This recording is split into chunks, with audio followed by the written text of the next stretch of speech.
Oh, quite a good one. Interesting start, you know. In some ways, like yo, time not a lot of it, time fly, brother. Like so much has happened on the market when you actually sit down and think about it. Right? Yeah. But it's so much time fly then. So much time passed, and I guess it's to be expected.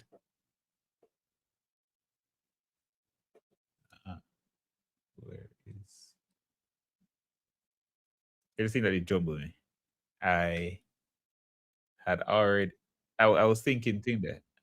I forgot that Melissa was last year. It felt very this year, very close, you know. Where is my tab? And yeah, I mean, still feeling the effects, eh? Yeah.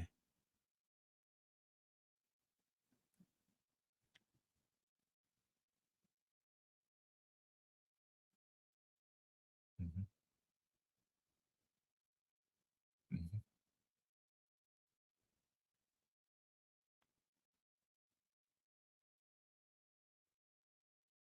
mhm,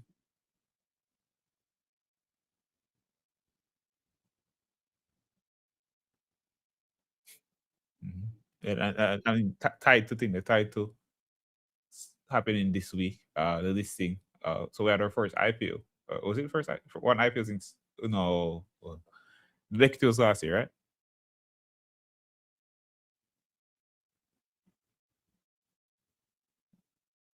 Was the equity end of last year or was it this year? I know.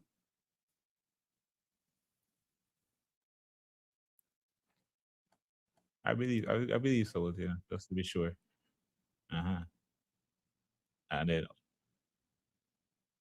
uptown equity list. So uptown equity listed. No, but it's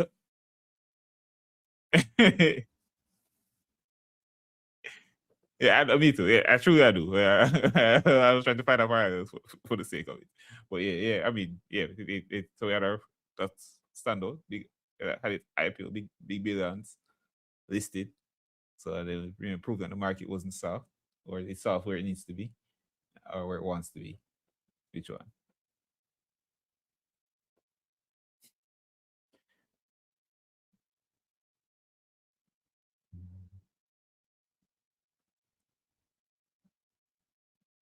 Indeed.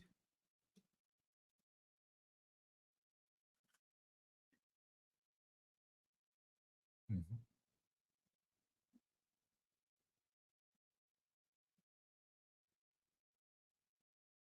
They did IPO. They IPO'd. Yeah, first off, I did.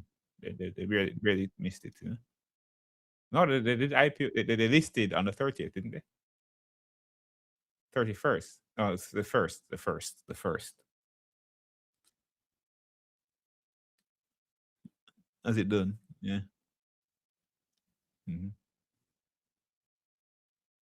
Yes. They kick in when they kick at specific times.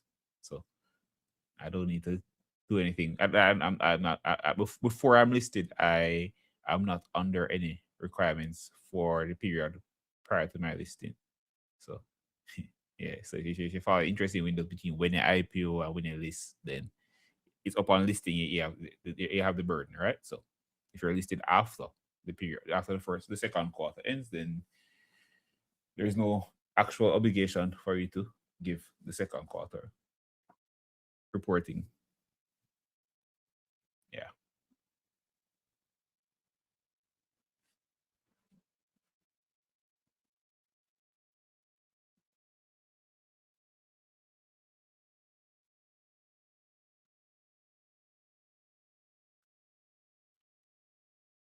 Mm-hmm.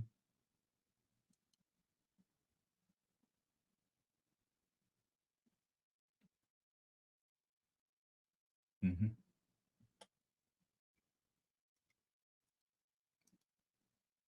Q3. Mm-hmm.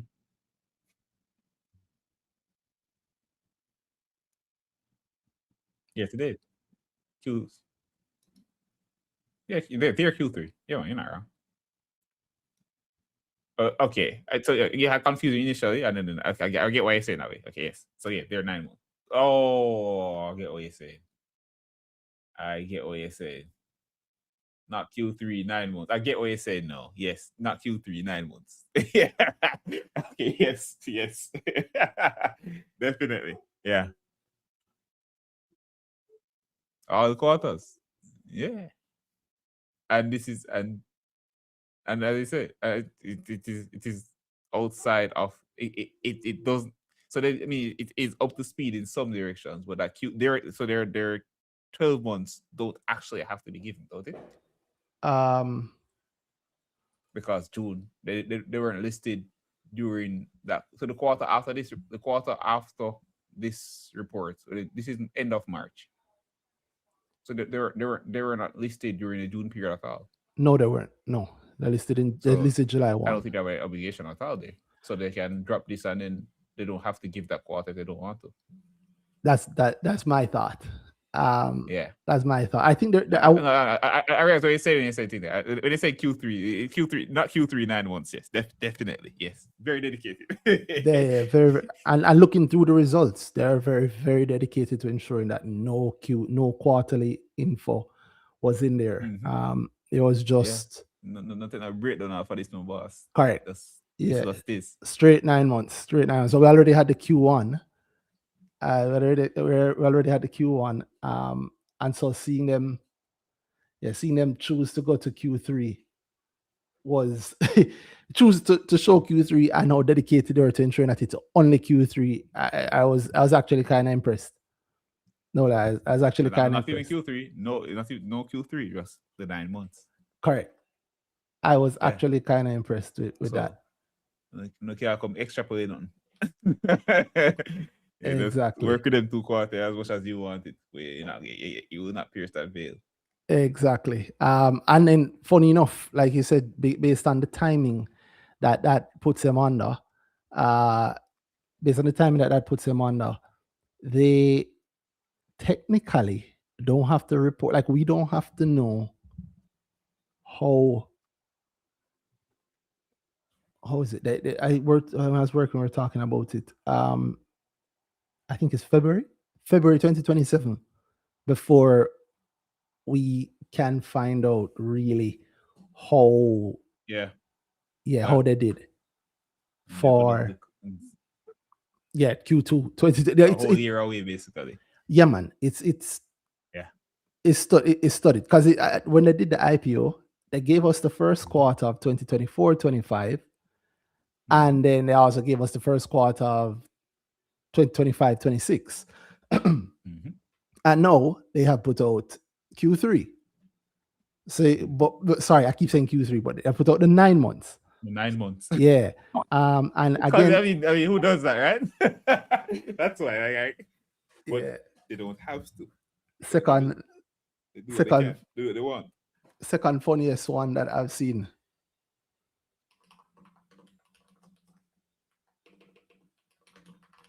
Second funniest one I've seen since I think First Rock, who did I want to like a 16 months once. I remember that. I remember that. Anybody? Yeah, yeah. Hey, merry-go-round. Yeah. Yeah, it was something else. So see them to the 9 months. And if you compare it, the 9 months seem good. It's better than the 9 months last year. So they Mm-hmm. seem to have had a better Q2 and Q3 this year than they had Mm-hmm. last year. But Together. yeah, together, of course. But and then funny enough, they don't have to tell how the year actually ended because they listed after it Mm-hmm. ended. Um, so the next definite obligation that they have to us is Q1, right?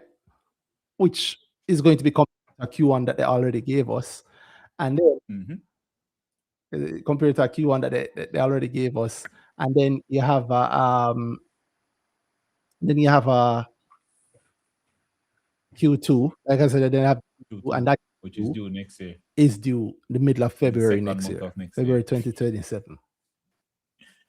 Yeah, that sort of timing is great because Good then that breathing timing space.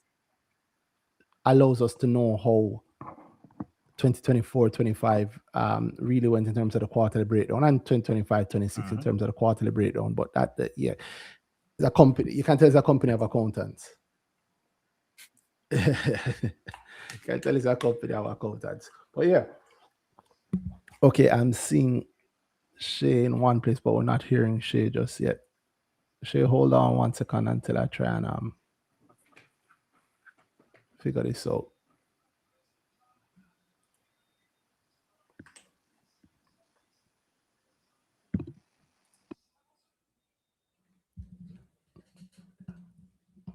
You're not hearing Shay yet, Nanai? Am I lying? Sorry, repeat that. It's not the first IPO. Woodcats, bro. Oh, what about Woodcats? Woodcats listed as this year. It's in the first quarter, first half, and it IPO'd this year too. So that, did it? Yes, sir. Recency bias beating us. It's in the January 26th. Yeah, man, wicked. Yeah, recency bias beating us. Attention spans only getting shorter and shorter, you know. So I think this is a side effect of it. You're right. It did list. It did have its IPO this year, and it did list this year.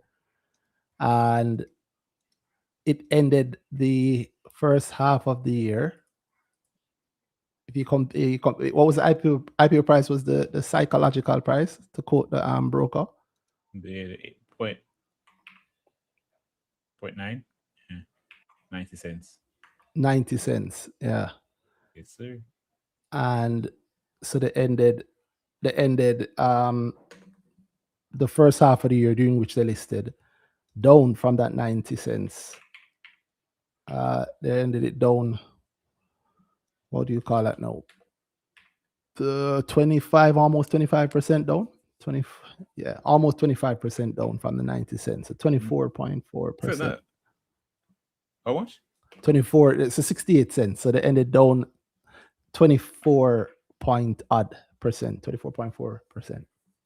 When is that? To June 30th. Yes. I'm looking at today. My bad. I'm like, yo, that's far. Oh, yeah. Okay. Yes. Yeah. So they recovered. They recovered after. Well, a bit. With a recovered a bit from June 30th. But if you count, if you look at it to June 30th, yeah, it's low on the close. So what was the lowest per trade? 256.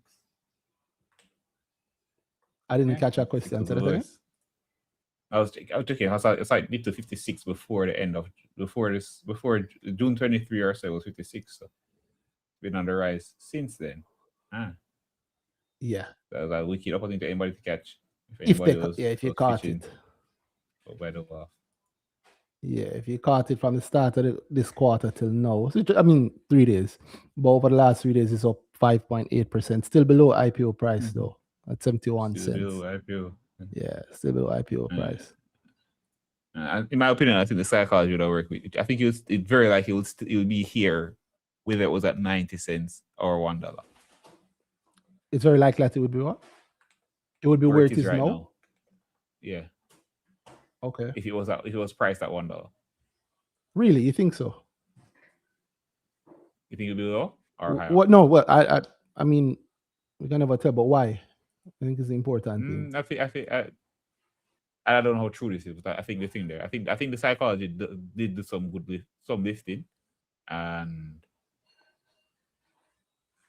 it gets a treatment of a $1 stock in terms of trading. So it being at $1 it was very likely still bring it to this price. So it's less of a fall off, I'm saying. Than 90 to the 72 from versus 1 to 72. I think it's very likely. I don't think that 10-cent difference would have been this big hurdle for other people to go across to get to where it is now. I mean, maybe. But then I wonder about the 80 cent. What was the thinking? No, I wonder about the thinking, right? Because the thinking that would have it's 90 cents. 90 cents, yeah. But the thinking that would have made it in the 90 cents. I would expect that thinking to be paired with some other actions, but action, yeah. So that's my thought. One big thing here is that I didn't see much what I would say an IPO support. There is no, it didn't seem like, oh, there was some action post to listing that was within the plan around acting with the 90 cents. I thought there would be some level of defense around the 90 and the $1, and there would be some active buying in that region by motivated parties.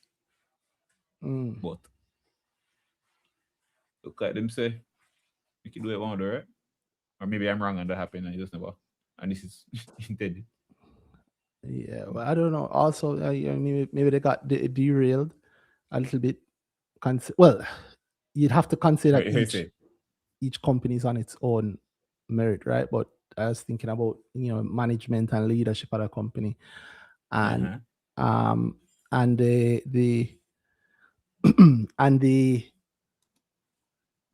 what they'd have been going through otherwise, because the main company, the parent company, was the first delisting of the year. Suspension. Sorry, we're talking about delisting. It's a suspension. Sorry.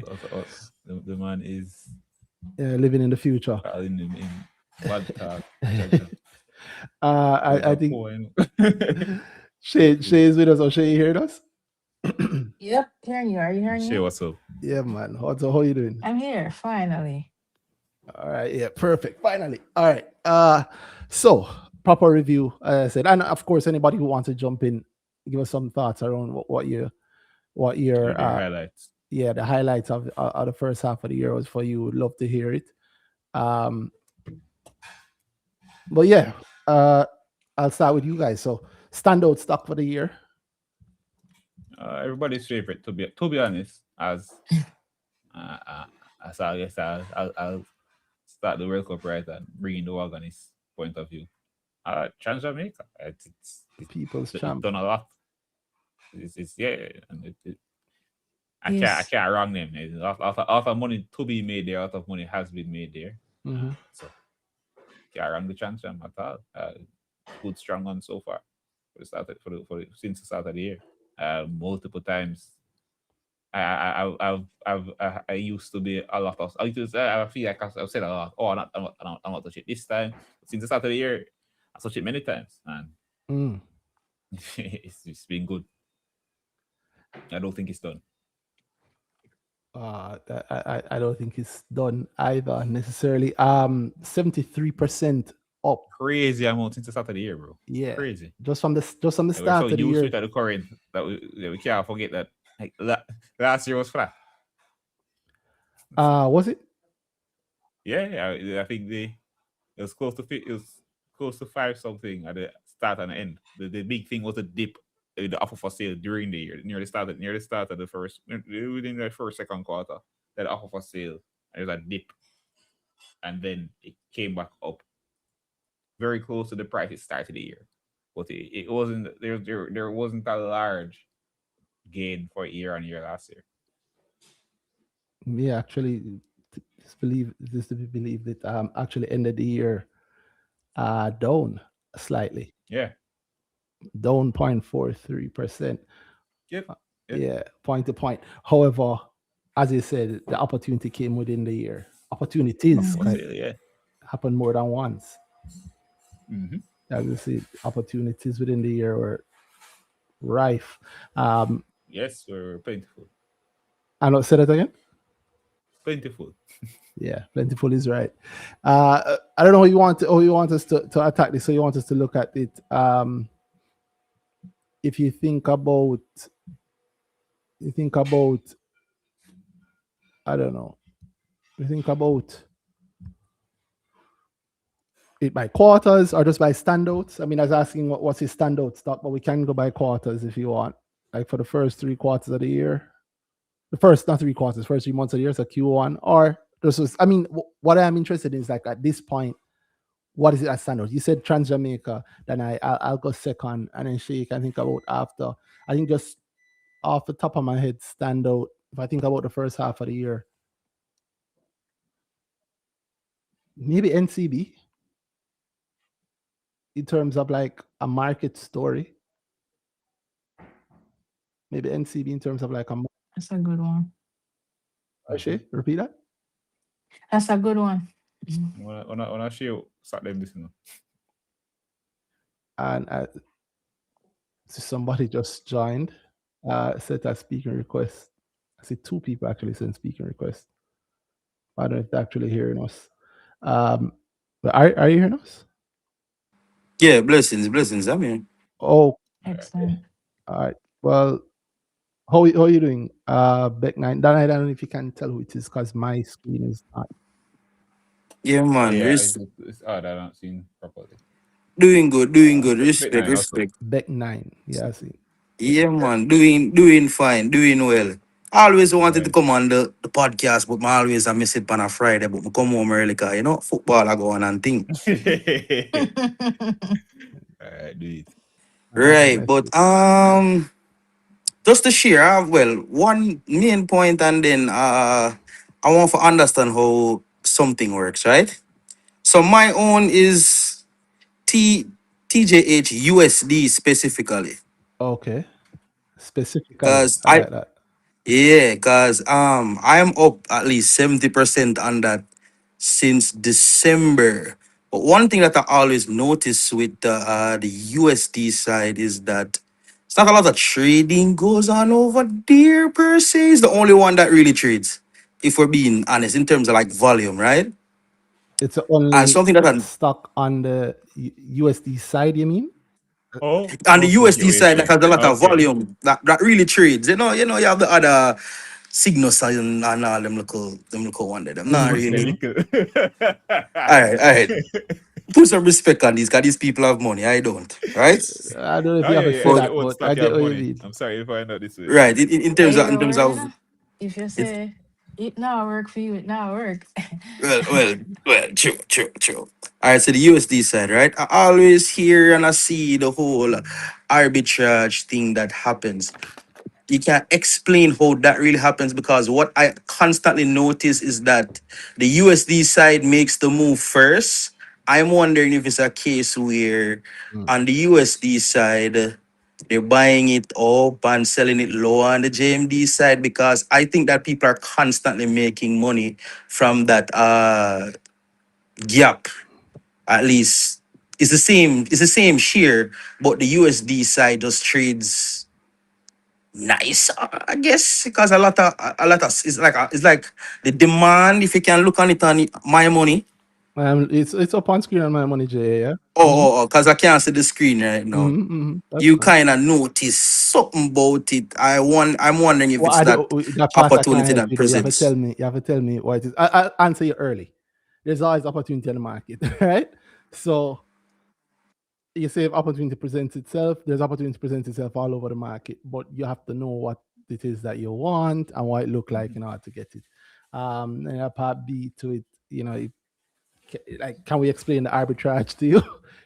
I I'll do an entire advanced Yeah, course on like arbitrage. hope, like all right. So I always hear that you can convert the USD to JMD, and I'm wondering if that's something that is happening, because I always notice that. All right, so even before the $8 rush to $8, and then it go way past $8. On the USD side, it's like it's been doing that already, and it does like a big sale just happened on the JMD side. I'm just wondering if that's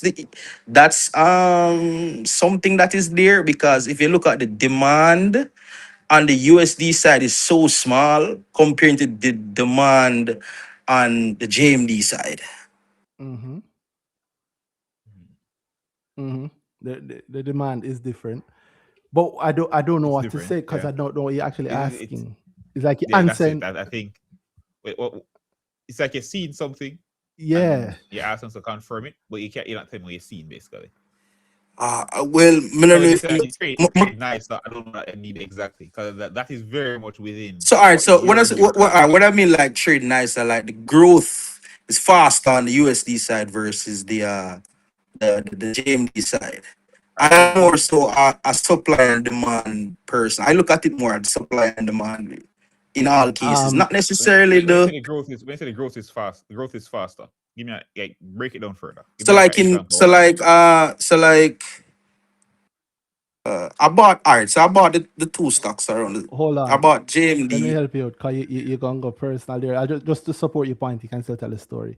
So just so we know, the USD side, January to June 30th, grew 68.8%, right? The 68.883 GMD if you want to be 70 odd. precise.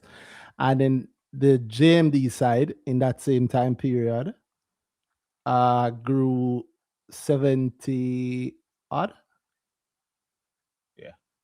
grew 70 odd percent. I don't remember. I said the number about 5 minutes ago. It's out my brain already. It grew 74, I believe. 73.32% between the start of the year and the end of June. So the JMD side grew a little more than the USD side. 68 versus Yeah, 73. but what I've noticed is that like the USD side normally leads out first, and then the GMD side follows like afterwards. But Mhm. I'm wondering is like, is it because of like the arbitrage opportunity between the prices where it is like the USD lead out and then the JMD side follows? That's what I've noticed consistently. Simple answer that But might yeah, complicate this well, you've more. noticed is an answer. Often that might just be the case. But I it's hard to explain this really because one, I'm speaking with my frame of reference what I'm looking at.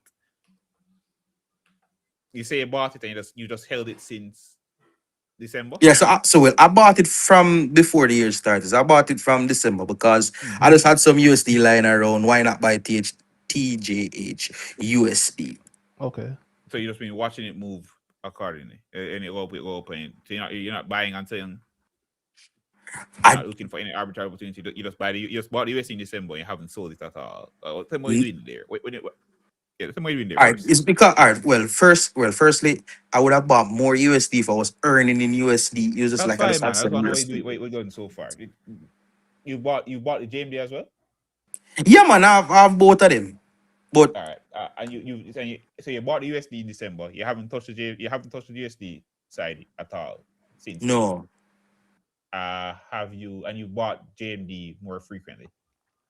because I earn then.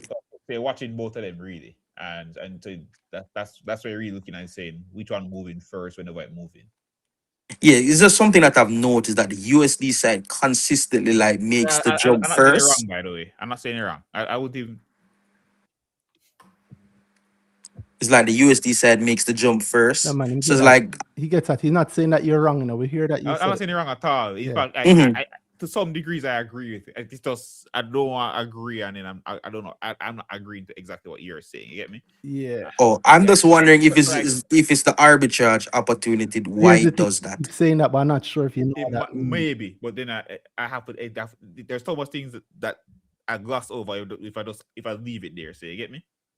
And then Uh, I don't know if I'm agreeing with you fully. I don't know. And then there are And people that he, are not in this conversation right now talking that will understand. If I don't say yeah, I'm gonna take that and run with it.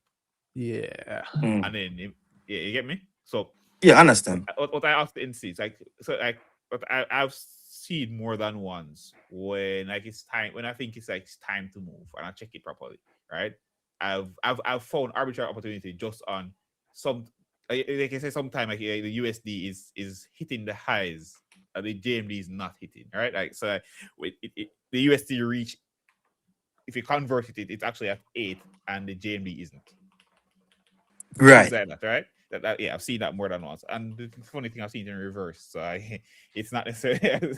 But yeah, I've seen what you've said more. Okay, Trans Jamaica moving, both of them moving, and I'm checking. I can be buying on the JMD side at a lower point, and I check out when I look on the sales on the USD side, they're higher than where it converted better than on the JMD side. So yeah, Almost always, by the way. I mean, like right now, almost always, yeah. yes. Right now. Even just looking at where yeah, even just today, the for example, Trans Jamaica JMD is at 7.99 today. But Trans Jamaica USD, if you convert it, the 5.20 cents US it converts to higher than 8 on the USD side. That alone, by the way, indicates that there obviously is arbitrage. There's an arbitrage opportunity there. There are arbitrage opportunities there. So that's like a yes to it. But just like Danai, I'm being wary in what I say to you because Josiah and I don't want to say yes, and I don't know what I'm saying yes to. I'm saying yes, or Dana is saying yes, or Shay say yes, and you are hearing yes to something else that we may not be. Yes. All right. So what I want to know is if all right, have you guys ever converted it before? I want to really know how it works and at what rate does it convert and what's the process? Do you know the That's a whole process? heap. Yeah, there's a process. The process is that there Yeah, is no process. there's no process. It's Yeah. not even a matter of conversion, right? So you don't buy the shares and then you ask the broker, hey, can you give me some? Can you change my JMD to USD? So and the conversion rate, don't think of it like that. What happens is it's the same stock, right? It's the same company. Right, And right, right. So the company have 100 shares. What happens is it's available on the market. In a company that's available in one currency, you have people buying and they can sell it at any price within that currency, right? That they want, and then the market meet as it meet, so based on whatever, as you say, supply and demand, right? Yeah, man, hearing. All Are right. you Yep. understanding So though? what? Because he is Yeah, explaining that's something so that just so think of another stock, ECL. You can get it. ECL you can buy it. It's in JMD only, and you if you want some ECL shares, you go and ask for it at your JMD price as you please, and somebody may or may not come and sell it to you at the price you want. Make sense? Yeah, man. I understand that it's the same company and it's still the same shares. so there's no Yes. What conversion. happens is There's no you can get up conversion now. then. There's no conversion. What you happens is if I own one share in that company, I can ask for it for my JMD price in the JMD queue, or I can do the same exact thing for my USD price in the USD queue. So if I have one share and I want to sell it, I can choose whatever queue I want to sell it in, and I can choose whatever price I want to sell it for. And it's just a matter of somebody being there willing to buy it from me at the price on either side. So I pause. Mm-hmm. Can I because I use money line. Okay, so I that's a can do that question on I money was Yeah, line? going that to works. ask That is you. your issue. Okay. Yeah. I Right, was right. going to ask a long time ago. So yeah, so money Right, line. because on money line I'm not seeing how to do it because me know so me can make some more money. Because as far as I'm concerned, you cannot do it. Yeah. So did you listen to last week? Yeah. Not last week. The last time we were on 2 or 3 weeks ago. Yeah, we said that money Yeah, line. we That's spoke I about. miss out on tell us I come home early man the football. Yeah. But it's on anyway. But yeah, money line. People who have JMB accounts can't do that. Yeah. So that's a benefit that JMB Yeah, customers don't get. separates your JMD account and your USD account. Oh, so that's why I would be saying conversion when it's not really a conversion. Not really like that. Yeah. Okay. I get it now. I understand. Well, so if you understand, tell me what you plan to do about yeah, it. how you understand it? Yeah. Yeah. Oh, so as long as there's a gap in the all right. So as long as there's any gap between the USD and the JMD in terms of like price it's going for, let's say at market, Which is right? what it is, yeah. Right. So I have the shares. If I say I buy it, obviously buying it low and Not obviously. one well buying low Buying. on one side, Buying. Mhm. buying low on one side, and just if the price at market is higher on either currency, I Mhm. just sell it on either currency. Unless you are JMB money line user. Well, Yeah. oh yeah. Yeah. So I kind of miss out on that because I love my JMM because I do have another broker. Don't really want to call her name.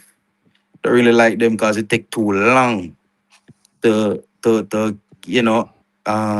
a fund in Okay. But when the JMB is so instant. so you don't mind you don't mind not being able to make the money that you Not said being that you able to see? take advantage of it.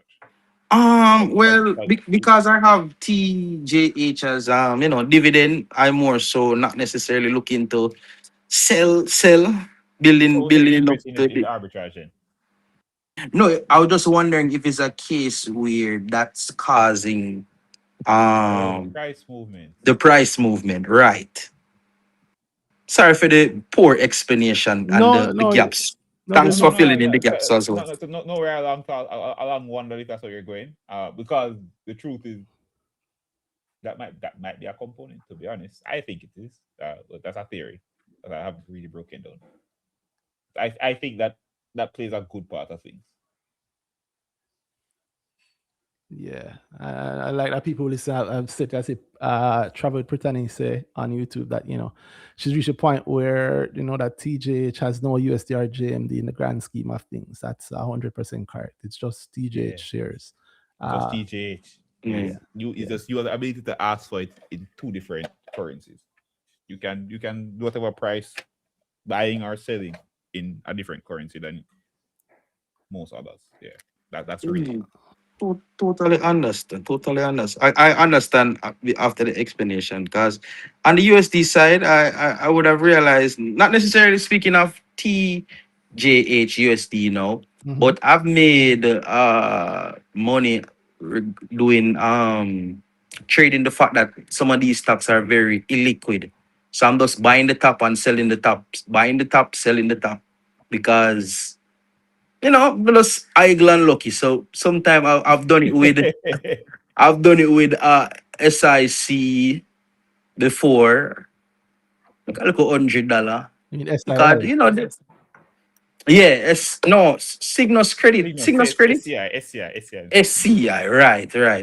Which one of the So signals I've is Signals credit? What Signals credit? USD, Okay, okay. yeah, USD side because again, sometime when I see it halt, I might fault it halt, and sometime when it go up, I might fault it go up. So I've been taking advantage of the fact that it is illiquid because I just been more so trading with concept of supply and demand because I've made a lot of money doing supply and demand trading. Fundamentals, I do focus on some fundamentals. So like for example, recently NCB, I bought some NCB because of the whole Scotia delisting news. I just think that persons are gonna turn to the next best bank or the next bank, I, or just to get the same financial sector risk. They'd want to go get some NCB. I made some look of money off NCB. You're not aware that the sentiment that NCB and Scotia are very different will cause imbalance for you. From a Yeah, perspective of like the view over the last year and a half, a year or so, has been very different. One was seen as a good bank, and one from like a stock market perspective. Out of zeros around NCB. not really So worry about that because again, supply and demand. If I can't get no more Scotia, I want a bank. NCB is the next best thing. So I just think the person just bank. naturally going to go and the next best thing, as well as their book value to the price. It seemed like a nice discount. So why not? NCB in relation to the price.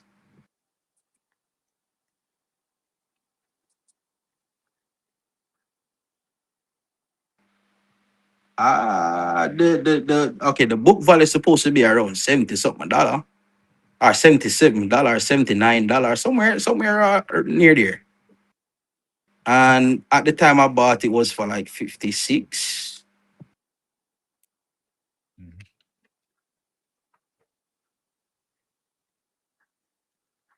So I just saw that discount opportunity as well as the delisting kind of sealed it for me in terms of just the whole exposure to the finance sector.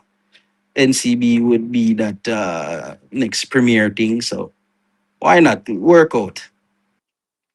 Or at least it's working out now. That's again that's just my theory, and it doesn't seem as horrible.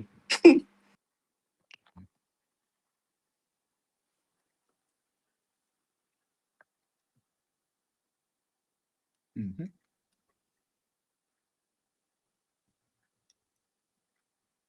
Then something did it. Yep.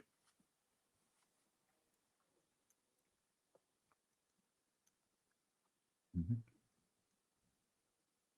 You don't know. Yeah.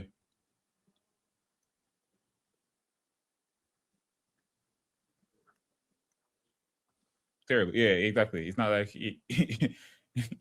and then the way you say it and I laugh, you say so lucky, something unlucky. Acknowledging that is a big deal. I tell you, most people won't tell you, oh, I was lucky in whatever way. No, Yeah, man, it's I always think it anything have good did some work luck out component to because it, I man. was so correct. Some of us work on those few theories. So, those stocks and one more. Can you just get one more? The whole what's it called? A ETF, right? The select MDs and the select Fs, Mm. right? Because the gap in the nav.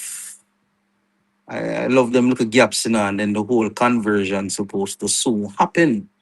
Well, at least, well, I made a contact with an advisor. They said they have no idea, but it was supposed to happen in the first, at least in the first half of the year. It's supposed to happen.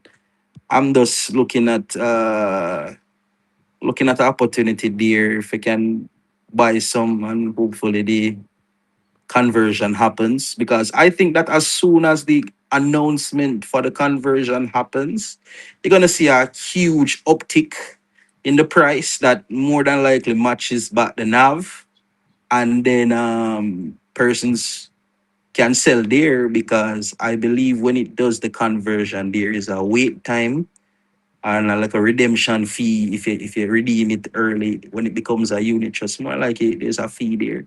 So persons, right? Well,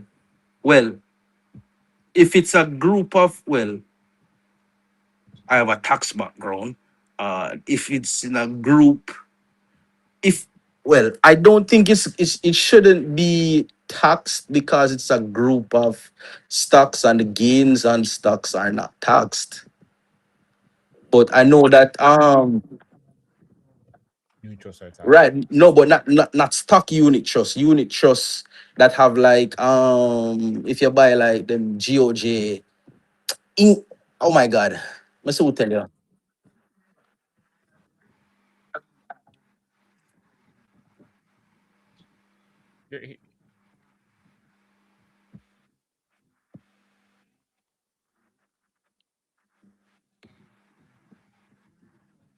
Yeah, They're supposed to be a tax about it's either it's 25% on the unit yeah, but trust, but I think because it's a group of stocks that are in the unit trust, right? The gains on the gains on a stock is not taxed. remember, the unit trust operates as an entity is different from your ownership of the unit trust. Remember that. So unit trust, the unit trust and owning those stocks. Yes, it won't be the unit trust itself. I mean, the scheme, the entity that is a unit trust is not taxed. What the 25% that they're talking about is you as an owner of thing there have benefited in whatever way. So the income you earn on it will be taxed. Oh, So but there's a thing in there that I'm not sure of. The the at what point would the tax count? Because you're moving from it being a stock to it being a unit trust, right? So if I want a stock and I get gain on it, I don't have cap gain tax. That's what I think for me, right? But if there's unit trust tax, at what point what would they consider my gain in the unit trust, if at all? That's the weird part for me. Say I bought the stock at 80 cents and it goes to $1, right? While still being a stock, and then it convert, and the NAV I redeem at is $1.10. So hold do on. I what? I'm going to look it up right now, but I Mhm. don't think that because it's stocks that there's supposed to be taxes on it when it converts. But let me look it up. Let me look it up and verify. Let me use I'm going to use one of Scotia unit trusts that are equity. and I'm gonna see if I can send the link. And I'm highly sure that it shouldn't be taxed when it's converted. What what I know about is an early redemption of like a 3 or 2%. If you take it out early, that's where you would forego like a 2 or 3%. But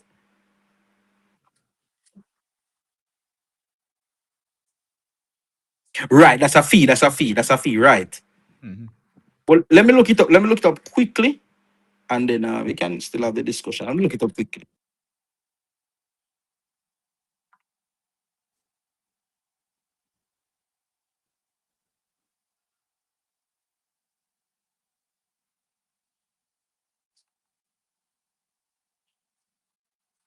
Yeah.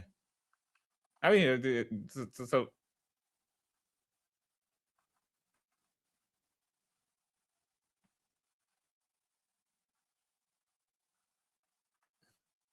uh-huh.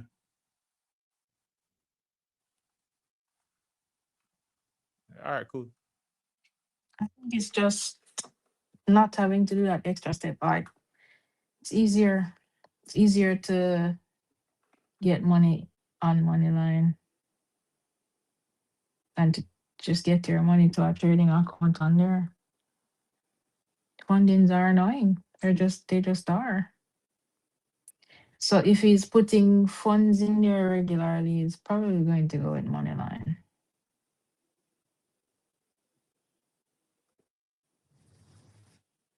Path of least resistance. Yeah. A different thing. Yeah, it's like, oh, yo. Why? I like, like surgery.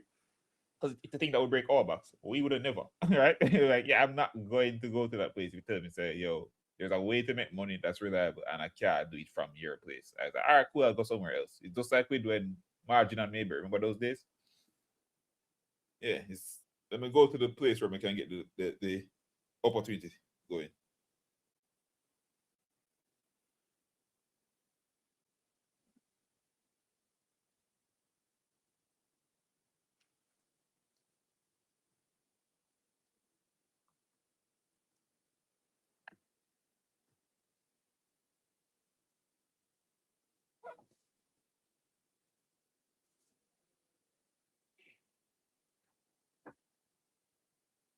And no, also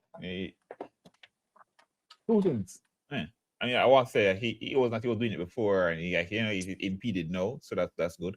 That's easy for him. Also, he said long term or whatever. But then in my head, the long term doesn't necessarily pair with the short moves that he makes. So in my head, I'm like, why not look for at that point? Why not look for the shorter moves also in TJ? If you are looking at making certain level of short moves, why not look for more possibilities around that?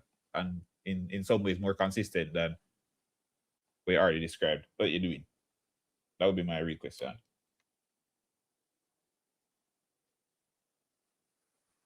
And you're already looking at GJ so much, right?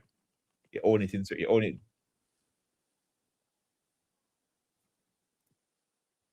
Yes, yes. That's what you pay so much attention to it that you know certain things certain ways. I mean, Also, why it not go might for the just be opportunity? working towards it, people do things at different paces, so this might just be his process where he has to, get used to it in his mind. Okay, I'm going to have to move to another broker. Okay, figuring out that. Yeah.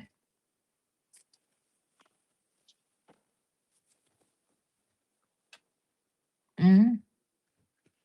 But that's what you just did. Yeah. Mm-hmm. Yeah.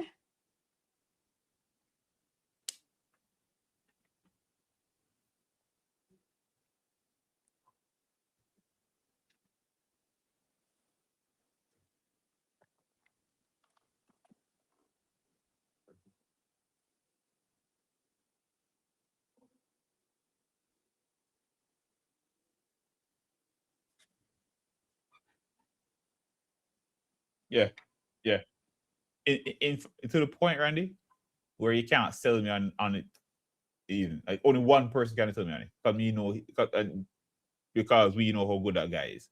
But everybody else, when people hear, oh my thing there, like oh my person at whoever is thing there, they make sure I think that. Say, okay, I have to get your person, and I don't have to deal with me like I deal with you, because we've seen how much time we hear that, and then when we get there, it's not necessarily the same thing. So it's not that a Mm-hmm. consistent thing where this person has it good, and there are five other people that have the same guy, and boy, now you get that from them.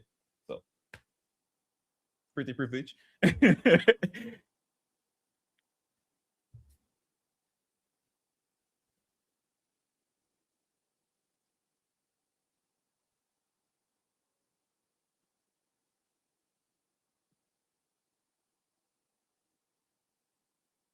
Mhm.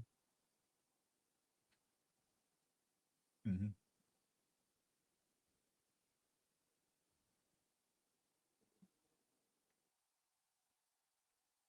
Better.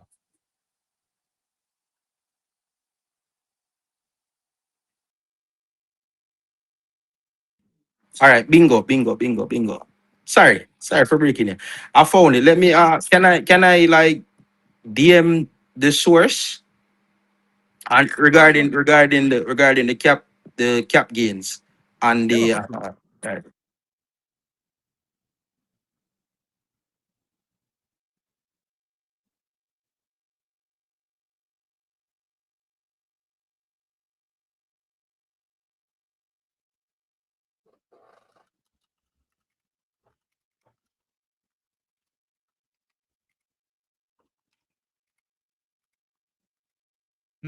You heard me, Randy?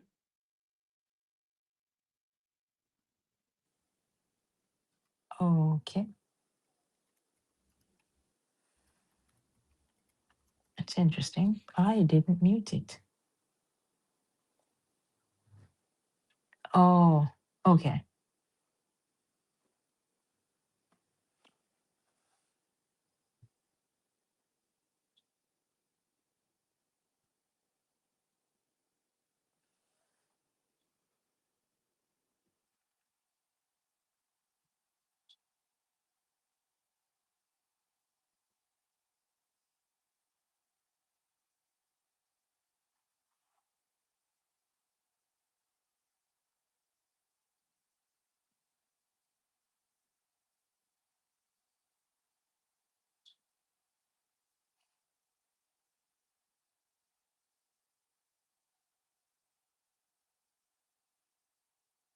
All right, let me just really quickly because it's not going out. It's not I can't copy it out. It says all right. It says okay, so Sagicor Life plans like through the plans. So it's like a the Google AI does put the thing together, right? So capital gains tax, right? Right, right. So Jamaica does not have general capital gains tax.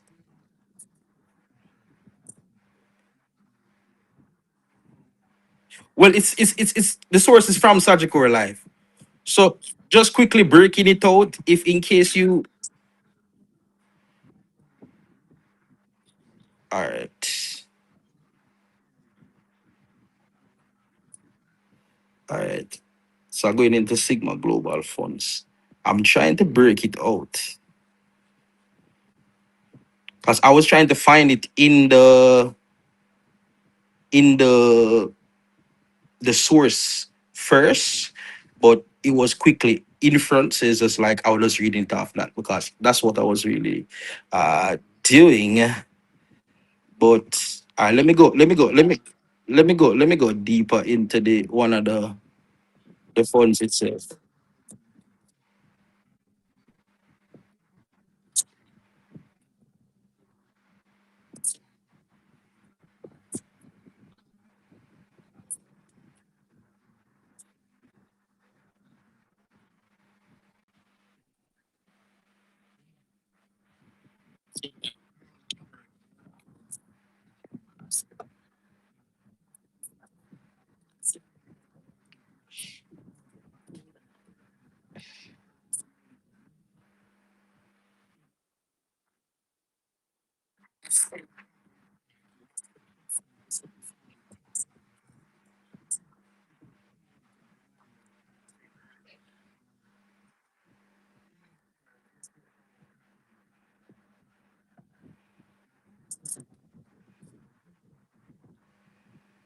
You have tax to pay.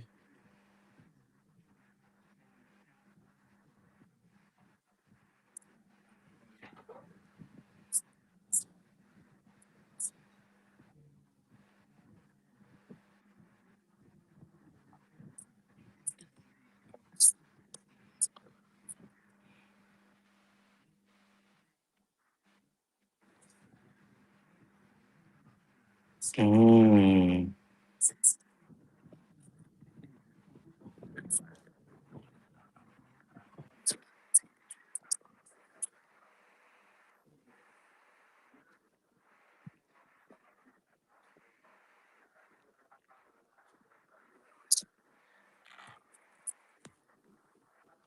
Actually, tax.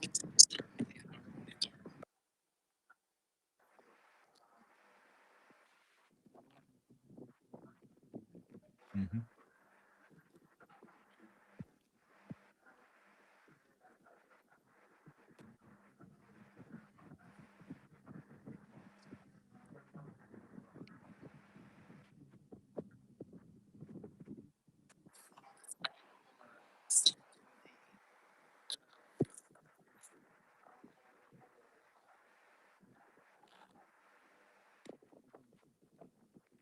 Scheme of arrangement.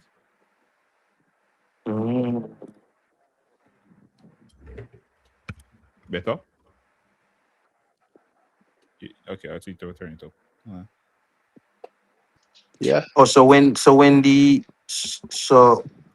when it converts and you're trying to sell it, that's what happens When it converts, when what convert? When when they the convert to a when the unit trust, ETF converts to a unit trust. they've also said that they're going to delist it. So it would be delisted.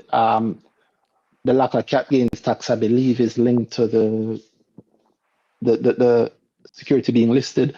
So Mm. these are their words. Mm.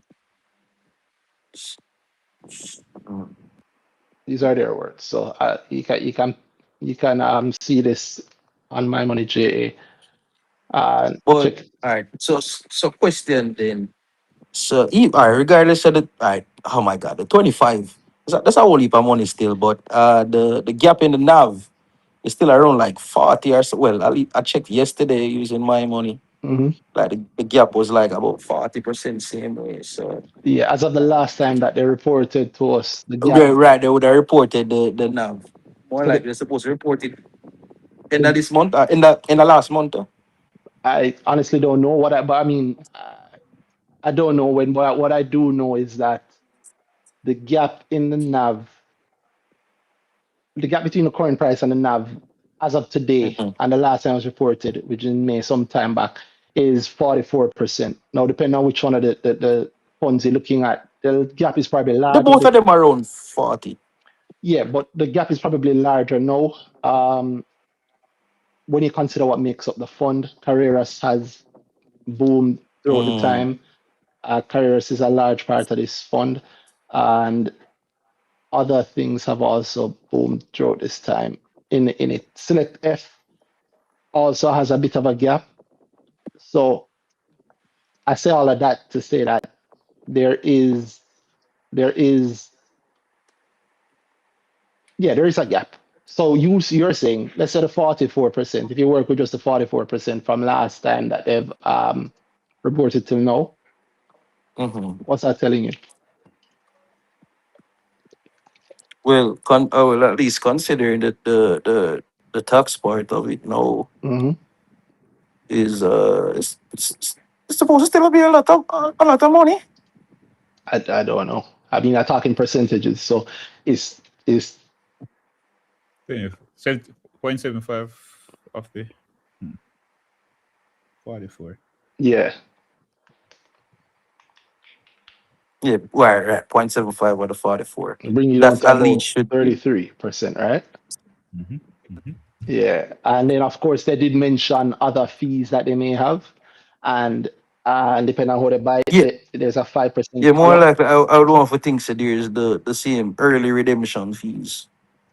Like how the normal the 90-day window that most of these unit trusts are. I used to buy some unit trusts, but they weren't making any money, so I just went straight to the market. Well, Man, somebody vexed today, you know. yeah, I might I might people them. yeah, I know them personally. and Me they too. know that what you just said is true too. So I might people them, man. Them know me, man. Big up to them. better you say it than anybody else. I said, Yeah, yeah, they're yeah.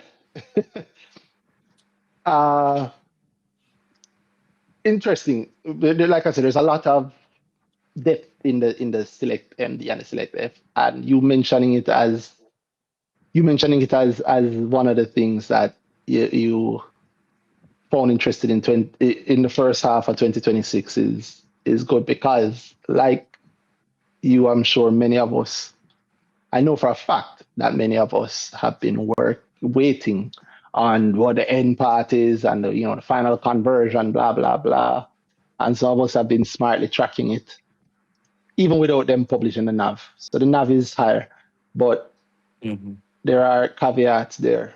So you already see a possibility of your 75, your 44 become 33, and then there's maybe like that 5% charge before and take it before or after. So knock that down maybe to the 20s, 20 odd Yeah, in percent. the 20s. I mean, that's good for a year. I normally aim for 10, 15 for the year. Yeah, not bad. Mm-hmm. So select MD and your trans Jamaica, as you mentioned. We're talking while you're looking at information. We were talking about uh, just how you seem nonchalant about the money line thing. Oh, you can't do money line, cool. You don't want to do so it it go. because you're doing the work already. You're I doing the would work. have, I would have loved that it would could have been done with money line, but I love it so much. It's so easy. That you're willing to give up I money. not necessarily. I'm not saying give up money because I mean the gains. I still have gains. So I just love JMB so much. I've only been there once to collect the card. Smooth process. Made so many accounts at home. Uh, the issue I had before with the whole funding in, that's been an issue, a huge issue with the funding funds in. I know these people. They're my people. I know them. I could get it done faster behind, but um yeah, I just love JMB. JMB, it's fine. I just love them. No, man, I know. That's if you know how hard companies have to work to get to that level of Mhm. loyalty, like it's impressive. I can never knock JMB's marketing and how they tied it there. Customer loyalty is wow. 'Cause that's what you're saying. You're not saying in that many words, but that is what you're saying, and that is Yeah, impressive. love JMB to the core. Let me tell you, I'll that's go like to if bed with them. KFC decides to them going to start sell not the best grade of chicken. They're gonna deliberately sell you a worse grade of chicken. Not terrible, but not the best grade. Yeah, not the best way you used to. Yeah, But just based on experience, because I've had I might eat it again, but several. All right, so to put it better, I've had several different brokers that mm-hmm, use the J Trader, mm-hmm, because and it's been the same experience. I've worked in the accounting department for some of these people before, and I know the process as to how it mm-hmm. actually I know the process of the accounting side of it, and then the actual funding side of it, and then it's two different platforms. So I generally and genuinely understand why it takes a day or a day Nah, and nah, nah. Let me tell you something. I too know the whole process. mhm. It Nobody Everyone has has a solved it different properly boss. because nobody's interested in solving it properly. Probably. the Right. people who are interested in solving it properly, the people who use it the most, aren't the people who are in charge of the process being improved. Yep. Mm. Yeah, and so the people who are in charge of the process being improved don't understand how they'd improve it. I assure you that it can be. It's to the point where like, there's no effort really. Yeah. Like the level. In fact, the improvement is not even on the side of customers. Improvement on the side of how do we get this thing run through in our process in as little a bother for us as possible. Yeah. I can fix it for So, any broker. 'cause I work. I've also worked with the same process before. Yeah, I can fix it for any broker Yeah, within the it month too of July. long, man. I can fix it within No, the no, month of July that's for any broker. that's up to them. That's on their side. That's on their side. It's long because it does need to be longer in their eyes. Right. But it is long currently. So me But no, just but work with it my does. local It JMMB. doesn't have to be long. Meaning, okay, I did a funding today. No, so I agree with what I'm saying. He no, he not see where the person gonna fix it. I guess he just say, oh, so you go. Yeah. Mm. So I did a funding today, and I did a funding today, and I also got the funds today during trading hours. Be able to trade. Yeah, Like it's not. because like so like how Yeah. often that's the case around there where if the powers that be are so motivated, then suddenly it can do today. Hmm. Suddenly, Yeah, and then the fund out is another thing too. Yeah, it's the same process. it's the same thing. The same process. So Yeah. sometime I would have wanted some funds instantly. I just use my JMMB. I just love my JMMB. No, I understand. Like I said, I respect that so much. That's definitely you Yeah, get what you want out of it, so run with it. yeah, man. It's so hard it's so hard to get a company to that point. Yeah, I respect them. Like they need to pay the marketers more. Uh but yeah, I like it. So you give us a bunch of nice topics, subtopics, I should say, under the first half of the year. Just to close it off, I'll ask you, which one do you think of as your best for the year so far? Okay, so best for the year, just overall, TJH, just to keep it simple. The dividend, it's fine based on my we would call it, average price. The Mhm. yield is good at my average price, and the gains are equally as nice as the payout. So I just The, the, keep it the, simple. the game's not equally as nice. The game's even better. Well, yes, Well, even we're better. looking for half of the Well, year. based up my average price. Cause I Yeah. bought a car in December, so me have to sell it and then me get it back. So But that that's I don't know how that's crazy for a lot of people. Oh, I bought a car with my stock money. That's great. yeah, they help me give me the deposit. Yeah, that's Yeah. great. That's something you So, invest and so I then had to jump out and then jump back in around that No, time. probably get the money I want and then just and back again when they're ready. yeah. Simple as that. Because initially I didn't want to sell it, What That's I what we do. wanted what We never what do. what I wanted to do was use it as collateral, but and keep the Oh, gains. oh yeah, you got Hmm. the But smart I one. didn't have so much to secure the loan.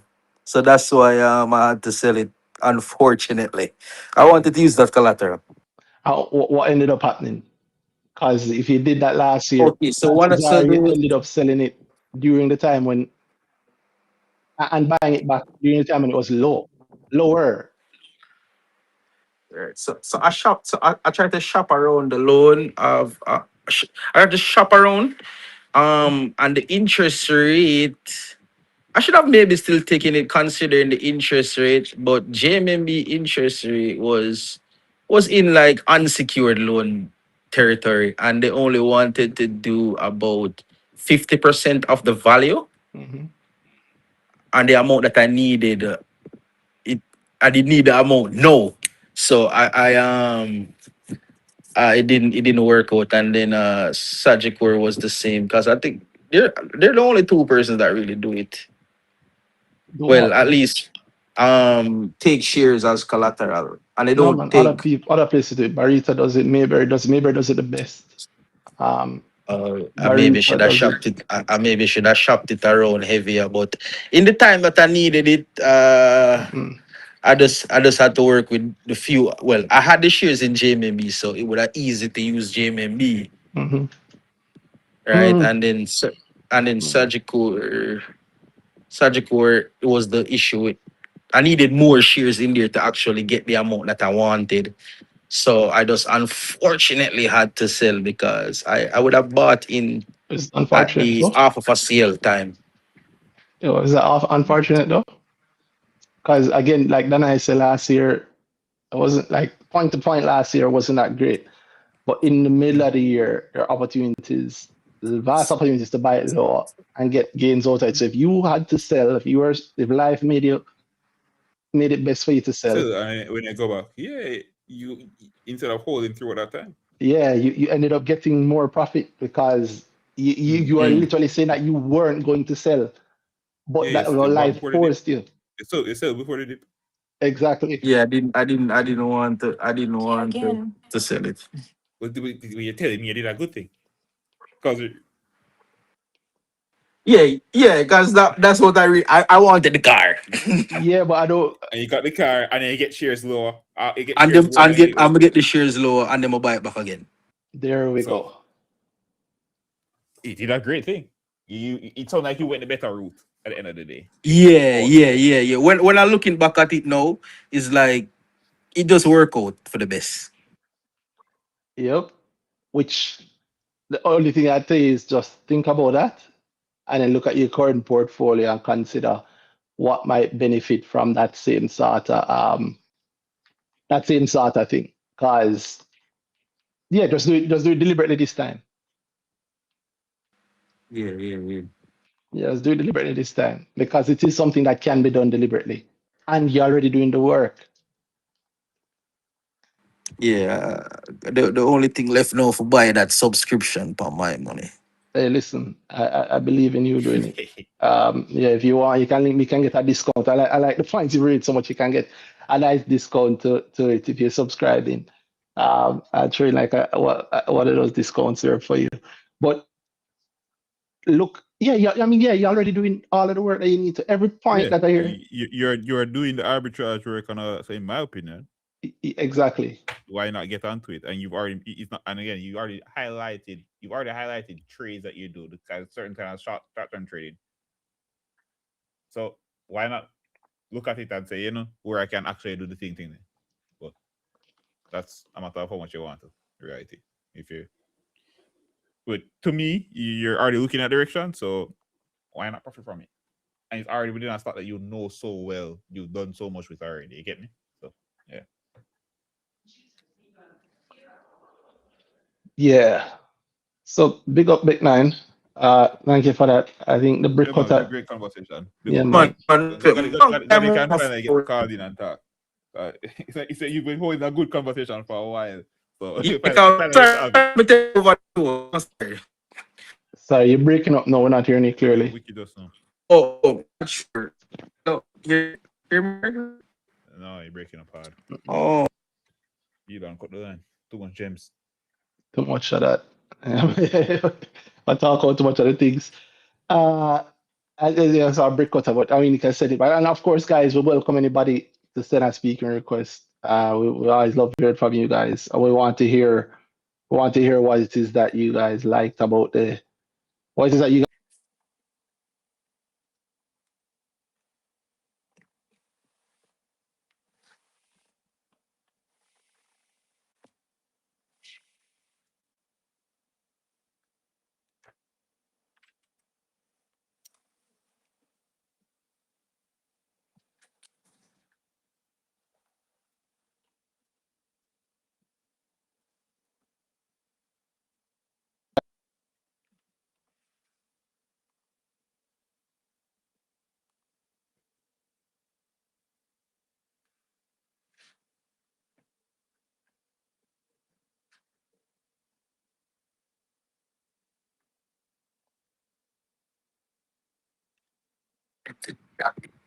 Oh, sorry. Hear me now?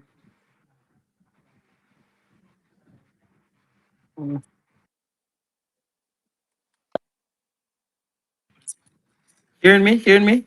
Testing, Yeah, testing. yeah, we're hearing you. I'm hearing you. Okay, okay, okay. Sorry. Okay. Sorry. Yes. Thanks. Thanks. Thanks. Hold on a moment, wait, man. They're in there.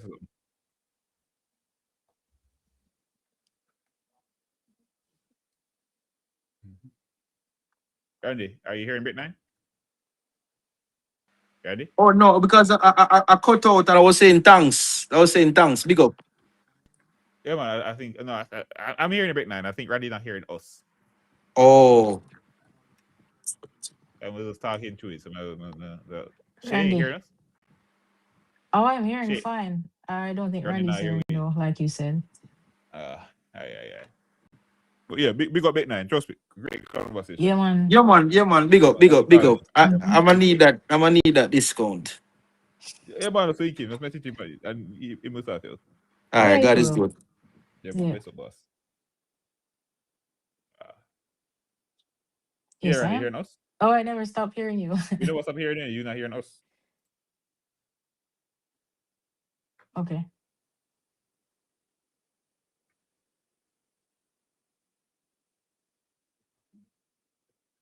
Mm-hmm.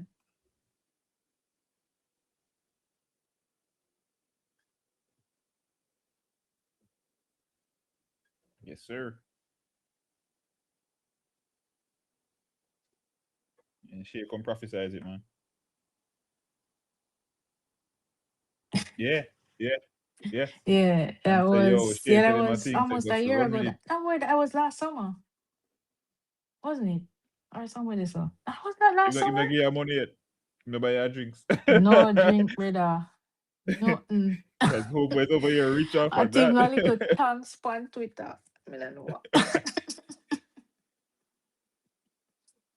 Yo, bossy. Send her a basket. Something.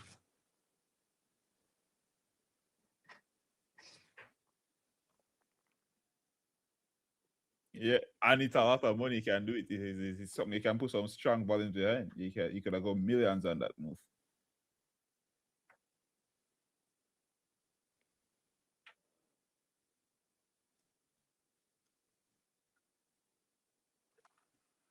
And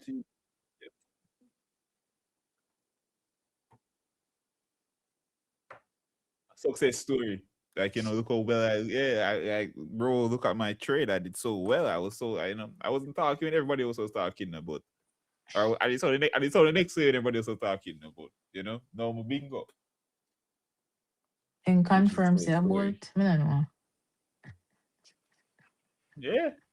Of course, she every the best time to bet is after the race done,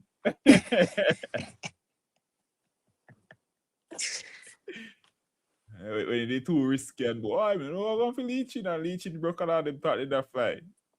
Very easy to just, not sound so hot on it. And or Man, sound very vague on the one day, it will go back one day. all that just I don't even know what to call it, man. Just beware, beware. You don't know what is happening. Like what was all that? What was Doom, doom, just doom. weird, man. Anyway, on to more pleasant things. I like SVL. You know Ah, I like that stuff, you know.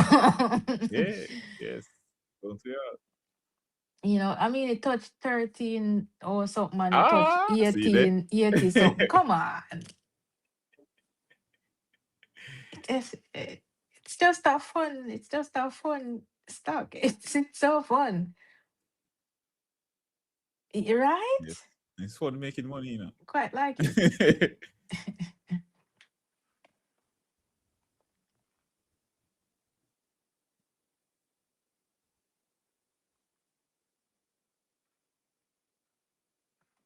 But so much fun in between. Yes. But that's the thing, the point to point to full, just like trying to make an offer for sale. Mm-hmm. I look at the owner at this period. We always have that conversation, to be honest, Randy. Oh, I look at it Time over in the this market time, and and time in the that's a market. full Yeah, man. story. Everything done. Boy, this thing never move. But if we get when it dip, or when or it was way up and it's still at that point and you just don't know. A lot of money there. Mhm. Yeah, man. So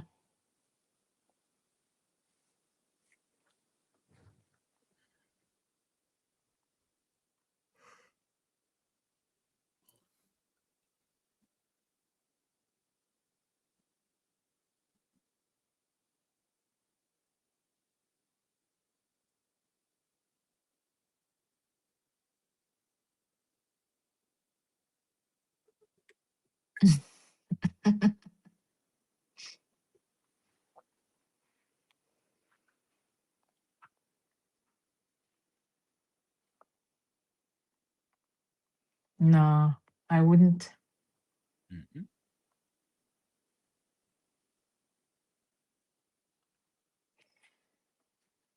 I like that. I like that there have been like if you look at the JC news, if you go on if you go on JC news and you type in SVL, all the trading shares are buys. All of Mm-hmm. them. Months. I said I like I'm buying that. no flight I like member. that as well. Um, I like I like SVL because people care about it. The people in charge care about SVL, and I like that. Price. I feel kind of same boatish. You know, like we're all in this together. Um, I like that We're all on about the ship. it. We have different positions on the ship, but we definitely are on the ship. I Yeah. agree. The like the thing there. SSPL. How would I say it? Oh yeah, very much what you said. Like I I know there's a vested interest from certain large parties around the share price. You know, it's not the price is what it is. The market Mm-hmm. is what our business, right? It matters to The people somebody there who, care about yeah, shares, so yeah. I and care about the also, value of it in a portfolio versus mm-hmm. what just Yeah, there. yeah. You know, it's not just out there on its own. I never feel like no one cares what's happening with SVL. I feel like the people who are supposed to care. Yeah, up or down. This is care right now, so I have to work with that in mind. It's the it's real. Oh, we missed the end of the quarter. Boy, the world is ending. The price is falling along the sky, and I have to know at that point. Say, oh no, there. What's the plan now? You know, this never happened accidentally. The thing wasn't doing what it was doing previously on buck-ups. So Hmm. what's happening right now? If it's not part of a plan, it's been worked into a plan. So Yeah. what am I I doing going never feel forward? like it's just out there doing random A lot of stuff. cases that you see that move on the price. You know, a lot of stuff they see that move on the price. They say, "Oh, this done enough move. Enough, find a way to move out and go find somewhere else." I don't know when the breeze is coming back. And of course, SVL, the potential is there, of course. Um, it's a company that I have a document on. So you know it matters to me. And it's old. It's old. It's not a new document. It's an old document. So it's long time I watching it and long time I trading it, long time it like and I don't the whole time I've been on BrickTalk, I've been talking about SVF, and I don't think that's going to change. But I like how it behaved this first half of this year. And I like that people are consistently buying it. And I expect it to continue to be good and even better. I feel very it's like it feels very sleeping right now. SVL. You know, like it has stretched now, like it's awake.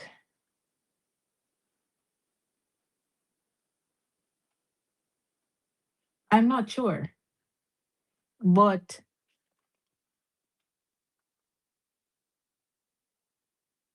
I don't think it's accidental that if I go and look up the trading shares, all of them are buy. I don't think it's accidental. No way. I also don't think it's accidental that price is being sustained above what, $18 now. I think it was $17 something today. I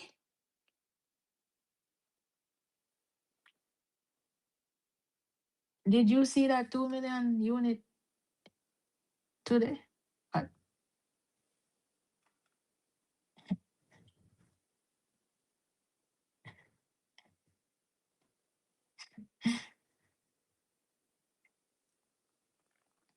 mm-hmm. Yeah, yeah, yeah, yeah. I feel them. Pardon? Yeah, 2 million buy order that came up. Did you trade? I think it did. Oh, I'd have to check.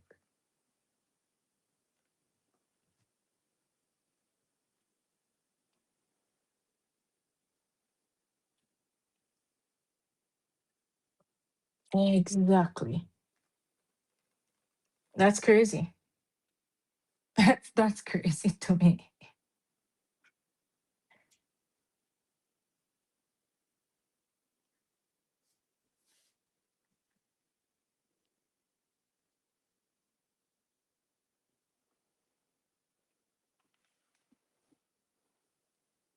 Mm-hmm.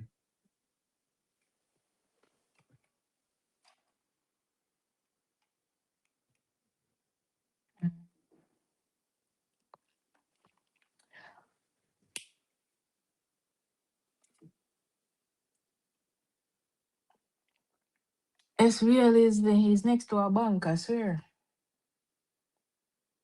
Next.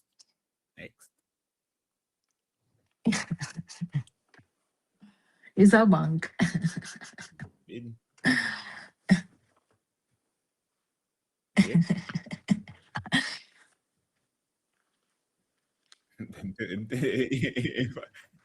It's more likely that you put your money under the mattress at HBL and not did it. So yeah, you possible, It's more likely that possible you put your money under. Say that again. under the mattress Oh, at HBL. That's the kind of bank it is. Eh? Is that thing there?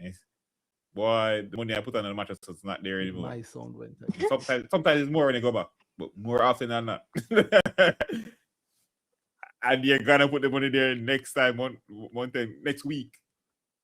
So that's the kind of bank it is. Sorry, my sound went Big again. up If you guys can SVL, hear one me, of you the can just keep first talking until businesses to my sound reopen drop after back. Melissa. Couldn't believe that. Crazy. Surprised it did So close. I can already, bro, there was nothing happening in Ochi, and there was SVL open, operational, a crowd. Yeah, that kind of business is it's good. Sorry, yeah. So I'm back. At least I think I'm back.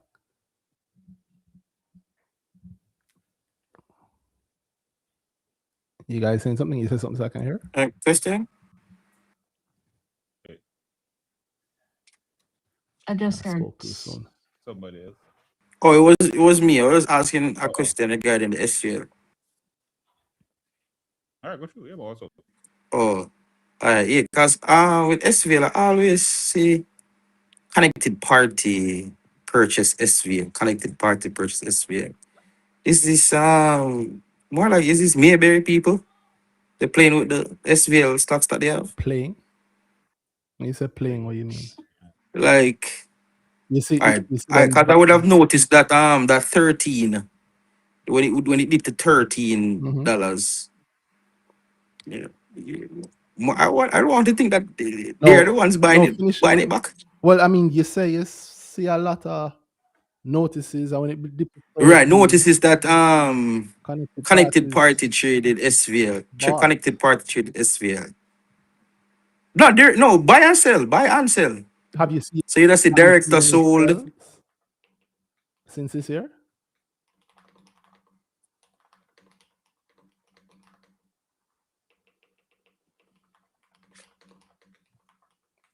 You're muted. Oh, it's mostly buys. So that's not playing. Yes, I wouldn't be playing either, but Yes. But more like it's them, right? You'd have to ask them, but you can work it out. You get my money, Jay. You can work it out. They're not that they have to list who the connected parties are. yeah, it's a secret, really, Yeah, just for you to it figure out really at isn't a any I secret. tell you. And also, I'll tell you this: as an AI, the MMJ AI, if you check all of the connected, not the connected party, you check all of the trading in shares notices so far this year, none of them, just like she was saying, none of them are sells. They're all buys. All of them. Mm. Every single one. I looked. I've been Yeah, checking the because I two. was like, the first time I checked it, I was like, wait, every exactly. single one? I checked back. Yep, every single one. So again, you say playing. Well, Maybe playing is not the word, cause them seem very serious about it. yeah, I just what you say is the sort of thing that I hear people wonder about all the time. And to me, it's strange because it's what I think people have as the dream, right? You'd love if deep pocketed individuals were buying the stock that you're interested in again and again and again. So when they're doing it, we want it to be like yeah, it's not playing. It's good. Well, I think it's good. I wish more companies would do it. In fact, speaking anecdotally, I think it's just them so far this year for the first half of the year. It'll be just them and it'll be just JMB. no. Well, yes, sorry. Well, JMB doing a buyback, that's different. So those shares, I believe, under the law should be cancelled. Um, Oh, okay. yeah, but the SVL connected party buys, those shares aren't cancelled. That's connected parties buying more No, shares. buy them to keep them. Yeah. ROC. I don't even buy it to keep. I don't even buy it. ROC and ROC is the second one actually. Funny enough, ROC is the second one that since the start of the year till now, all of the insider notices are pretty much just buys. Yeah, so two complete. I don't know. I think of them as two ends of the spectrum, but ROC I know has had a lot of insider buys. There's repeated insider buying again and again and again and again and again. And SVL, of course, SVL's own is huge in terms of just in terms of value. So like I asked, this is AI, but this is MMJA's AI. So this AI I know and trust I know where it's pulling it from.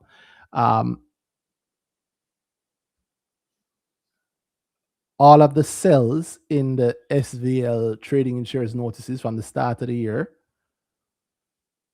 are connected parties or related entities selling, and they're paired with connected parties and related entities buying either the same value or Mhm. more. So Yep. just like Shay, I'm in the same boat as Shay, where I'm saying like to me it looks like it's the giant is moving. Honestly, Shay, I was thinking about it. It's only really two big active, what I call active with the market, all well, I wouldn't say with the market in mind, but active. Honestly, one active with the market in mind, giant, in my opinion, and Hmm. only two real active, seriously not acting like they're a giant, acting like they're small and actively growing giants on the market, Agile. and Yeah, it's man. SVL and Seprod. Like those two are the only Hmm. two that I see out there. SVL, Like I don't see this level of, you don't see this buying in separate. I wish there was, but no, you don't see this level of Nope. buying in separate. It's not as no. Yeah, and SVL So buying SVL continuing. is my star for the first half. Yeah, cannot that at all. Quite like them. Yeah, I like them too. As I said, guys, send a speaking request if you want. You can tell us about what your highlight for the year is, what you've liked, what you've not liked, what you think is happening for the second half, what the standout moments were for it. Jump into YouTube. I see a bunch of comments, so some of them I'll have to jump over. But can you guys speak about the impact of AHPC being suspended due to not providing financials and the It's out now, implications being hey. how much it will set back the growth? So that's a good, just to set the table for everybody who don't know. At the end of the quarter, three companies remained with their financials outstanding, and the three of them are the three are Atlantic Hardware, DTL, and what's the third one? Kinta. Thank you, Kinta. Kinta, and all three of them were suspended for being late with their financials. Since then, so at the end of June, or I should say the start of July, the JC suspended Kinta and Atlantic, and they had suspended DTL from way before. I think DTL is like something like 100 and I want to say either 140 something days overdue at this point with their audited results. Atlantic has actually submitted their audited results today, so I expect that they will be relisted. I'm expecting them to be relisted by Suspension to be lifted. Yeah, thank you. Suspension to be lifted by Monday. Kintyre has put out a statement. I don't remember. They always put out a statement. Yes, statements are free. So they have put out a statement pretty much saying that the audit pressure that companies We did a lot of stuff, so yeah, it's taking long. Audit pressure that the companies are under, cause they put out a statement. And you can check it out. If I could bring it up in time, I would. In fact, let me see if I can find it. It's a little lengthy. Yeah, I wasn't going to read the whole thing to everybody. Just the relevant parts. Yeah, man. But yeah, those are the three. Congratulations or condolences. Yeah. Or whatever. So. Yeah. So they did provide an update on it, and just the once over of it. The important bit is they said that the delay is primarily attributable to extensive audit procedures associated with several significant strategic acquisitions, joint ventures, and investment transactions completed during the 2025 financial year. We do know that they have spoken about many acquisitions during that time, and these transactions have required additional review, valuation assessments, blah, blah, blah. And as a result, and this is my, saying, as a result of that, they're saying that that's why they have been or are late 178, no, not 178 days, 90 days overdue with their audited full year report. 90 days overdue, 180 days late. They have no 178 days before they're delisted, assuming that JC continues to follow its usual rules, and so that's the lay of the land as it is currently. The second part of the question was the impact of AHPC, because she did ask specifically about AHPC and the implications of how much it will set back the growth. Yeah, how much it will set back the growth. What do you guys think? You think it's going to set back Atlantic's growth? Company? No. I don't think. Don't I growth think this is very different. of the company. Unless the question is around the Read share the price. share price or wow. Well, we'll take both.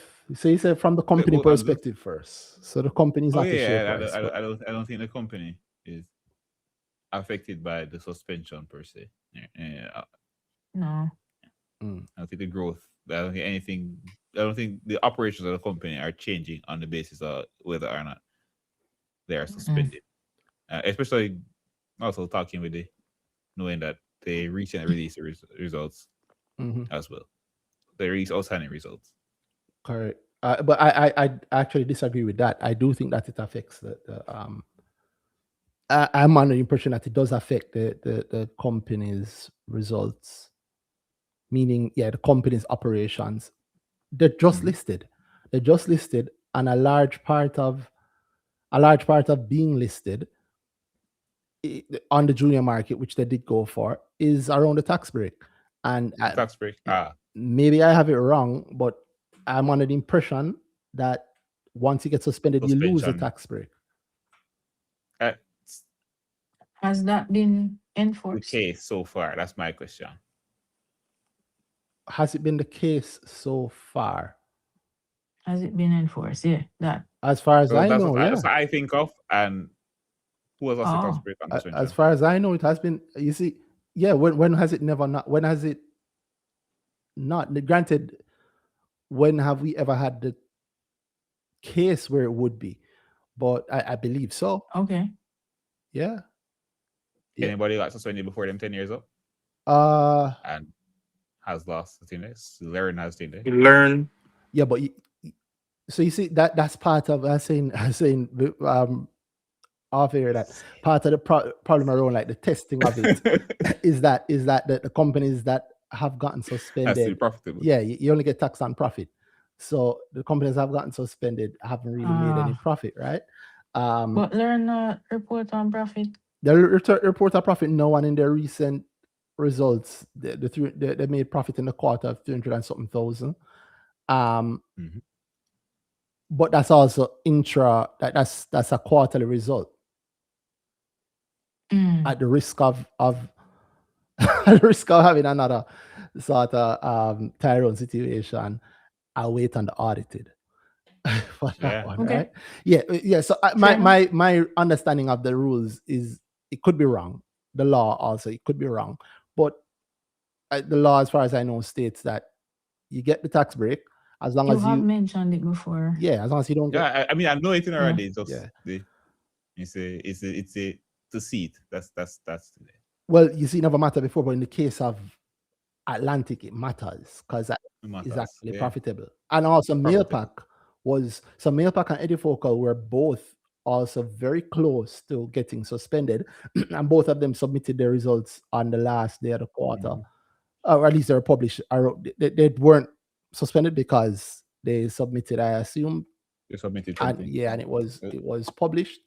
And Mailpack, it would have mattered to also, I think, based on what had worked out back of the AI envelope.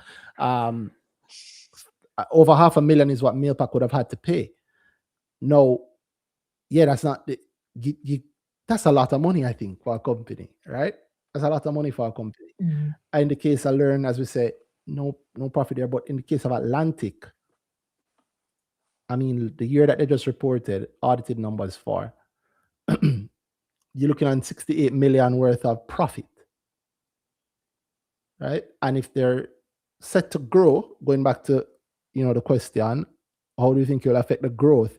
If they are set to grow, then if they're set to grow, that the tax break is a major part of the growth opportunity. Oh yeah. Yeah. I agree. One of the great effects, I think, of Atlantic and the movement of the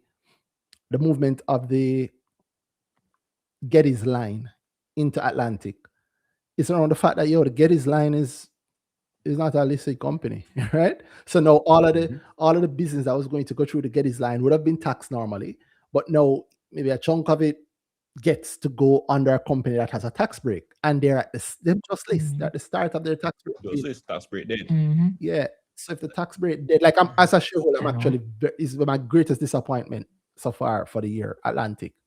Mhm. If they've lost a tax break, it's my greatest. And I say that as a shareholder who has made profit from the shares, but Mhm.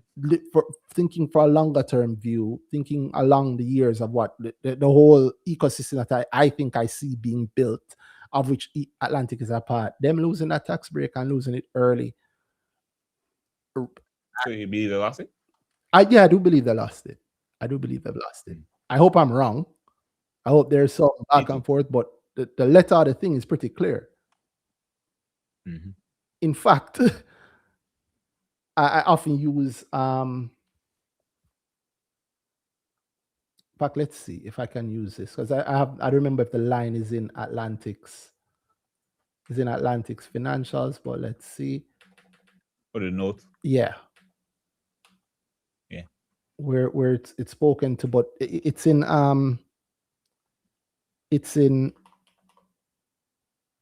quite a few. Maybe in fact maybe Atlantic would not want Oh, necessarily to in put this it there. report.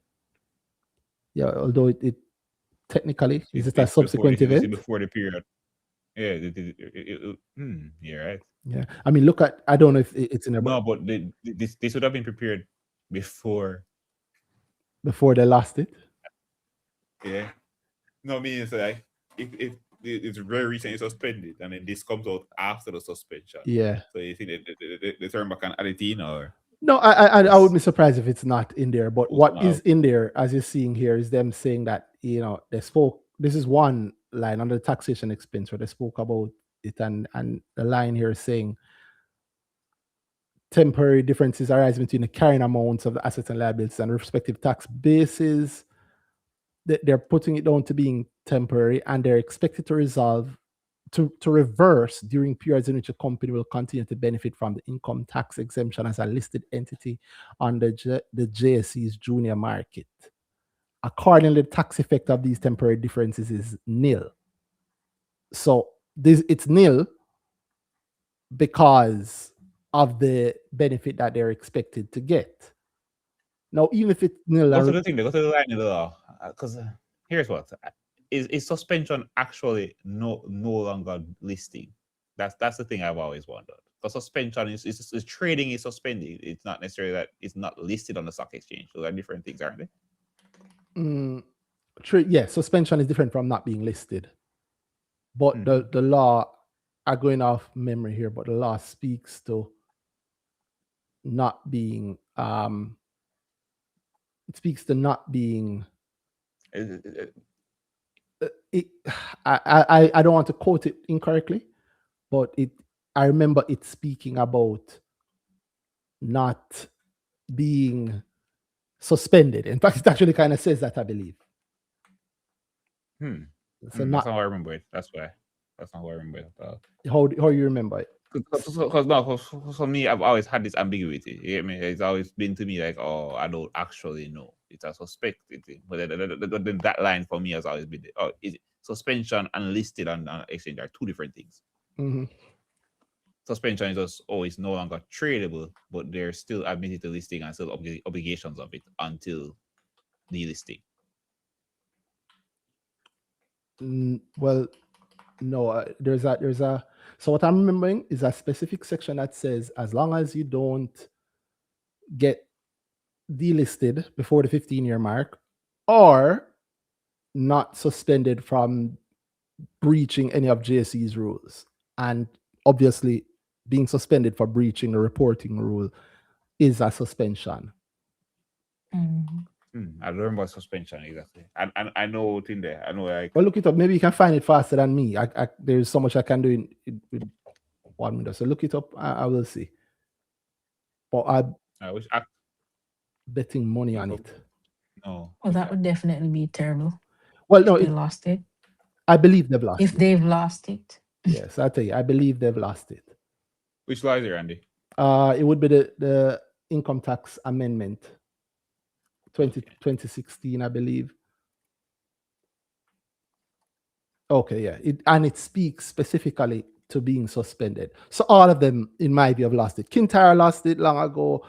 Eddie Focal lost it. Once you've been suspended, you've lost it. Right? The lawyer, the tax admin experts can correct me, but yeah, here this is the letter of the law. Open on 9 right now. Yeah. Notwithstanding what was mentioned in the paragraph before, if at any time before the expiry of the 15-year period, the eligible company is A, suspended from the junior market or the main market for any breach of the junior or main market rules, or is otherwise delisted for any reason whatsoever, you're immediately liable to repay So it all. does in fact say both of them. Of course, yeah, man. I remember it. It very kind of clear, annoyingly clear. And it's not just that you lose a tax break; you also have to pay back all of the tax break. Pay back all the previous taxes, I think. Yeah. So, What? you know, 500 any money you owe, It's so much worse. that I had, yeah, it's hot. for mail pack when I was estimating, that's where it came from. So it's not just that you lose a tax break; it's that the breaks that you got in the past, It gets worse. Yeah, it's about money. you have to pay it back. In fact, and I would like to think that the tax, I mean, I could hear the tax admin also saying, and you also have to pay us interest on it or something, yeah, right? But even if they don't put interest on it, like if you get suspended in Big year bill. 9, you have to pay from year 1 to year 9's taxes as if you didn't have the tax break, and they become due that time. So in the case of Atlantic, if they've lost it, and again, I think they've lost it, if they've lost it, then maybe it's just 1 year's worth of taxes that they have a break on, that they have to repay. But it just feels like a wasted effort. Like, it came this far. And like, I'm really rooting for it. Like, I really like Atlantic as a company. I like what they're doing. I like I said, what they look like in the ecosystem. Yeah, it looks tough. Rough. Yeah. GG Atlantic. Very. Yeah. So I mean, not that the business Very itself rough. can still do good, not that there still isn't anything great there, but Yeah, but the loss there's of that tax break. Win for them. That's crazy. Yeah, man. And as a shareholder, I want to know, like, what's the what they really got on so. Yeah, because it also came out 3 days later. That's the part that Hey, burned me. January. Exactly. We are so close. So close. You're missing it. 12 o'clock deadline. 11:59 deadline. So like they call up on the phone and beg on them, said no, we can't, boss. Which, if they did that, I also understand, because meaning I understand JC saying no if that's how it go, because no. The rule is the rule. Like, we have to have some rules. And I'm saying that as an Atlantic shareholder. Yeah, it does. That's because then also, that I agree. questions of like, so suppose they had let Atlantic through, but them suspend Kintyre, we would not. Yeah, exactly. That's exactly. Yeah, it would have been over. Yeah. So it's the right thing. It's the right thing. It's wrong. Right thing. It does. Right on JC side, wrong on their side. Yeah. What really? Submit the final exam at 12:03, brother. Yeah. And then the question becomes, like the post-mortem, like how did this happen? What was the reason for this? Because it's a major thing for a company that just raised money, that people like me have put our money in with certain expectations. And yeah, but I mean, I like the new CEO of it. I hope that we'll hear from him. I'd love to hear from him. I'd love him to come on and talk on BrickTalk and reassure somebody, because I know a lot of shareholders who are hurt and disappointed and worried. Suspension is one thing. Seeing the financials come out and seeing the financials come out now and be better is great to see, but it doesn't answer all of the questions. Not at all. Yeah, 3 days later, it's like, wow, you lose 10 years of a tax break for a 3-day delay. Yeah, what does that mean? And again, it's not up to just JC, right? JC following JC's rules, Yeah, but then, like we say, if you beg it out, it's a tax thing. exactly, Hello. tax admin. Yeah. Yeah, so Maybe I was a bit too hopeful. yeah, so that's how I feel about it for the company. Now, what effect will that have on the share price when it comes back? I don't know. Assuming that it starts to trade on Monday.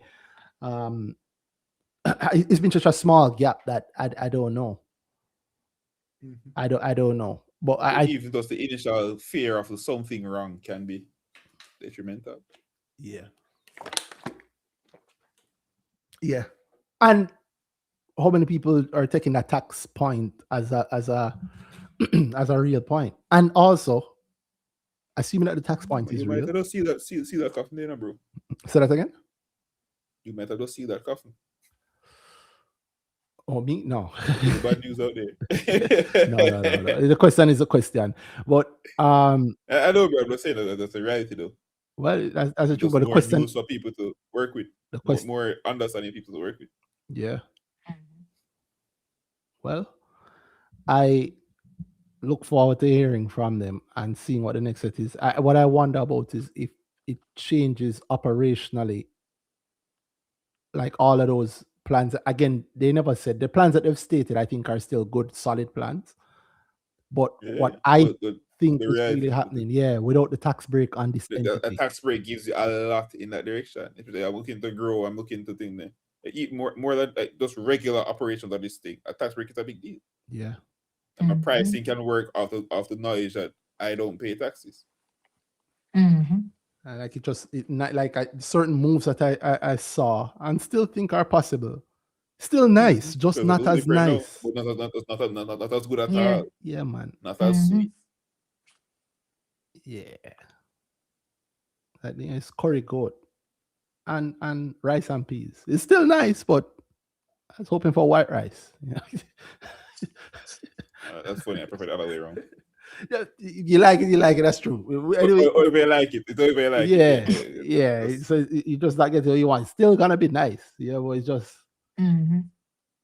it bothers me because like a lot of the stuff to with like the cement and CHL. Tax break is crazy in that ring, bro.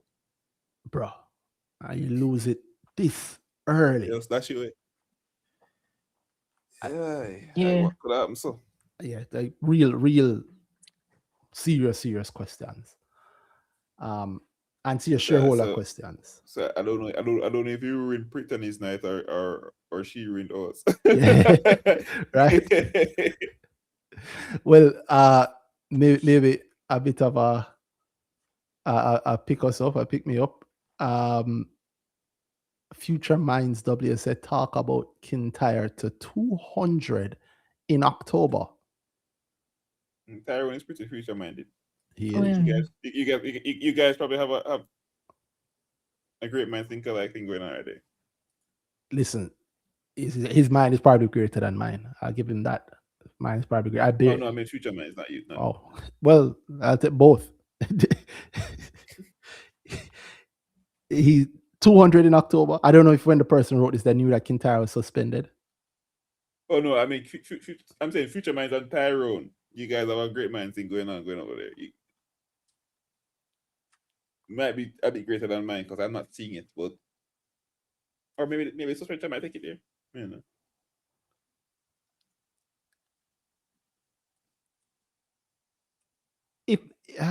I don't know. If you take the two, all the best, and I hope it does actually do that. Yeah, if you take and I hope I see it before it happens. I hope at that point I agree with you and say, yeah, man, let's buy this thing for cents and say for 200. It'll be great. Yeah, October, such a specific. As of yet, I have not obtained that such vision. Why they say October though? That's such a specific time. A specific time, October. I mean, I love a good dream, you know. I love a good dream. It could happen. I like immediately when I see stuff like that. I love hopes and dreams, yeah. Yeah, but you can see how it can happen. I like the EV, the Chinese car, not EV alone, but the Chinese car market is heating up. You know, Tyrone throwing him hot in the ring with the right partner.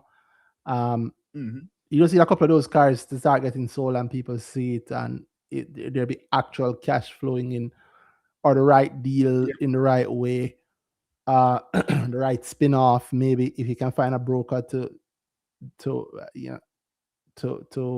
work with you. All of those are in fact, you don't even need a broker to work with you, but yeah, you do. All of those are possible. So pipe dream, let's say they come back from suspension with the right story also.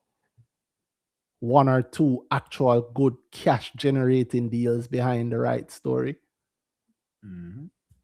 I mean, maybe not 200. If you take 200 as just hyperbolic, but a large number. 5, back to 5 or 4 on the back of the EV, and 1 or 2 deals.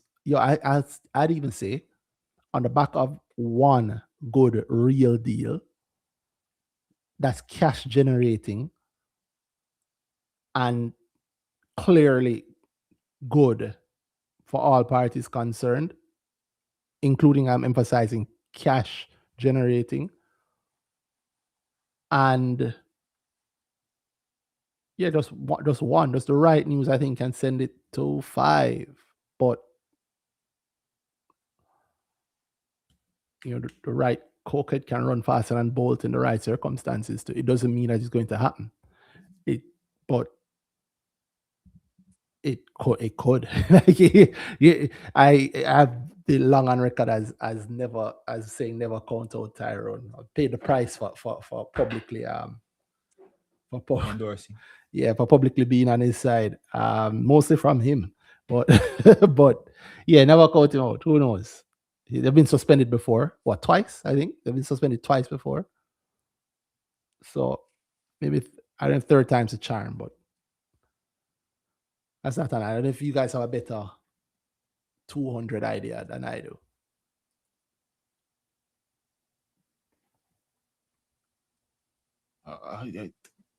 Sorry, I was reading that last message.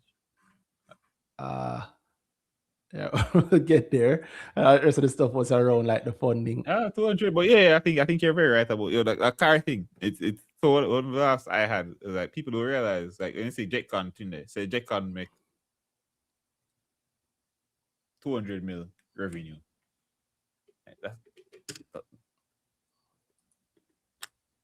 If they sell the right, if they sell cars at 5 mil, that's 40 cars. It's not a crazy amount, right? But JetCon been selling cars, so they know to sell car and them sell cars. So maybe Tyrone sell 10. Yeah. That's good money. That him never before. Yeah. That's actual cash flow too. Yeah, assuming strong cash flow actually. Assuming that the deal is set up the right way. And that is the issue, Yeah. So, yeah. What exactly is the deal? What part do they play in terms of work and benefit? How much money they make off a car sale, and what exactly do they do to get to that money? All good questions.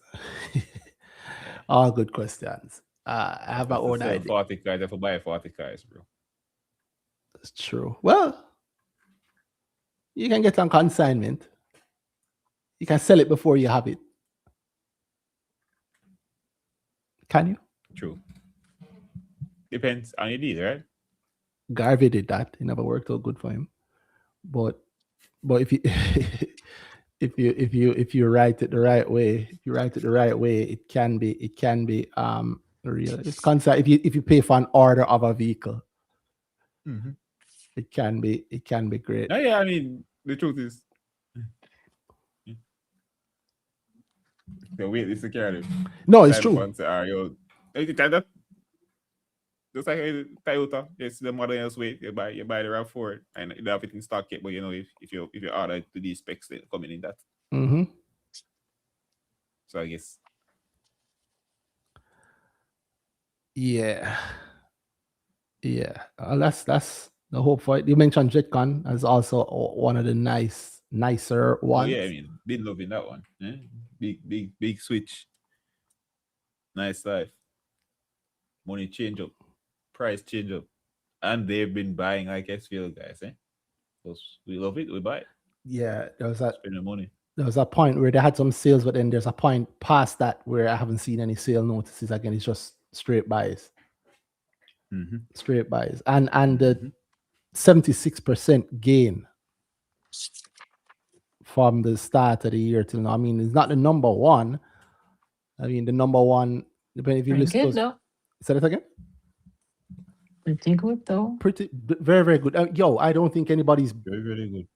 nobody's getting number one this year. Well, I don't think anybody's getting number one. I can say that at this point in the year, I don't think anybody's gonna get number one over West Indies What Petroleum. about the $200, bro?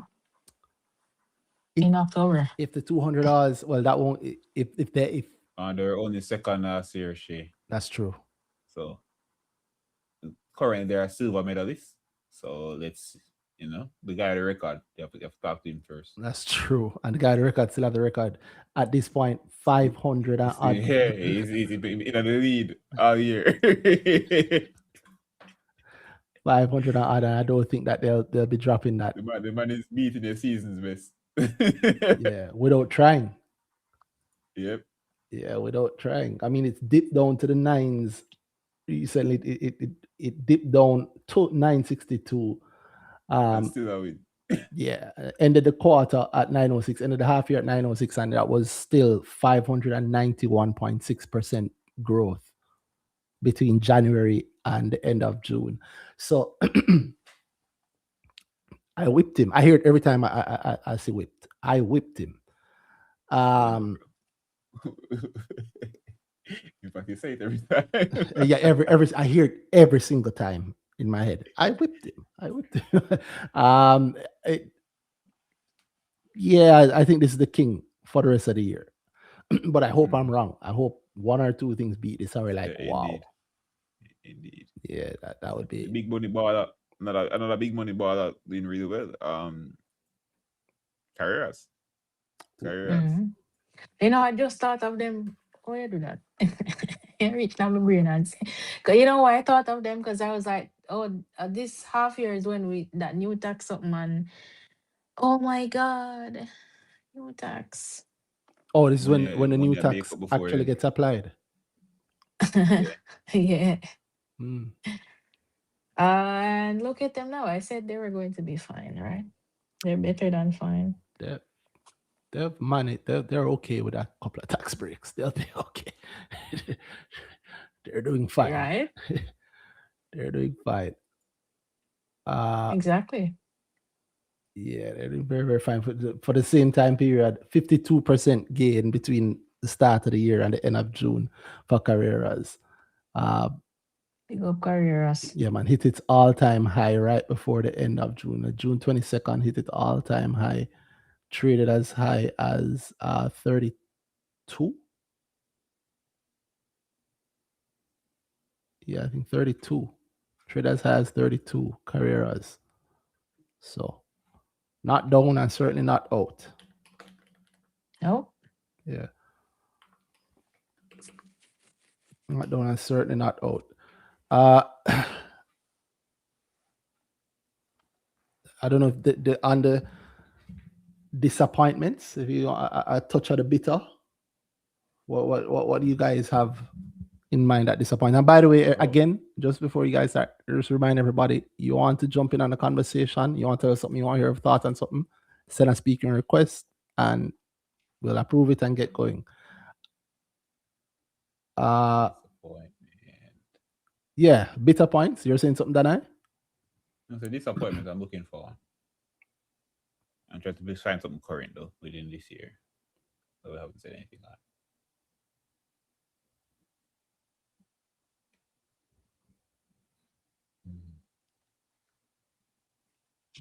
Like I said, my biggest disappointment. Same actually. I was hoping I was hoping it stopped at Atlantic, why you guys think. I was hoping. Yeah, getting suspended. I was hoping it was us, Another thing there. Another rough, suspended. and then seeing the results come out and then we today, get back to even it. rougher. Yeah. Okay, I guess it was heavier. Even rougher. That's another thing that I have to. I think somebody had sent a speaker request for. I actually don't know if they're on. My tab might have frozen again. Oh yeah.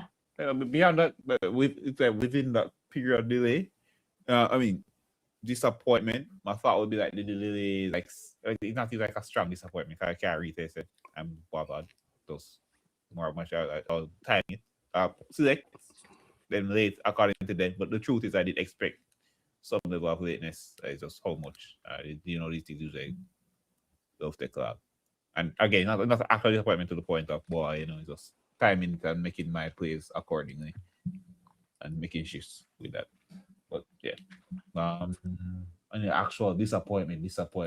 That's within the quarter, within the 2 quarters.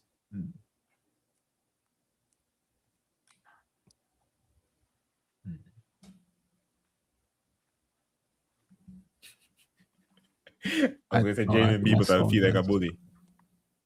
Randy? I think Randy's not hearing us. Randy? Yeah. Nope.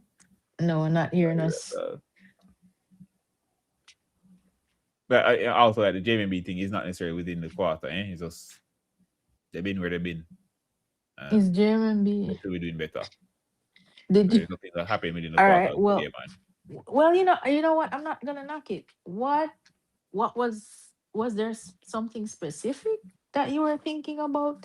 Why your mind went to, Oh no, I was looking on the list. I was disappointing you? like, yeah, these guys have been disappointing generally. Yeah, man. But yeah, man. I just them think that at this point. Yeah, At that's this like, point, it's not specific to the quarter. That's really my issue. yeah. At this point, I'm kind of just a disappointment. I think they've been a disappointment since the APO. Just bro, when? Yeah, they When? can do a lot more. Mm-hmm. Not a company, as a stock. But no, I'm not hearing Randy either. At least before Yeah, right, we were hearing him and he wasn't hearing us, but no, I'm not hearing anything either. But you know what? I think, well, yeah, true. Yeah, I was going to point out that there were a few companies that recorded like really decent numbers for that first quarter they saw. And then they just didn't really, or even like the December quarter, and then the share price didn't really do anything, but then share price and reporting are really Yeah, that would be where my disappointment part. It's don't really go hand point in of somewhat hand if we're expected. being honest. Yeah. What would be a Yeah, disappointment? so you can have Atlantic is on the head. Seeing Atlantic actually going to suspension was something for me. It was just like how we end up here, right? yeah, man. I was But then- really hoping that it wouldn't happen. Yeah, it's to the point I didn't believe it was going to happen. I was like, cool. Well, that's where I was too. Like, I was like, there's no way. Yeah. There's no way. Like, they're gonna There's fix no way. them, And then and then of course I was looking at their report for the quarter that went, and I was like, man, it's looking nice. Come on, guys. There's no way you're gonna get Do the right thing. suspended, right? But yeah, there they were getting suspended. I know, based on what Randy is saying, doesn't even matter that it was what 2 days. Based on the last January Star. Yeah. Yeah, it's after the 11:59, so it don't matter if it was 5 minutes after, 2 minutes after. The fact is that yeah. Are they hearing us? Yeah, I'm hearing you guys. I just came in on the last end of that. Yeah. Okay. Yeah. Mm-hmm. I think also that it, yeah, I don't even know what to say about it because it really is a it really is a disappointment. Yeah, I think that. Yeah. Mm-hmm. Yeah. Everything could have been so perfect. Yeah, Make a easy life hard, eh? trust me. Uh Oh, one disappointment. Oh, tropical with the APO. Ah, and that wasn't this year. It was not last year. No man, the new Oh, the new announcement.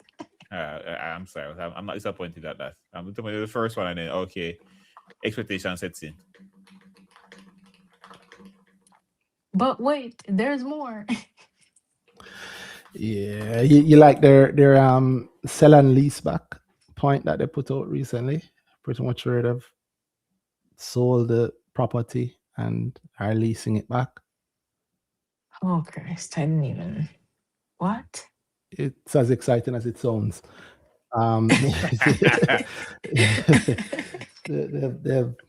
They've Okay. All right then, tropical. You very interesting. Cool.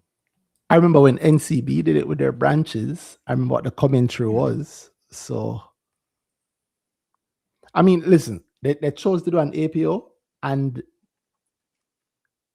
they chose to do an APO. They did as a result of APOs being what they are. I mean, nobody's trying to put their money on APO. The people who did, you see where they are now in terms of share price versus APO. They're down like with every other APO, except one. And Tropical didn't get all the money that they needed, right? So the hole that they were in that they needed that money for, they're still in it a bit. I know. Yeah, so they're doing all kinds of inventive things. It's just funny to me that they're doing all this. I just wonder sometimes, like I'd love to just ask them, like, yo, is it really better than not doing a rights issue? Like, How is it better? any company that comes down and does a rights issue is going to, any company that comes down and does a rights issues, it has been done in so long. I assume that you do it, you price it well. It's not even like any complicated pricing. Well, just price it lower than the current market price and make it a rights issue. And your chances are you can collect billions. You can. So Tropical is still in the hole that they're in. That's what I say. Tropical is still in the hole that they're in, and the sell and lease back is part of it. I saw. What do you think about the Amazon notice that they've sold products on Amazon now to I think 35 states or 38 states. All right. She's not impressed. At all. No, you see once you go APO, I mean, yeah. One thing that I did find interesting with them, they have that the battery dumping thing that they have. Mhm. There is, I was actually excited. I still actually am a little excited about that, where they officially recycle or handle recycling and export for recycling of You did mention that. yeah, those batteries, and I've seen they've been doing it. They have actually been doing it. I'm aware of shipments that have happened with them. And as you know, some of those Chinese cars, some of them will be EVs, some of them will be hybrids. More and more batteries will get used. Those specialized kind of batteries also, and it's good that they're in that line of business. But yeah, they're a bit of a disappointment too. Yep. I have a general disappointment with what I perceive as like a laxness from a lot of companies. Nobody trying to just not doing a lot, and that's a lot of them. It's that I think can do way better, can do way more, and just just use the market more, just generally, and that's just not the case. So you mean I would go on like JMB very easily goes to that one. oh, okay. Wait, Not even a try. Yeah. When you say not doing a lot, what do you mean? Like, I, I would say probably because I see the business and say, boy, I think JMB can do doing a lot more with what they have as a company, as a business, and then just the market is there, you know. A lot of companies that, as we've said many times, can raise, can fund some plan, and right now I'm chill, I'm good. Yeah, because how you want me raise? You want me raise in the way that you like as an investor. Yeah, basically, as if you're not asking for my money. Yeah, no, that's not how it works. That's not how it works. The only my money is my money, JA. Yeah, then the business ball, us and all little change. So yeah, what you need to do is you need to change your attitude and love an APO, and then they'll raise that way. On the JMB point, I personally I do think that like it is a jewel.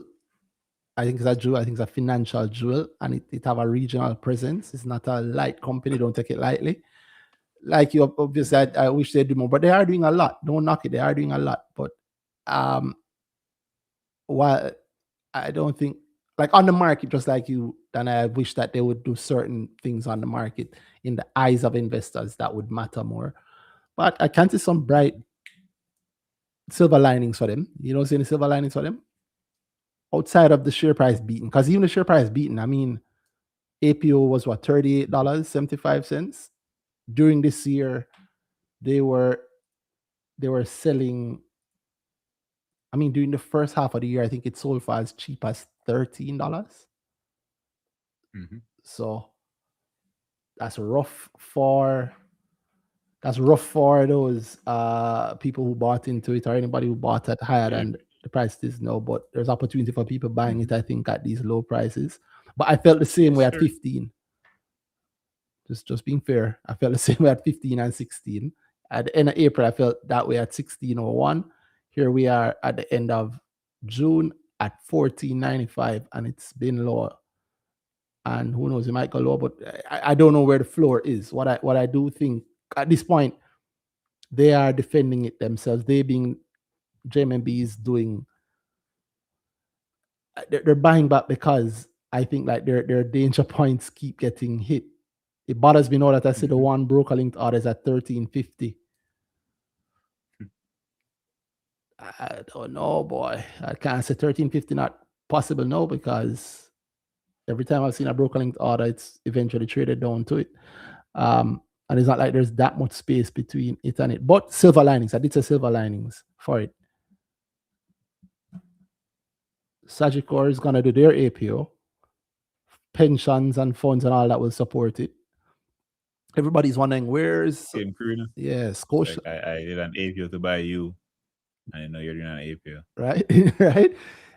So Sagicor is doing their APO to buy Sagicor Jamaica, which is listed as Sagicor Group on the JSE, is doing the APO to buy Sagicor Caribbean, to incorporate it and then just have Sagicor Caribbean listed, which means they're buying it from the Sagicor Caribbean owners, which is Sagicor that's listed on the Toronto Stock Exchange,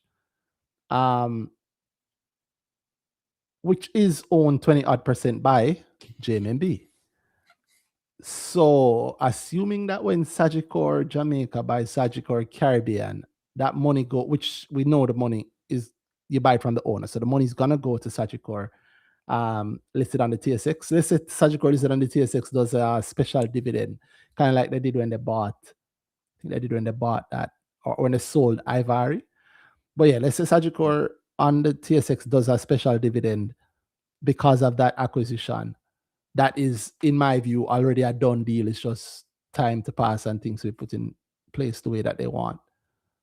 Then that could be a large whack of US dollars coming to JMB. 20% of that, let's say they pay out the whole thing, 20% of that goes right back to JMB's books and in the form of actual cash. So there's silver linings there. Will anybody care? Yikes. Yes, another matter, right? Will anybody curious a complete other matter? But yeah.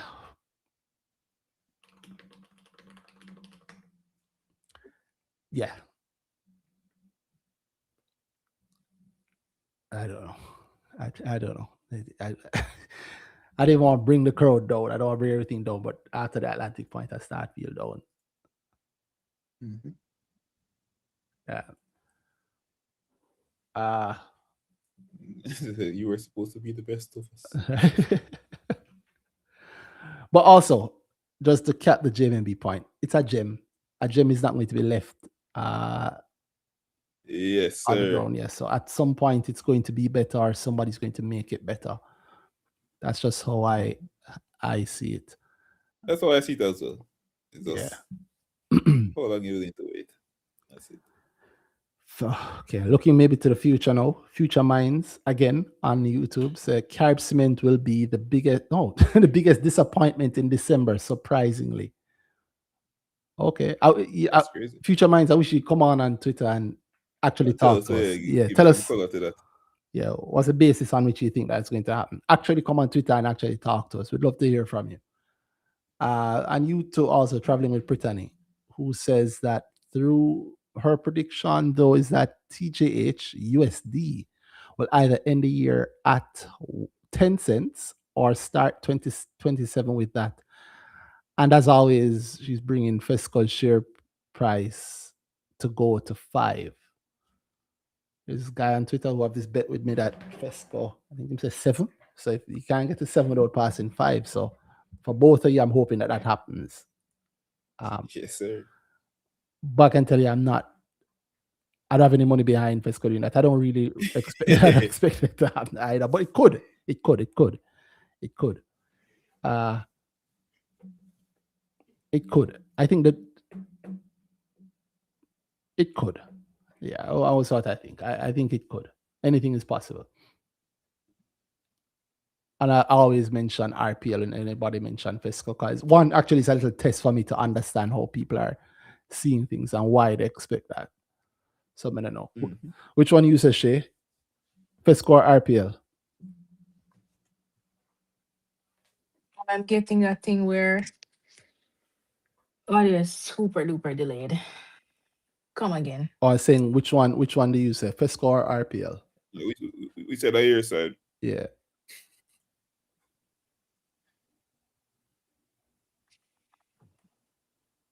Yeah, I'm hearing the conversation in my head again. I'm probably going to have to come off and come again. Oh, okay. All right, let's try.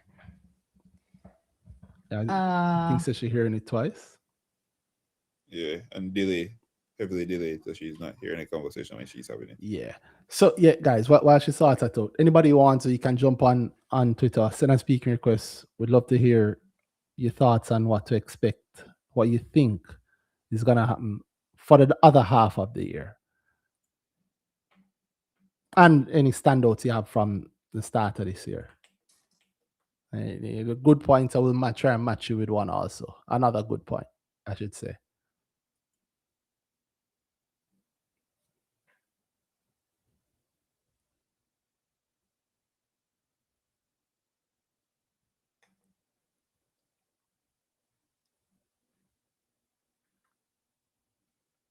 And the crowd goes mild.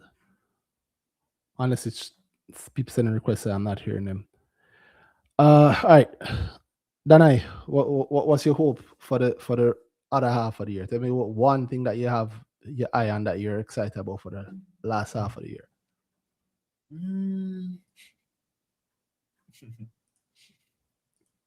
Oh, see, I carry on the damn thing in this quarter, so I can spread out the money, you know. Select, yeah, MD or F. I'm both, but I'm more of an MD fan at the moment. I think a lot of people are, which is funny. That's a disappointment. A disappointment to me that it's that's Select F. The delisting. I wish they weren't delisting, and I hope that they relist it. But I think when they relist it, it's probably gonna be reconstituted, recombinated fund, and Yeah, different beast, bro. yeah, and if it, Different beast. yeah, This is all serving its purpose. It's the usual, a move for you, but I'm really moving for me. correct. It, yeah, it sounds all great. They're doing this thing that, oh, finally shareholders, you guys have been balling. We're going to save you. But I think it's just matter of the machine more than that. It just don't waste a good crisis. I think so.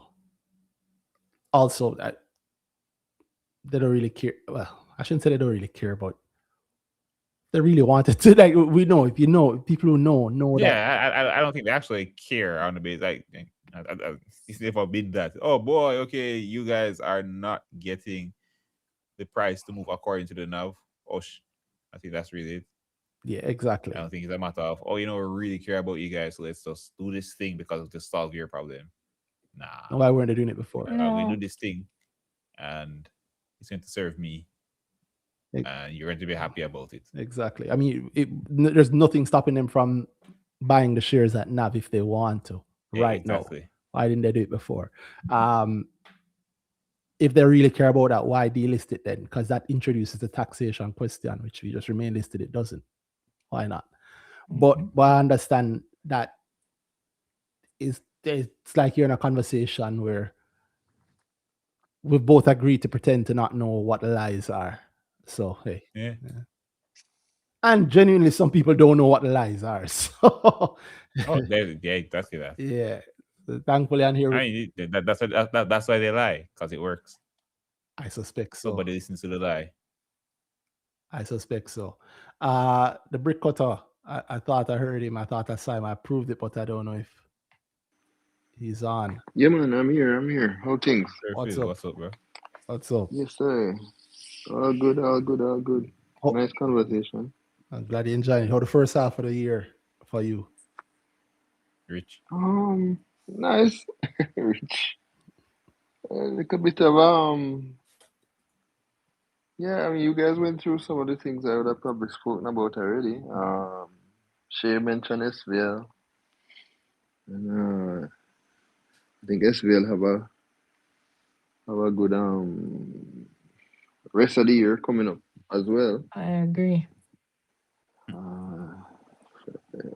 Yeah, I think they have some money rolling in.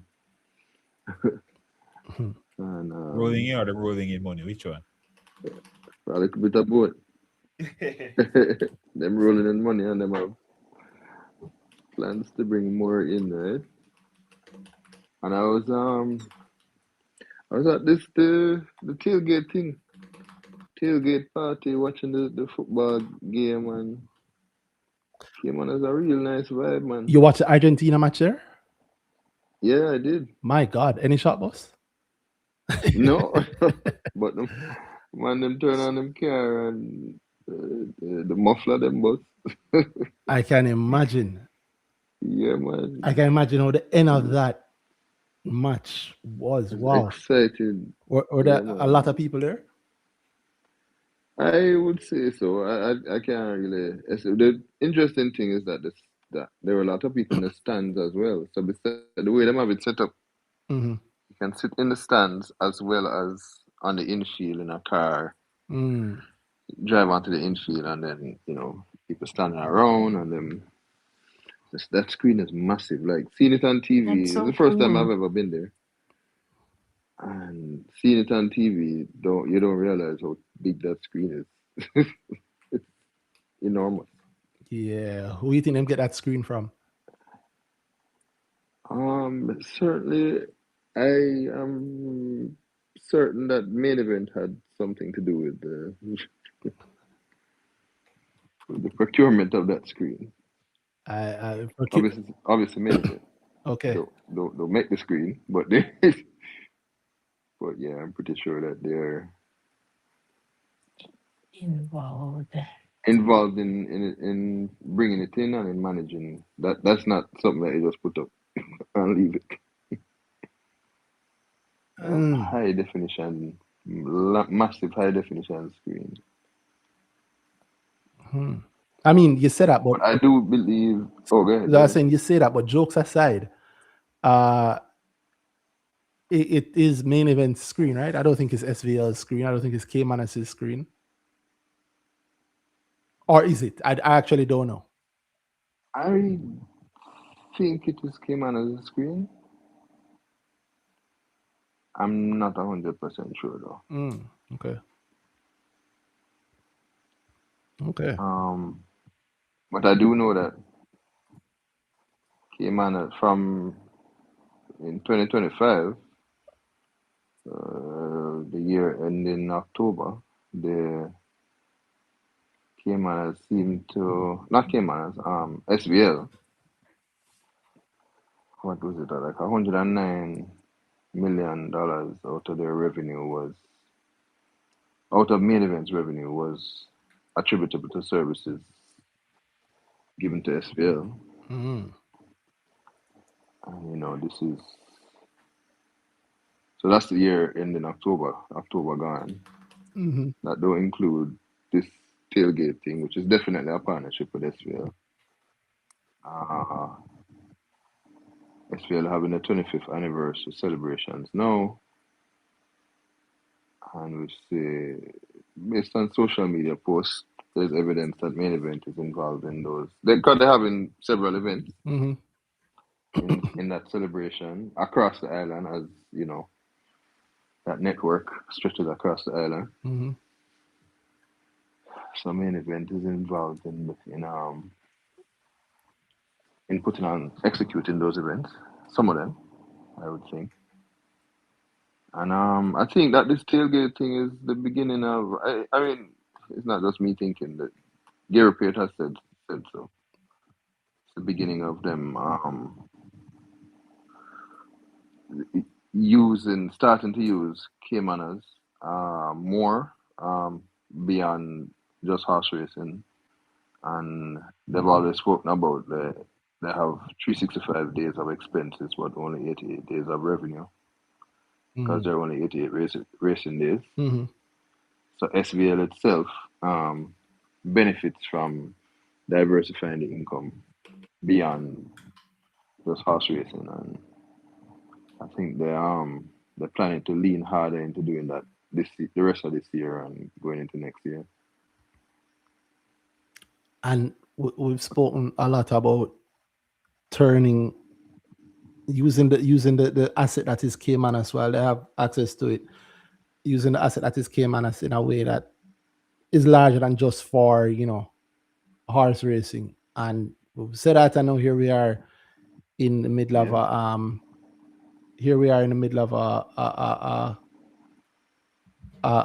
what you call it, in the middle of a World Cup period and World Cup year, and they're having events there.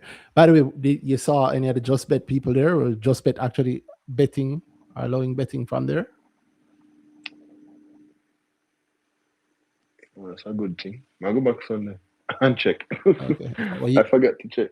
There was one booth that was Just Bet, but it looks like they were playing. It looked like they had scratch off games going on there.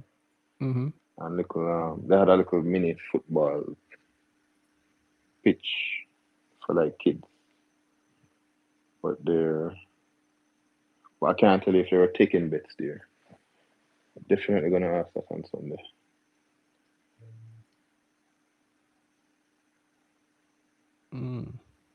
All right.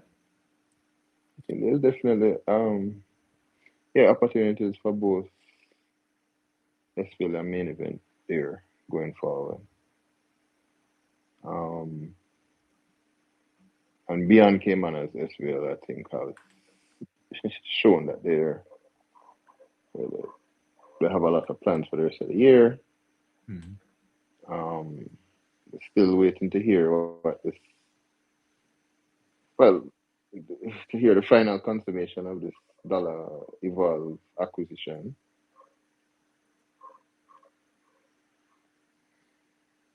Which also brings dollar in. And dollar made some interesting. I don't know if you guys didn't discuss dollar before. Oh no, yet. They had some interesting share movement in the first half of the year. Somebody on YouTube, Talk Truth 2926, say dollar going above $5. I like how I'm thinking. Yeah. I hope he's spending in the same direction. I hope he is as well. Yeah, man. Lion is believing. Yes, sir. Lion is definitely believing. Um, We've seen Sir Berry on Twitter also speaking. Well, I assume yeah. he's talking about dollar, speaking very positively about it. That's it. Yeah. USD my talking around. Maybe yeah, can never tell, right? And with him and that dollar, well, not even with him, with SVL and dollar, like I don't know how far back it go, but you remember, like we saw plans that were put out. You heard Gary Peart himself say, at the time I think it was still Michaela, or I don't know if it was Evolve yet, but if whichever one the better, if dollar the better, it is. If develop, if that the better, it is. And then yes. we're not at the point where dollar is owning the book of Michaela, and Yeah. as you were just hinting at, Phil, that we haven't heard how that has ended yet, like what the details of that are yet. Yep. What you think is going to be? How you think it's going to be set up?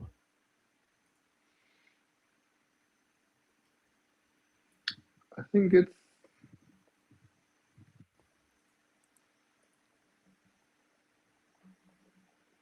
hard to say, but I don't think that it's really the neighbor style to issue shares. So I believe there's going to be some movement of shares, but not in the way, not a share issuance by the new share issuance by, well, by dollar, I guess, in order to pay for the default loan book, because that's essentially what's gonna have to happen. Like for dollar to get the loan book, they have to pay for it somehow. I think there's going to be movement of shares and thus movement of value, but done in a way that, of course, SVL will get a benefit. SVL is already a heavy owner of dollar shares, right? They have 15% of the company. Mm-hmm. I don't know if they'll get in more dollar shares, or they could get cash for it. But I do believe that it will be share movement. I think that the dollar, I think that the cash the cash generation stage of the game now. Right. Yeah. I feel anyway. So, but they could, maybe they could be getting more shares. It's for 15%. You're right. I don't know if maybe them buy more, go up to 19.99. Maybe. Technically, SVL is the second largest shareholder now. Or technically. I mean, we don't know. Yeah, we don't know. Yeah, we don't know. We don't know the shareholding is here. We don't know. I count the shareholding differently. So technically, SVL, I think, is here the second or the third. They're either second or the third largest. But either way, yeah. So you think the dollar thing is the next big thing for SVL? The next obvious big thing.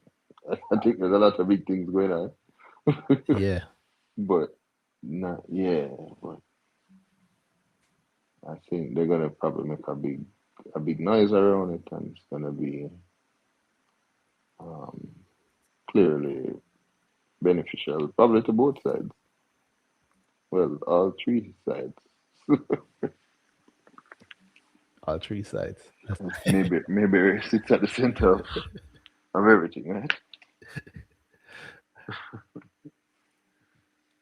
Maybe it sits at the center of everything there.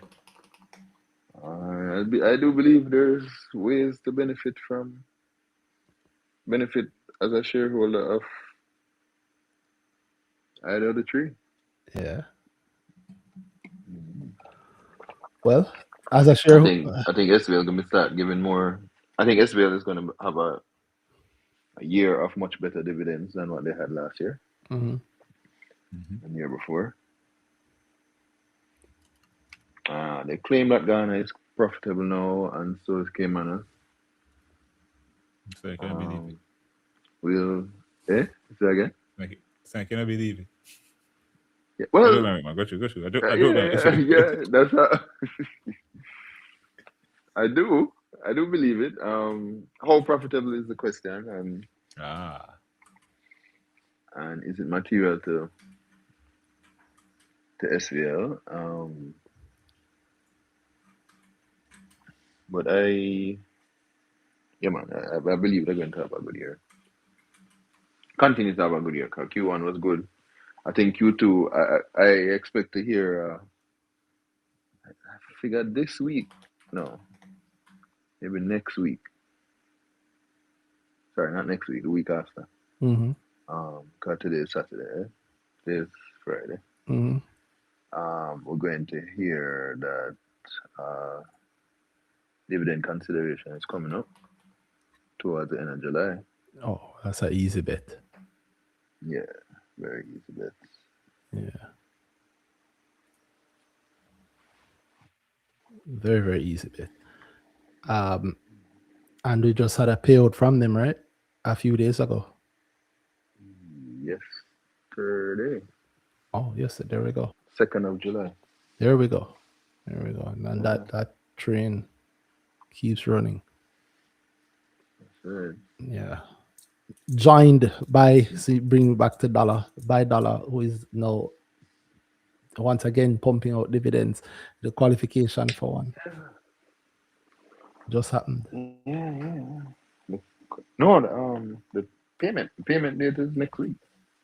The qualification was last week, the end of the last week Monday. Mm-hmm. Or Monday gone, sorry. 29th. And the payment is next week? You can see. We go to corporate actions on My Money JA, and yeah, I think you're right about it being next week. July. We have a dividend coming up from Wisynco. Government payout, government bond payout, access. Maybe not. No, maybe a little further. Maybe the following week. Yeah, maybe a little further. Not the following week. Yeah, July 13th. July 13th for the actual payment. Payment date is July 13th. Yeah, that's correct. July 13th for the payment, and not a bad yield. Dollar is one of the, weirdly enough, Dollar is one of the top dividend yields, at least at this point in the year. Look at that. Yeah. Some of us are things change, eh? You're so right. You're so right. Things do change. Things do change heavily. I don't know. Quickly, is it quickly? I would say a year is quick. Yeah, I mean, by almost any measure. Yeah. At this point in the year, It's dollar, a short term. It's at least short term, right? The real yield that you get it from Dollar, if you buy it, depending on when you bought it, but like 3.6%. That's the fourth best dividend yield on the market, behind GHL, Carreras, and Indies as number one. If everybody wondering, what about Trans-Jamaica? Trans-Jamaica, you have to go all the way down to number 8 before you get to Trans-Jamaica. So the next behind Dollar is Fontana at 3.59. Epley is number 6 at 309. CPFV, which is linked to Epley, 2.52%. And then you get to Trans-Jamaica, number 8 out of 10 at 2.38. And then Salada right behind that, 2.35. And then number 10 to round it out, Massey, 2.24. And then, I'll throw in 11 and 12 just because it's Sagicor and NCB. 2.23 and 2.1%. Look at that. Yeah, so for the people who say they're dividend lovers and you love your Trans-Jamaica, nothing wrong with that. If you're looking for something, boy, I want better dividends than Trans-Jamaica, there are a lot of things better than Trans-Jamaica. And if you're really serious about dividends, I want better than Trans-Jamaica. Not only is there lots of stocks, there's also lots of preference shares, every bond has much better yield than Trans-Jamaica, than every single security that I mentioned so far. So I would take a bet that. Oh, go ahead. No, go ahead. You go ahead. That point was. I'll take a bet that at the end of the year, you're going to find SVL and MGL in that top 10, climbing into that top 10 list. SVL and MGL. Yo, I think whenever that MGL dividend hits, whenever that MGL dividend hits, boy, it's going to hit with a force. Worries. Yeah. Yeah, man. It must flow up. It's gonna flow upstream. Tax-free upstream too. I mean, and maybe MJE also. Amidst all the talk, yeah. You remember, those of you who are still to remember, I know you remember that one of the biggest, like during the time when NCB was, oh my God, it's terrible, it's falling, it's so terrible, blah, blah, blah. MJE, I believe, was buying. Yeah, man. Yeah. $20, $25, $30. No, it's at $60. NCB, that is at $60. That's a strong holding to have. Yeah, it's a reworked set of drivers towards the NAV. I mean, yes, SVL is still the major driver to the NAV, but it is what it is. You have a whole lot more pedals that can get pushed. Yeah, I think they're gonna get pushed too. Yeah. All right. I think we've been going long enough. I don't know if you want to end with anything you want to talk about. Actually, the screen I'm looking at doesn't show you. But not Jevi Sosa. I don't know. Are you on? Because I know I proved it, but I don't know if on my screen it still just shows as a listener. I guess not. I don't see, man. Yeah, BrickTalk. So what you want to tell us to end? What you feeling is good for the rest of the year? Statement. Yeah, your closing statement. Yeah, boy, watch. Come take a little visit to the homeland and see holy plans and holy construction still. I mean, we've been talking that construction are going and reconstruction are going down the western side. I haven't been that side, but I think there might be a good boost for the cement companies on the market. Coming, and the minister of construction, industry and commerce. Industry and commerce.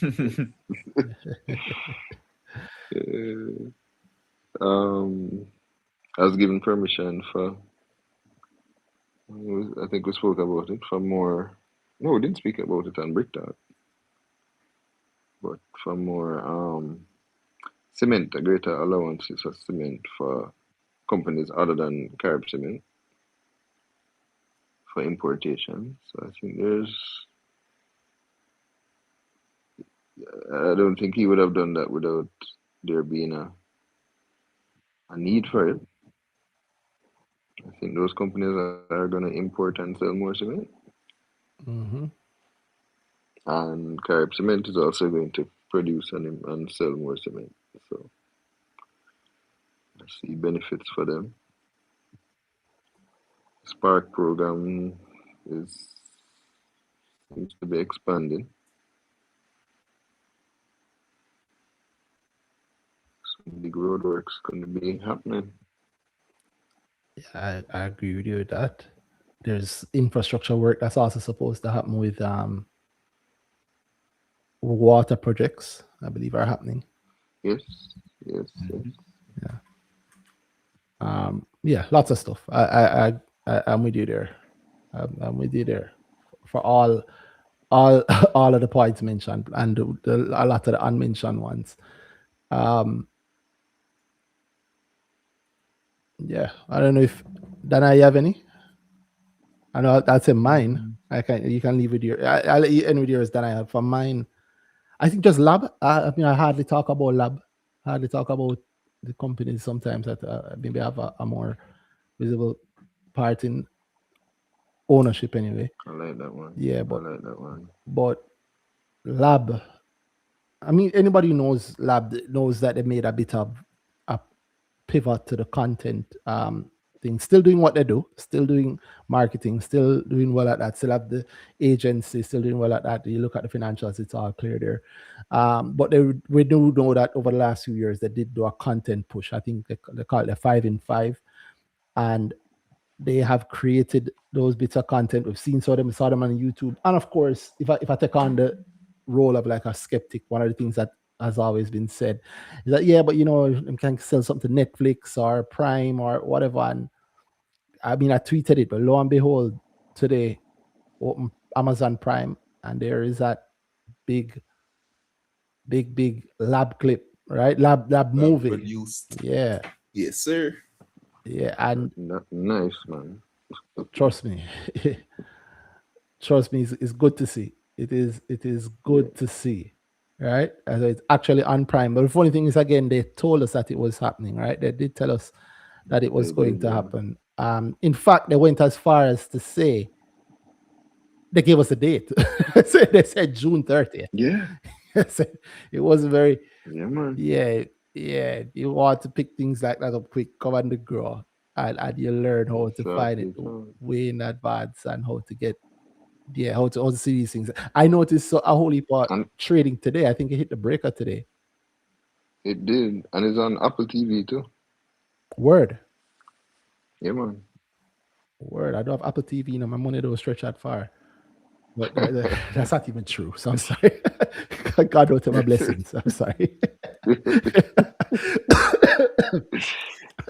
Well, what I noticed though with Lab, what I'm excited about, is that if you look at what they spoke about in terms of the pieces of content, I've seen this happily ever after, happily ever awkward, not after, sorry. Awkward. Yeah. And I've seen the series with the lawyer. I saw just maybe the pilot of that series with the lawyer. Right. But they have other bits of content that they've made that I've never seen. There's this thing I see with like some kids and like a family. I don't know if it's like a sitcom or what. I've only seen clips of it, like in the teasers. I've never really seen that. Which Love Offside, I haven't seen. Love Offside, that movie, full feature film. Feature film, haven't seen it. And they said 5 in 5, and we just say what, two things that we've seen. So the other 3, and they're still we've seen 2, and they're still filming things. Yeah, man. Yeah, they're still. It's a better record than government. Oh, I will not say that. I know. I will not say that. Let us all remember that the government was very present at a lab ceremony recently, having contributed to the film fund. Dan, I please don't screw up my money. What are you trying to do? What are you trying to do? What are you doing? But yeah, I'm very happy to see that. Really, really happy to see it. Really, really proud to see it. And yeah, happy about it. I mean, there are other little teasers too. I see shades of teasers around, like maybe Learn can raise some money. I see shades of teasers around the same NCB that we spoke about. CHL, the rest of the takeover to happen later this year. Dolphin Cove. Time kind of come. We were talking about that in the group. I'll talk about that more. Okay, so that was mine. I don't want to take it first. Sorry, Danai. Sorry, I did see that. No. So I was about to start it. So my start was I thought you would say this one. I already said the select. So I was like, my excitement for me around the Dolphin Cove. Look at time finally come, bro. Them reach. Mm-hmm. Yeah. Yeah. So Big thing. the notice coming out today is that the board of directors are aware of a transaction between the majority owner for and another party for the shares. So it sounds to me like an offer is being made for the majority interest shares in Dolphin Cove. So as far I read it as time comes, so we should be hearing soon, probably even getting the offer for them to. Well, probably hearing soon about the offer that's being made for World of Dolphins share, and then see however that trickles down because they'll be buying a majority interest and whatever that kicks in for us as minority shareholders. You didn't find the you didn't find the wording of the thing a little strange. Which part? Tell No, me what you thinking. The, 'Cause I the don't know if whole the whole thing. the thing around it for me was why strange. That's what's probably getting me. But to me, it was it was interesting around how they mention it, being clear that we are not a party to whatever. It's we know of an offer or not offer a track. Aware of words a in them, but it's a proposed share purchase proposed agreement or similar agreement. arrangement involving the ordinary shares in the company held by World of Dolphins, which is the majority shareholder. Yeah. Why is it strange? One, because I know they're lying, right? But Yes. yeah. So it's football and stocks, the two places where them lie, and government. But big up, big I So no. but Big up the big up the government. government. Yeah. But yeah, you know they're lying. I know they're lying, and they know they're lying also. But yeah, it is the lie that everybody pretends to not see. Then they mention why I say strange is that I wonder how much of it is me seeing what I want to see. So they say that they're aware of a proposed arrangement, and they call back to the fact that the majority shareholders were and the creditor of same were actively exploring a sale of the shares. The company is not a party to any such agreement or arrangement, and the independent. And as at the date of this notification, the independent directors are not aware that a binding and effective agreement has been entered into by or on behalf of the World of Dolphins Inc. Isn't that interesting wording? Yes. And the board has requested further information from World of Dolphins to enable a company to assess it, that is to determine whether any disclosure needs to be done under the rules. I found the whole thing weird because I thought that it seems like a mandatory notice, but it's not a mandatory notice. It's not proposed. It's not actually mandatory. Yes. So why tell us? Exactly. Do they have to tell us? I don't think so. You know, Why tell us? It speaks to when they become aware, they'll assess and determine if they have to do the mandatory notices. So what are you telling us about then? Yeah. Of course, in the girl group, I'll talk a little bit more openly about this, about how weird it is. But I just found it weird. But I'm with you there. Like, yeah, I get you. I would say definitely. I would say strange warranted then. Yeah. Why tell us? Yeah. Why tell us? Why use the wording that you've used? Yeah. Why do I mandate? I mean, I from the June 30th, you go back 6 months. The price has been, some would say, has been colored. Maybe in the manner that you color it if you want to offer. What was that price 1 week when somebody came on YouTube and they said, what was the price that they said? Randomly. Yeah, that a random price, yes. but the number was not random at all. Yes. Is it 14 or 16? I want to say 16 because I was thinking 12 1650 or whatever, but the person said something like 1670 or 1670 or 16, something like that. Very, very random, quote unquote random. But yeah, I found the notice weird just for the reasons I just touched on there. Very, very weird, I think. But yeah, I don't want to interrupt your point too much. Then I said Yannick sent something. Oh yeah, but what I want to say.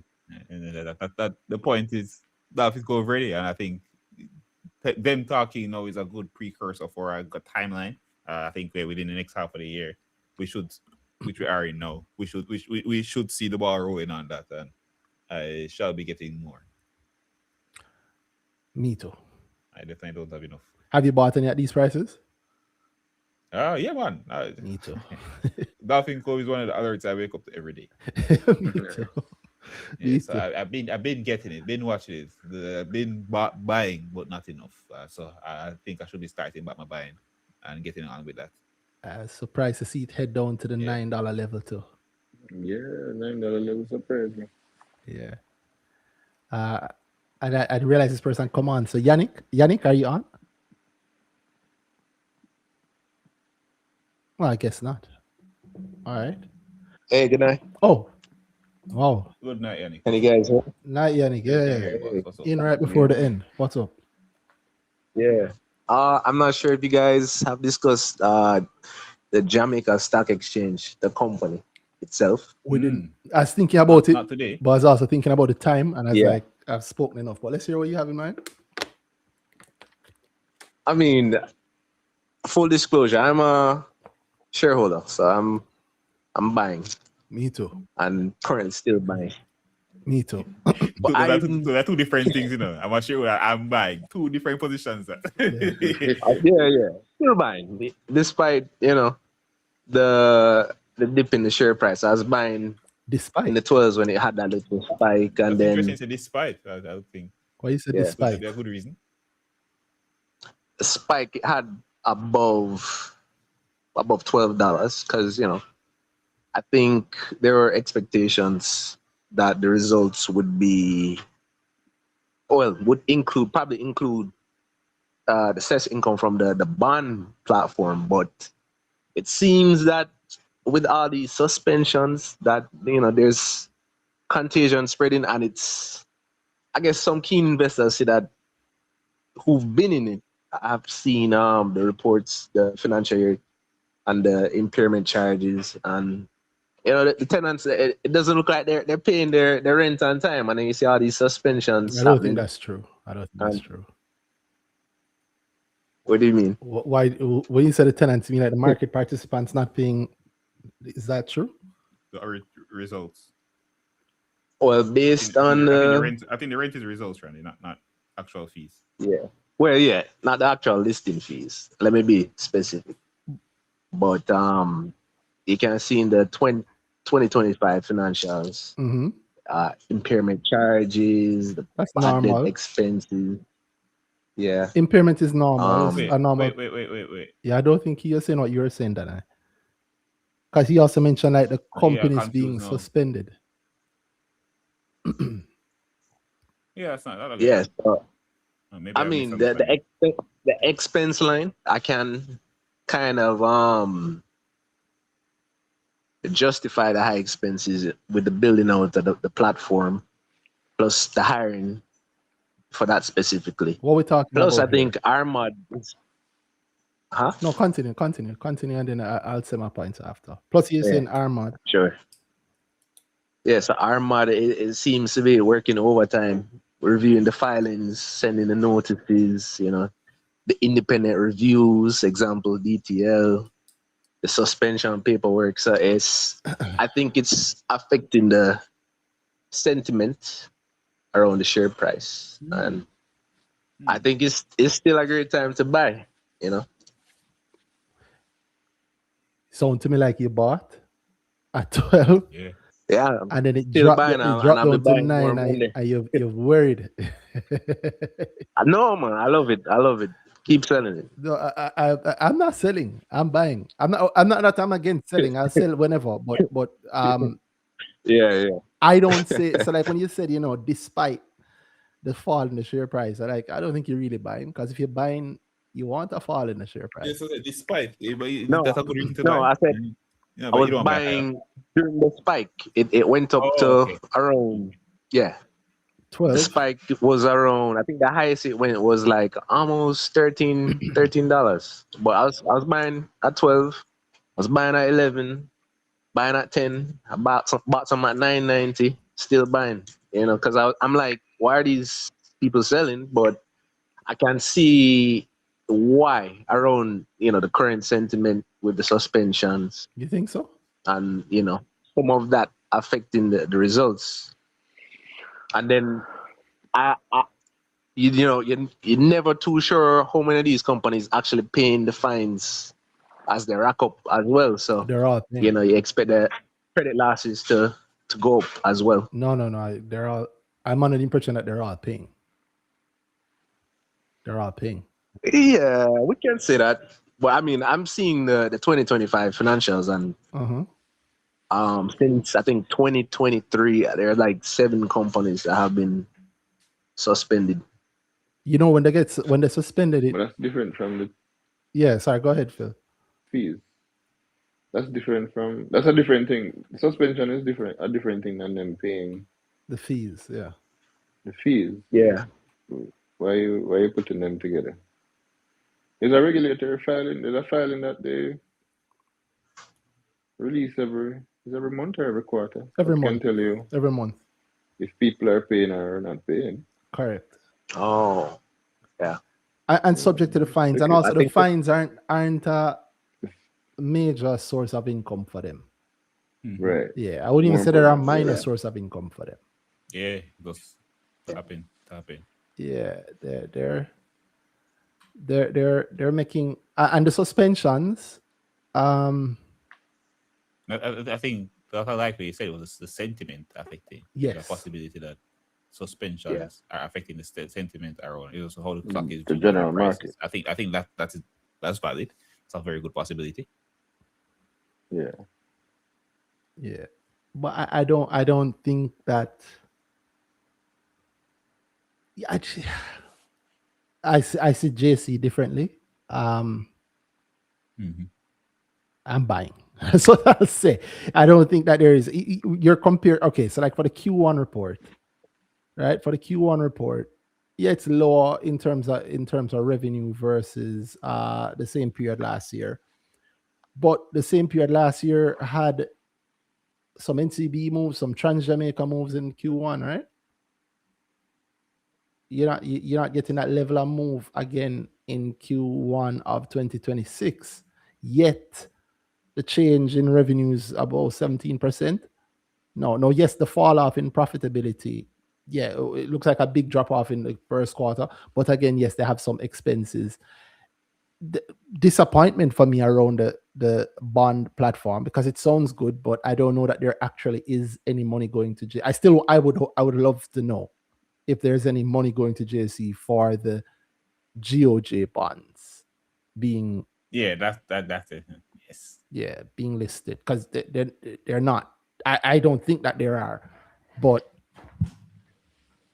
it don't matter one way or another, because if you weren't getting money for it before, and you're not getting money for it now, okay, it's like me, Wash. does that mean not? Is me counting the money that I didn't win in the lotto? Don't help. For the rest of the year, just one of the things I teach at Grow is I teach people that they should have a idea of how these companies make money, like what they actually do to make money.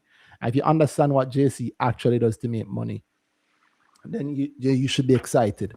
Everybody knows like the stuff that we talk about.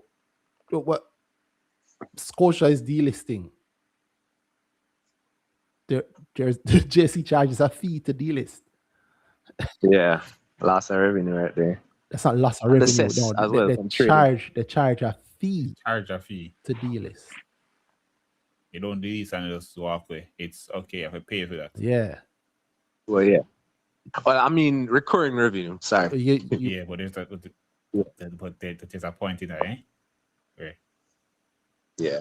So they wouldn't get that fee before. If you check, just go into the depths of it, that fee is a nice fee. Then Yeah. Scotia themselves doing that buyout. Now, if we even assume that the price doesn't change and 61.50, you've seen, I'm sure you've heard general numbers spoken about it, and I know a lot of people listen to this and then they go out and they do the actual work, and then you see another set of. So hopefully I'm pushing next week's and next month's videos for you. Check the amount of money and don't just think, oh, it might go to the next best thing, and then you're going to pick Carreras, Trans Jamaica, NCB, Barita, Sagicor, right? Actually look at that money and consider what it means, and then also consider that it's going to shareholders, minority shareholders, and the vast majority of them are going to put it in the market in some way, shape, or form. And if they're putting it in the market, JC eats fees on that. And if Sagicor has a new listing coming, JC eats fees on that. And if they're going to delist those two funds, JC eats fees on that. And if they're going to relist something new, JC eats fees on that. And if Barita is going to rework its entire structure, JC eats fees on that. And if somebody buy NCB, if West Indies Petroleum come, JC analyst, exactly eat fees on that. If West Indies Petroleum, micro market, the other part of it, micro market maybe, but and no knock to the micro market, yes, but I don't know size wise. Yeah, it take time. It take time. Yeah, I'd be more excited about maybe the fee and cess from the micro market than anything else. But if another set of Trans Jamaica moves happen, as they always do, JC eats fees and taxes off that. The new listings, like Phil mentioned, one, the West Indies Petroleum, the next part of it, there's money to be had Qantas. there. God forbid, but if Qantas does an APO, there's something to be found there. Cygnus, I think, is due another preference share. They got do another preference share. Eat these off 25 million US, them say. There we go.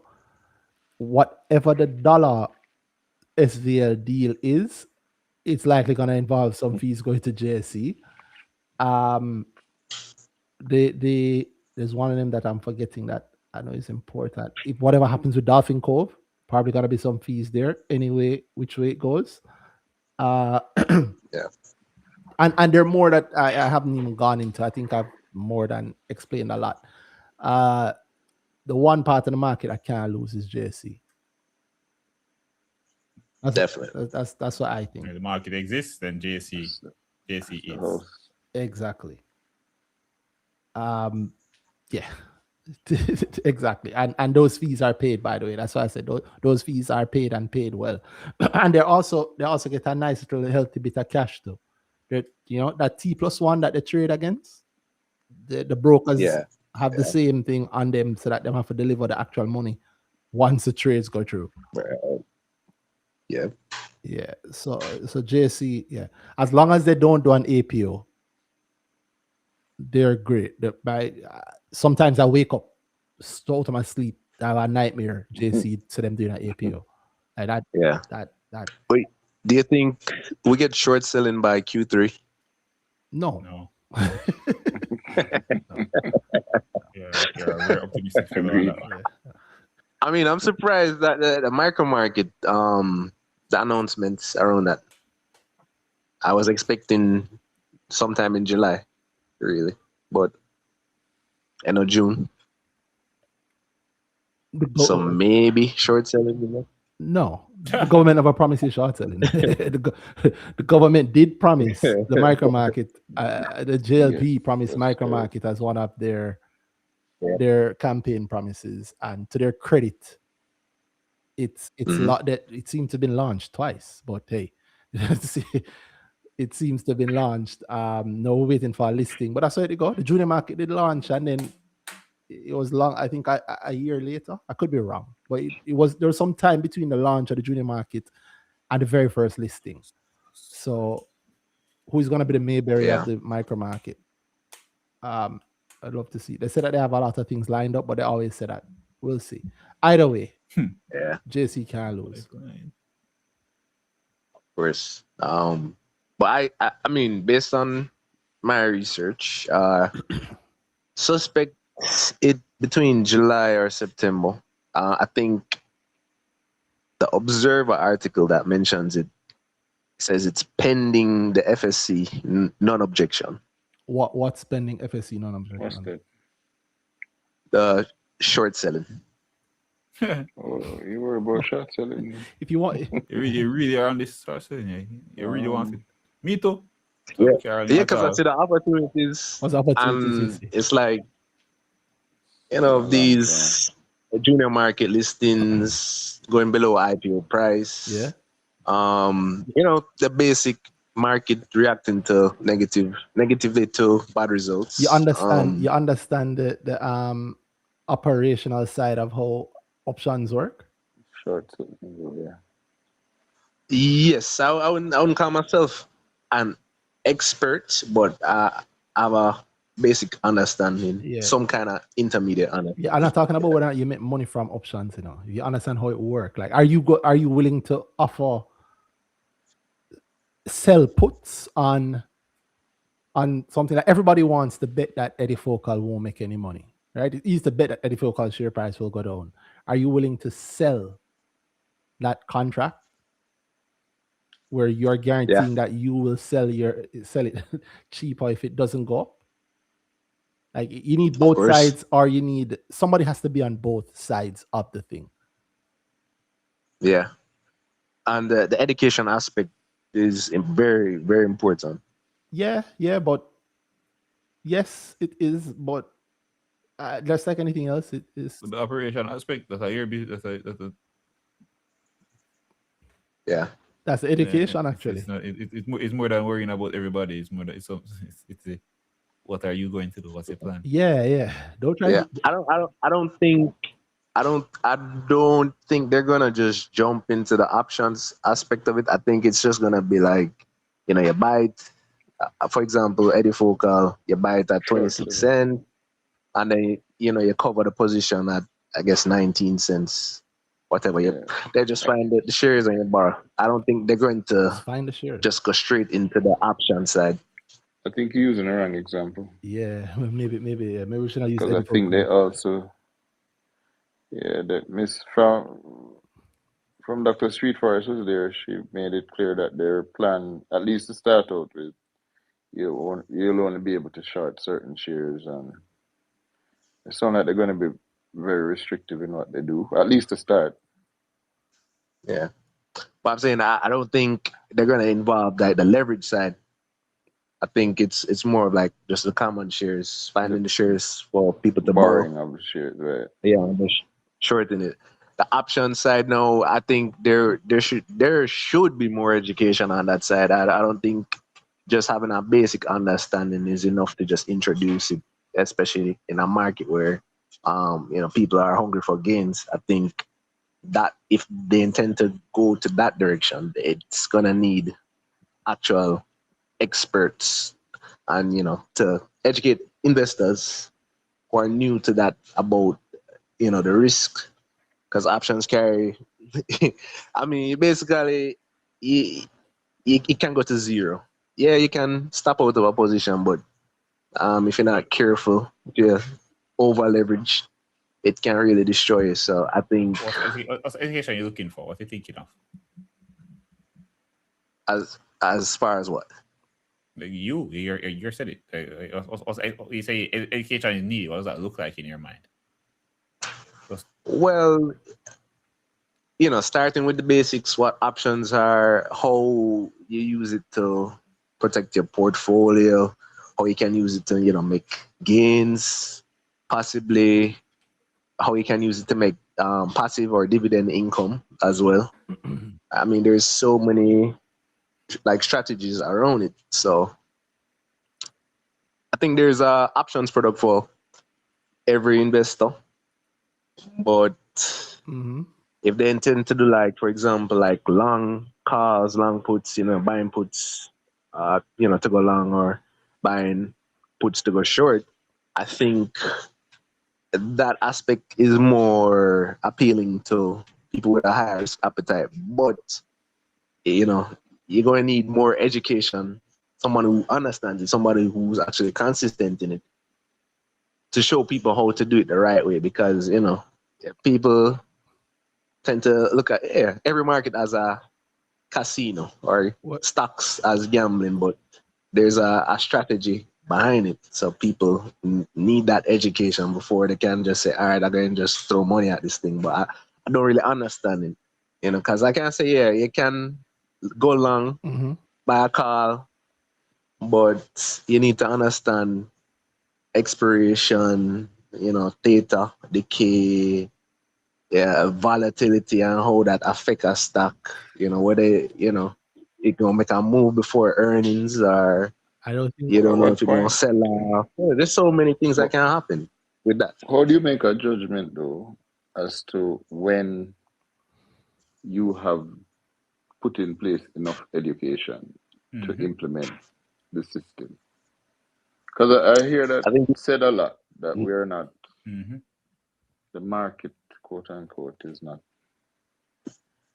And you, sophisticated enough to but manage are the options. same kind of people did we went the same kind of person that got it in every other market. Mm-hmm. Yeah, just Like they regular didn't I start. people. mean Nobody I started from. I even disagree with that, because like, for example, my money J shows those broker linked orders. That's You say that's amazing disagree. to me.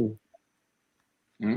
You As say far disagree. as Well, let me hear the point. yeah, Yeah, we do show the broker linked orders, which Uh huh. is yeah. So I don't think the statement or the idea of the JC being, it's still an inefficient market by definition, but I don't think the idea of it not being ready The for market don't these exist, like by the way. advanced products. I mean, the brokers are there. You see them make the moves in the queue. So I think we have enough sophistication for them to be active participants in other aspects of the market. For example, the So short selling. there are I I brokers that have I been think selling, lending uh, shares for years. yeah. yeah, yeah. I think we're ready for it. Mm. It's just the education. Then you need to have the right people with the right knowledge, and evidence of it working would be someone who's shown consistency in trading it I don't know. to teach it. Let me tell you something. I think you're a believer. Yeah, I think you're a believer indeed. Hmm. You see, as Yeah. somebody Of who, course, you need to be. yeah, as somebody You who, need to No, be. somebody who does one of the hardest things possible socially, I have a course to teach people to invest. So I know yeah. the heat that people who Yeah, have a course that teach people to invest go through, right?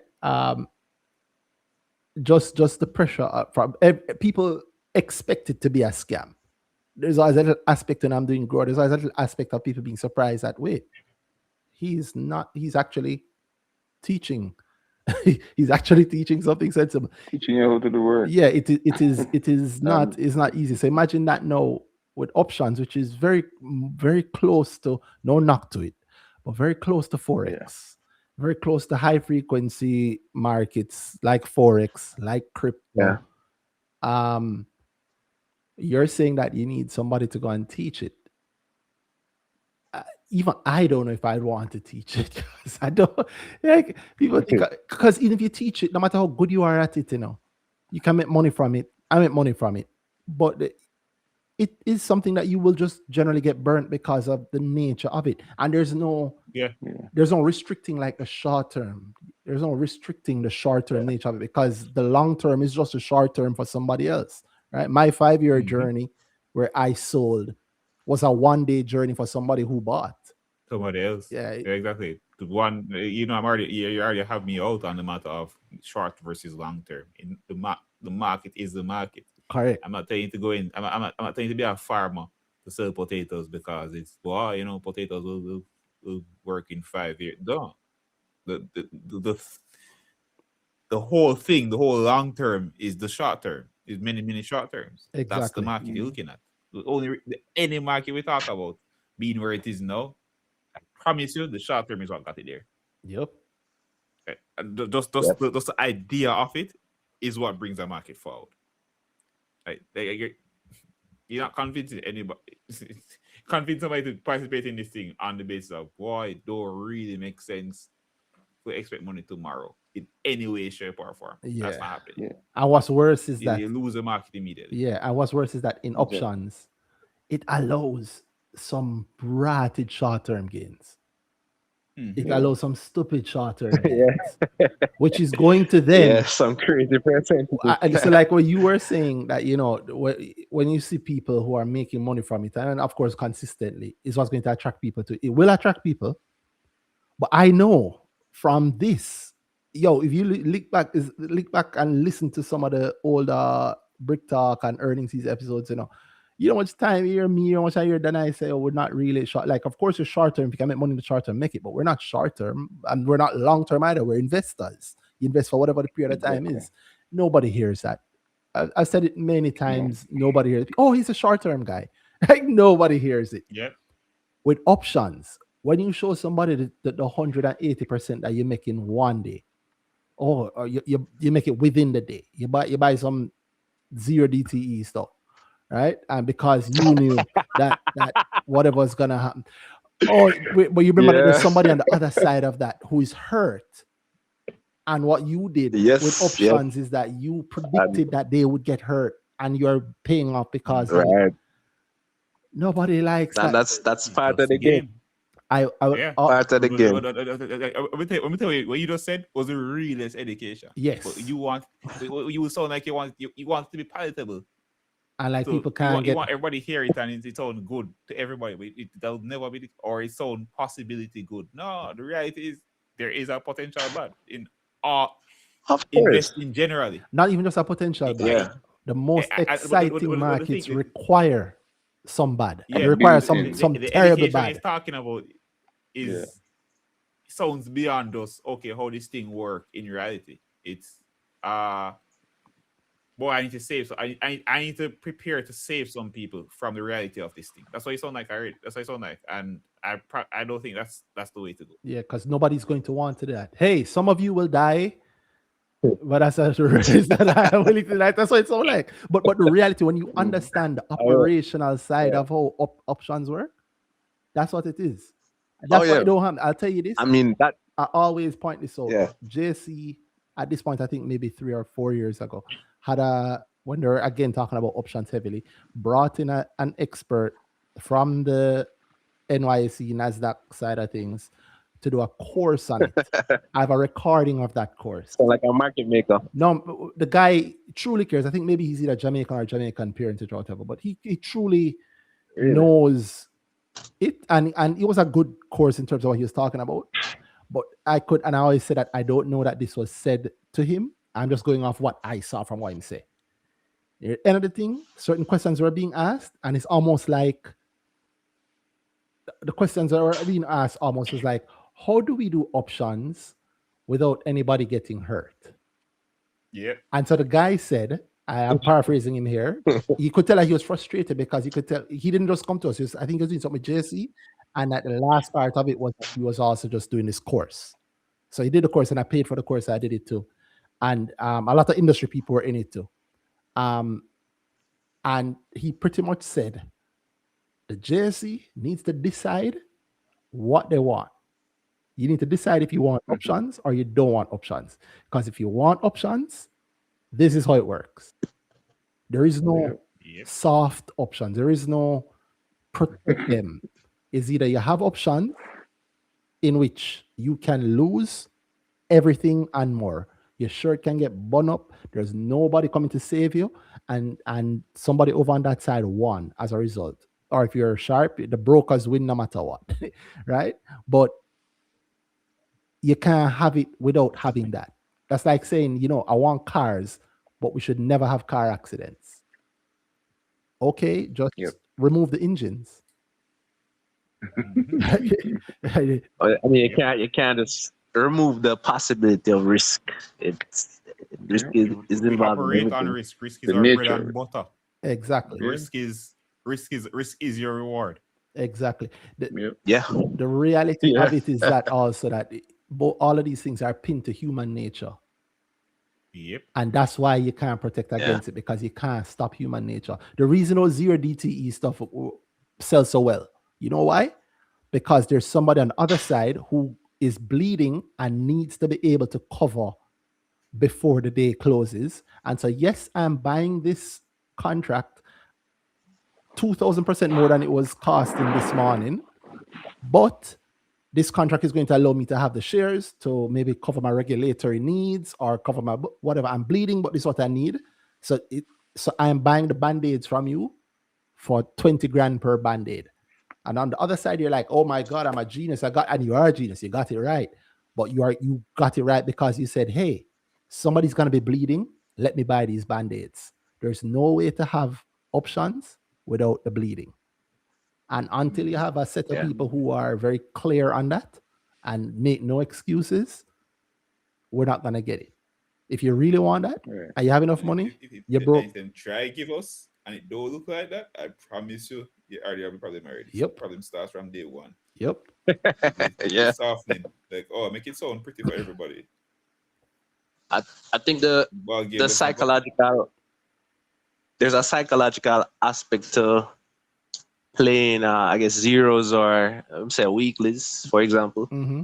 You're going, if you're a professional, I mean, and I've heard this from a guy, he doesn't, he's very contrarian, so he's like, play with what you're willing to risk. For example, if you have a portfolio, That's the let's say least north of contrarian thing I've ever 50,000, heard. 100,000. Right? Yeah. My brother. That's not contrarian. That is the scripture. Yeah. Of investing He'll is true. be like, if you have a portfolio at 100,000, Uh-huh. say risk 10,000, risk the full 10,000. Don't have a stop loss. Just go in knowing that yes, all of this going to burn up. Uh-huh. But on the other side of that is risk. Well, is reward. 10 times what you put in. If you get it right. But if you have 100 Right. grand, if you have 100 grand and you're only investing 10% of it, then you don't have 100 grand portfolio. Right. Catches a position. That's what we're lying to ourselves with. Yeah. Oh, the zero not gonna move. Yeah. So Yeah. So you have to just decide, say, you're going to burn it up, you're burn the 10, or, We're not even we're not actually deciding that. You're going to try and find the way that the 10% does as enough work that I get a return and I feel good on I felt good on 100% of the money. Right. Yeah. The problem with that 10 grand is that must you're be working enough for harder. 100 grand. You work backwards. You hustle backwards. You're working harder, not smarter. Because Well, you're gonna try and make Like, 100% on 10 grand. what's the target return you want for you exactly you want the 10 grand for 10x instead of making the 100 grand 2x. yeah, Right. so you categorize whatever trade you're taking, going in that, all right, this one is high conviction. This one, all right, maybe I might get 100% out of it. But I think for most people, I can't speak for most people, but people like seeing the 200, the 300, the 500, the 10,000%. People like So seeing that, but you know what that if you have requires. yeah, but and then that's the thing with options. You need an edge. Well, in any market, you need a strategy that repeatable. You account for risk, going knowing sort of the gains. You know what I think? Going that, You know what I think you need? Oh, good. Going in that direction already sounds like you're already out there. you already set up yourself and lying to yourself about it. Yeah, and on the US market is different. I tell you, people don't think like that. They I can tell you one of the hardest things to quantify actually is risk. So for you to tell me, oh, You know, when I take this 100, I take this 10 grand, I take this 100 grand, and it. How do you determine? How do you determine how strong a play is, right? So you have 100 grand, you take 10 grand out of it, and you say to yourself, you know, I'm going to do something with it, and how are you going to determine to me how badly how well that 10 grand can do, and how badly it can lose?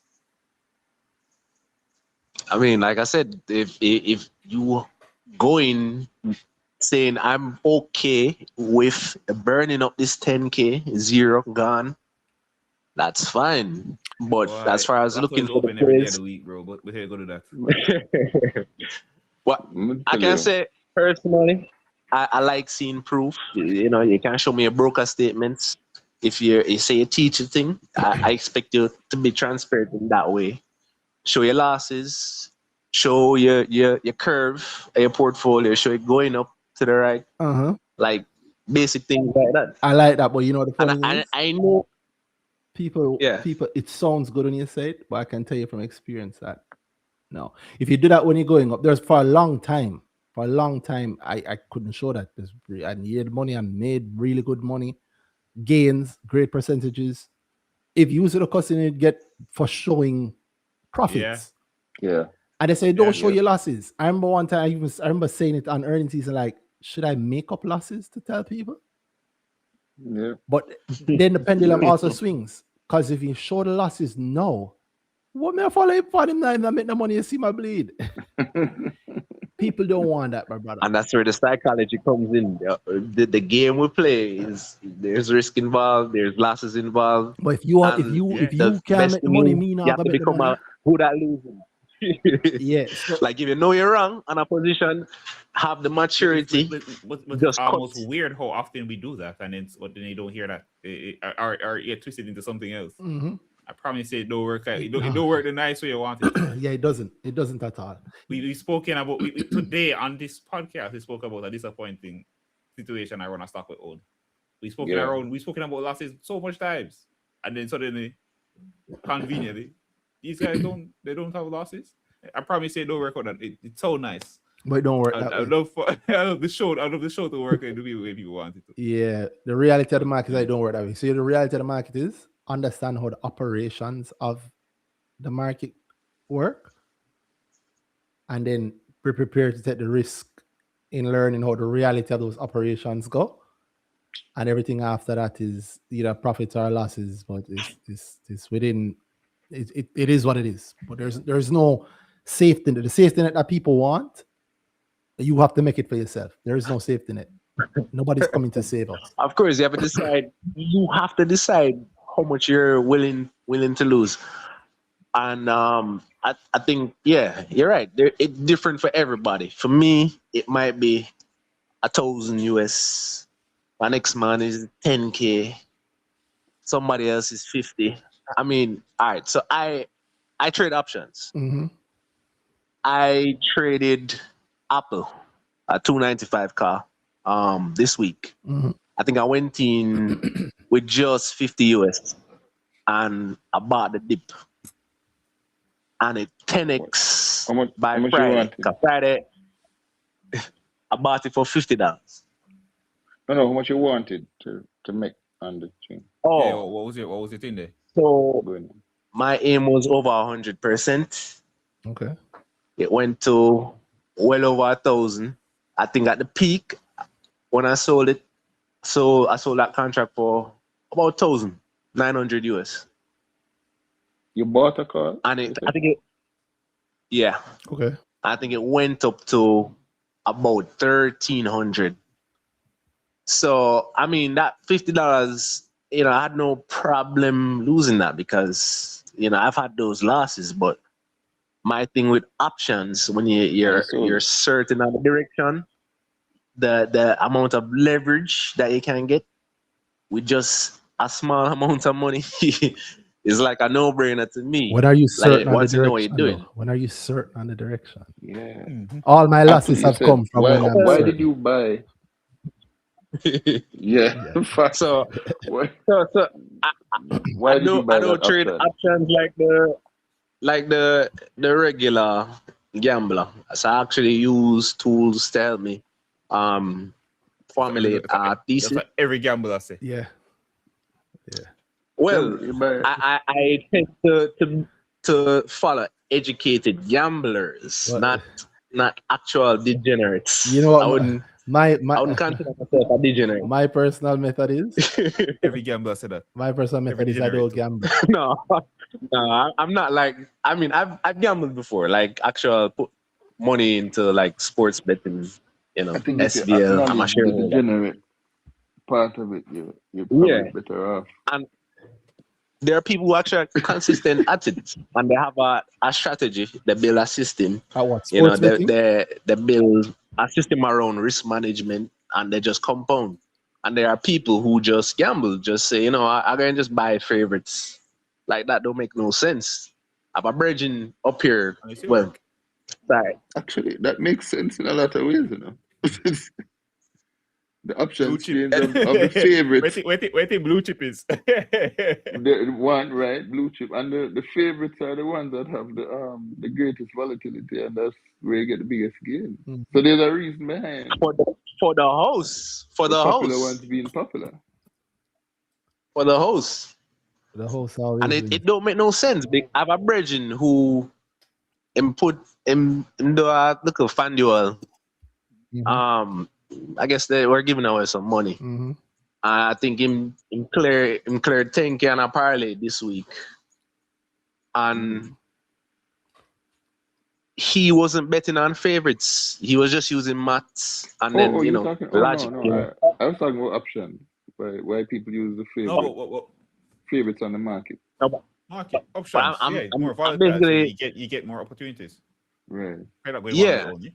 But you sound like you're talking about favorite Betting. sports gambling, sports gambling. No, I'm tying it back to being educated on what you're doing and the difference between educated gambling and actually being a gambler with a problem and no strategy. There's a clear difference. Well, I'll tell you And this, I is that then I was right. Yeah, you're right. Every But every gambler says that. says that. Yeah. When you go on Wall Street bets, what do you think they're saying? Yeah. I'll tell you this. Yeah. In fact, that whole favorites argument, you don't really work at that for you though. Yeah. What Avoiding favorites doesn't mean thing there. It doesn't mean you're somehow you're more profitable or anything like that.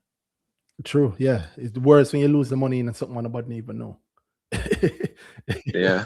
Right? But I think it's easier for people to just bet on the favorites. I think you can win that way. So you're going to the meat of it there. So so the reality is people go into the favorites not necessarily because it's a sensible strategy, but because it's what I know or everybody else is doing it, so I get the validation that I'm doing something right. Correct. But it doesn't mean going to favorites is a bad thing. It just means that possibly, very likely, however other people are doing it isn't the best way to go about it.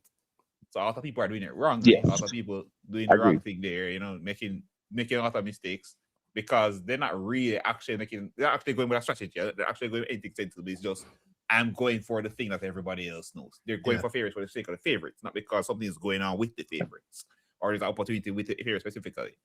Yeah. It's that's like I never avoid that's like me saying, I never bought into NCB last year or this since start of the year because everybody else talking about it and the guys that maybe love it and whatever. No, that would be me missing that money that's made for what? Because it's not special. Exactly. Maybe a contrarian and you think, price going fall further, But yeah, true. But generally, I don't think like that. Yeah, you have to have like it helps a lot to be a contrarian. I would consider myself to be a contrarian in a lot of things. Yeah, I will argue. It's very objective. You have to know where the line is. What I'll tell you is what I have found is that you have to, if you approach it like you're gambling, in my view, you're already losing. I have faced many disappointments. Most of the disappointments, emotional disappointments. Yeah, people. I talked to somebody the other day. I did click to me and say, "Ratted. I think this person thinks I'm just trying a thing or scamming," and that's disappointing to me. Like, You know the Yeah. level of work I do. It's disappointing to me, right? But regardless of the emotions yeah. around that, you still have to do the work if you're going to be serious about it. Of And I've course. Of found course. that most of the time, the core of the thing is simple. You see, even like the whole Wall Street bets, GameStop situation, GameStop. very huge. Everybody know about Yeah. it. You make all kind of money. The core of that idea was this broker is an asshole, and this broker Citadel. Yeah. has this date by which they have to cover their positions. This market doesn't allow too many dark pools, and they have to cover the position in GameStop. Every time one of us buys an option on GameStop, at the back end, somebody has to have the guarantee for shares, right? Somebody has to have the guarantee for shares. And also, every time one of us buy GameStop shares, we're actually taking up shares. So the core of the plays do all of that before the date by which they have to cover their position. And if we do it and hold, there won't be any shares for them to cover their position and they will go out of business. That was the core of the idea. And then it blew up. It's only like elsewhere. Because in the action of everybody rushing to buy it, there's a increase in demand. And of course, if you're buying and holding, you're gradually reducing the demand. And of course, it became worldwide popular. And so you're reducing the demand even more. But the core idea was, let's blow up this guy. This guy's an asshole. That's what the core idea was. That core idea is very, very simple. If we lock all the shares down, when that guy needs to cover his shares, there won't be any shares, as long as we're all holding, which is why it was buy and hold, diamond hands. And the diamond hands became diamond hands because it's now very attractive. You don't know nothing about this thing, but you bought something for 10 cents and it's now $4. But have diamond hands, don't sell. And people are like, oh, I believe. You believe, but you don't know you believe in, because the core idea was keep that guy from getting the shares. After the point passed where he had to get the shares, they couldn't get it, they had to file. But of course, they're in the circles. One broker in Canada, he got a bailout from another thing, get a bailout. They went through hell, and I think they still go through hell, but they get a bailout. Once that point passed, the play is actually done. From that point onward, it's just vibes working off.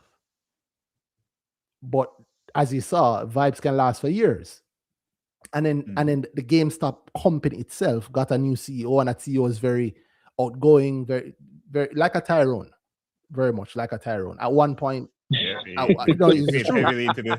It's very much like a Tyrone. Every market needs somebody like that. At one point, he bought a gold mine, issued shares to buy a gold mine, which they did, and it kind of worked out, and it was profitable. But I mean, dilution. But we're long past the point of the original play, but we're still talking about the same pieces: Wall Street bets, GameStop, blah blah blah. So people will be in a part of something, you know. Exactly. Even if they don't know what it is. So when you're talking about options now, and you're talking about options for Jamaica, the education that people do need to get, and I agree that there's some amount of education needed.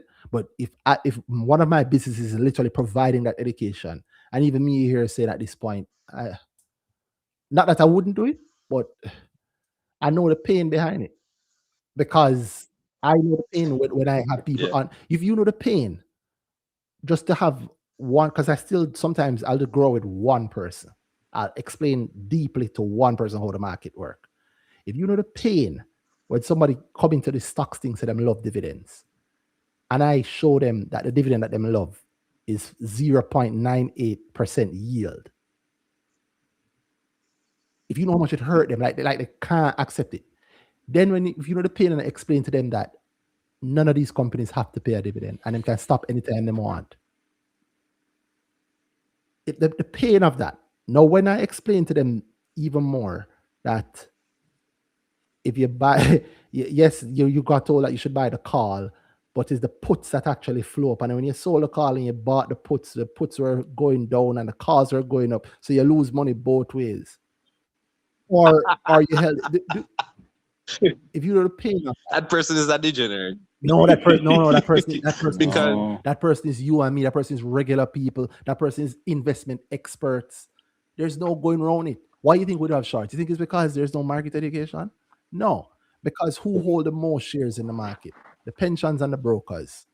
So they would do what? They'd maybe sell stuff. Once they start selling options, it's going to require them to also do a next step. We're going to sometimes have to defend our position aggressively. Lots of hedging. These guys look like they're eager to run out onto the market and buy shares. These guys heard that Scotia is putting $50 billion worth of cash out to everybody. You know what the first set of responses are? Oh, the market can't take Please, that. no. What? Market can't manage that. Oh, what are they gonna buy? Their shares are right there. What do you mean they're going to buy? Oh, but if they buy it, this price can go up. Every Q. Yeah, if they buy it, the price can go up. Yeah, but the price can go up. Yes. Correct. That's how it works. No, if the employees of the biggest footprints in the market think that buying shares and making the price go up is a bad thing, you expect them to go into options until they can find a place where we can do options, so we can say we have the options, but nobody but us should benefit. They won't do it. Until they get to that point, they won't do it. Yeah. I think if they see that there are consistent gains to be had, and you can compound an account or 10 exit, 100 exit, whatever. I think they see that. I'd liken it to the 08 financial crisis when all the banks were participating in the But you don't feel a war. My brother. Think of NCB. NCB is one of the most widely held stocks by all of the pension funds. Yet when NCB is at the prices that it's at for 4, 5, 6 years, those same pension funds have excess of cash and going, what can I buy? Yes. When NCBs are $28. And they have massive stakes in NCB, where I'm not saying, yes, some of them have like, I can't buy more of this thing because of but not all of them are at that point. And a lot of them, if they're serious, okay, so buy more of that, which is going to change our overall percentage, and then we can once again buy more NCB. Or we can petition the government to allow us to invest it in US things instead. Which one have they chosen? Before the Honorable Favor, I'm sorry, I don't get it all right. Before she was under the pressure for it, Dr. Clark was under the same pressure. But if you leave it to the financial sector in Jamaica, especially the pensions, they will ask for permission to put 120% of our money overseas. Literally. So, and that's the same set of people that you're expecting to give options. Here's something funny. On Edifocal shares? On Edifocal or King Tire shares or whatever, right? Here's the reality. I've said it before and I'll say it again. There is absolutely nothing, this is my opinion, there's absolutely nothing currently stopping any brokerage house in Jamaica from offering options to their clients. There's absolutely nothing. The law already covers options. It has covered options for a long time. There are FSC things around options, and they've been there for a long time. There is not actually anything really stopping the offering of options if they really want to. There are things that can sweeten it and make it better, maybe clear it up. I'm not saying no, but there's nothing really stopping them from it. Options aren't a new thing. They're hundreds, if not thousands of years old. But if they wanted to do it, they would. That's the simple truth. If she wanted to, she would. Yeah, I'm not agreeing with what that I just said because I don't know what that means. but yeah, there's nothing stopping the offering of it. So it's not gonna. I won't say not gonna happen. But if it were to happen between now and December 31st, I would be shocked. I'll come on and say I'm wrong, and I'm happy that I was wrong. but it's not happening. It's not happening. It's like when I think at the basic level, short selling just shares. I mean, that's an easy concept for people. Yeah, but the concept of the thing is not very hard to understand. It's own the Yeah. shares. If you own the shares, you can rent out the ownership and get some money. That's one side. On the other Yeah. side, you can buy those rentals, but it ties Yep. into having to return it. That's all it is. Those two simple things are the two, I Yeah. call them the two core derivatives that everything else is built on. But there's so Yeah. much I that mean, can be I don't built think on. it's hard to say. I don't think it's hard to say to a client that, oh, you're borrowing these shares from another client, you're buying them on the open market at, for example, NCB at 65, and you're going to make profit with NCB going to 60, and you're going to sell those shares and give it back to the other client. I don't think that's a hard concept to explain. Wait till 6 months Think of it this way. where when it dropped The- back to 30 and they say, but you told me I was going to make profit. You said those words Uh-huh. because you just said those words. Well, but also remember I'd the say- concept of selling options it's not. It's already been solved. They've already been. It happened elsewhere. It's not a conversation that cannot be reached. You get me? Exactly. This is actual hurdle. A real hurdle, and the Yeah, hurdle but I'm saying for is like the short selling of actual shares, that's simple. It's very simple. that's all So options. I don't think I don't think it's not simple otherwise. But maybe that's me. just the shares, options. I think I'm saying I Way think options are different. not this far above You know, concept. the options on what do you mean? Short selling shares are options. What you? It's the same thing. No, Well, options are options. Well, options are work on the basis of derivatives. Yeah, they're Yeah, short selling. Yeah, I know they're you said, Manny. I derivatives. know you So say, but you know how Yeah. correct we have to be in this sphere. Maybe I have it wrong. yeah, If Lest we offend God. I am offering you the option on these shares.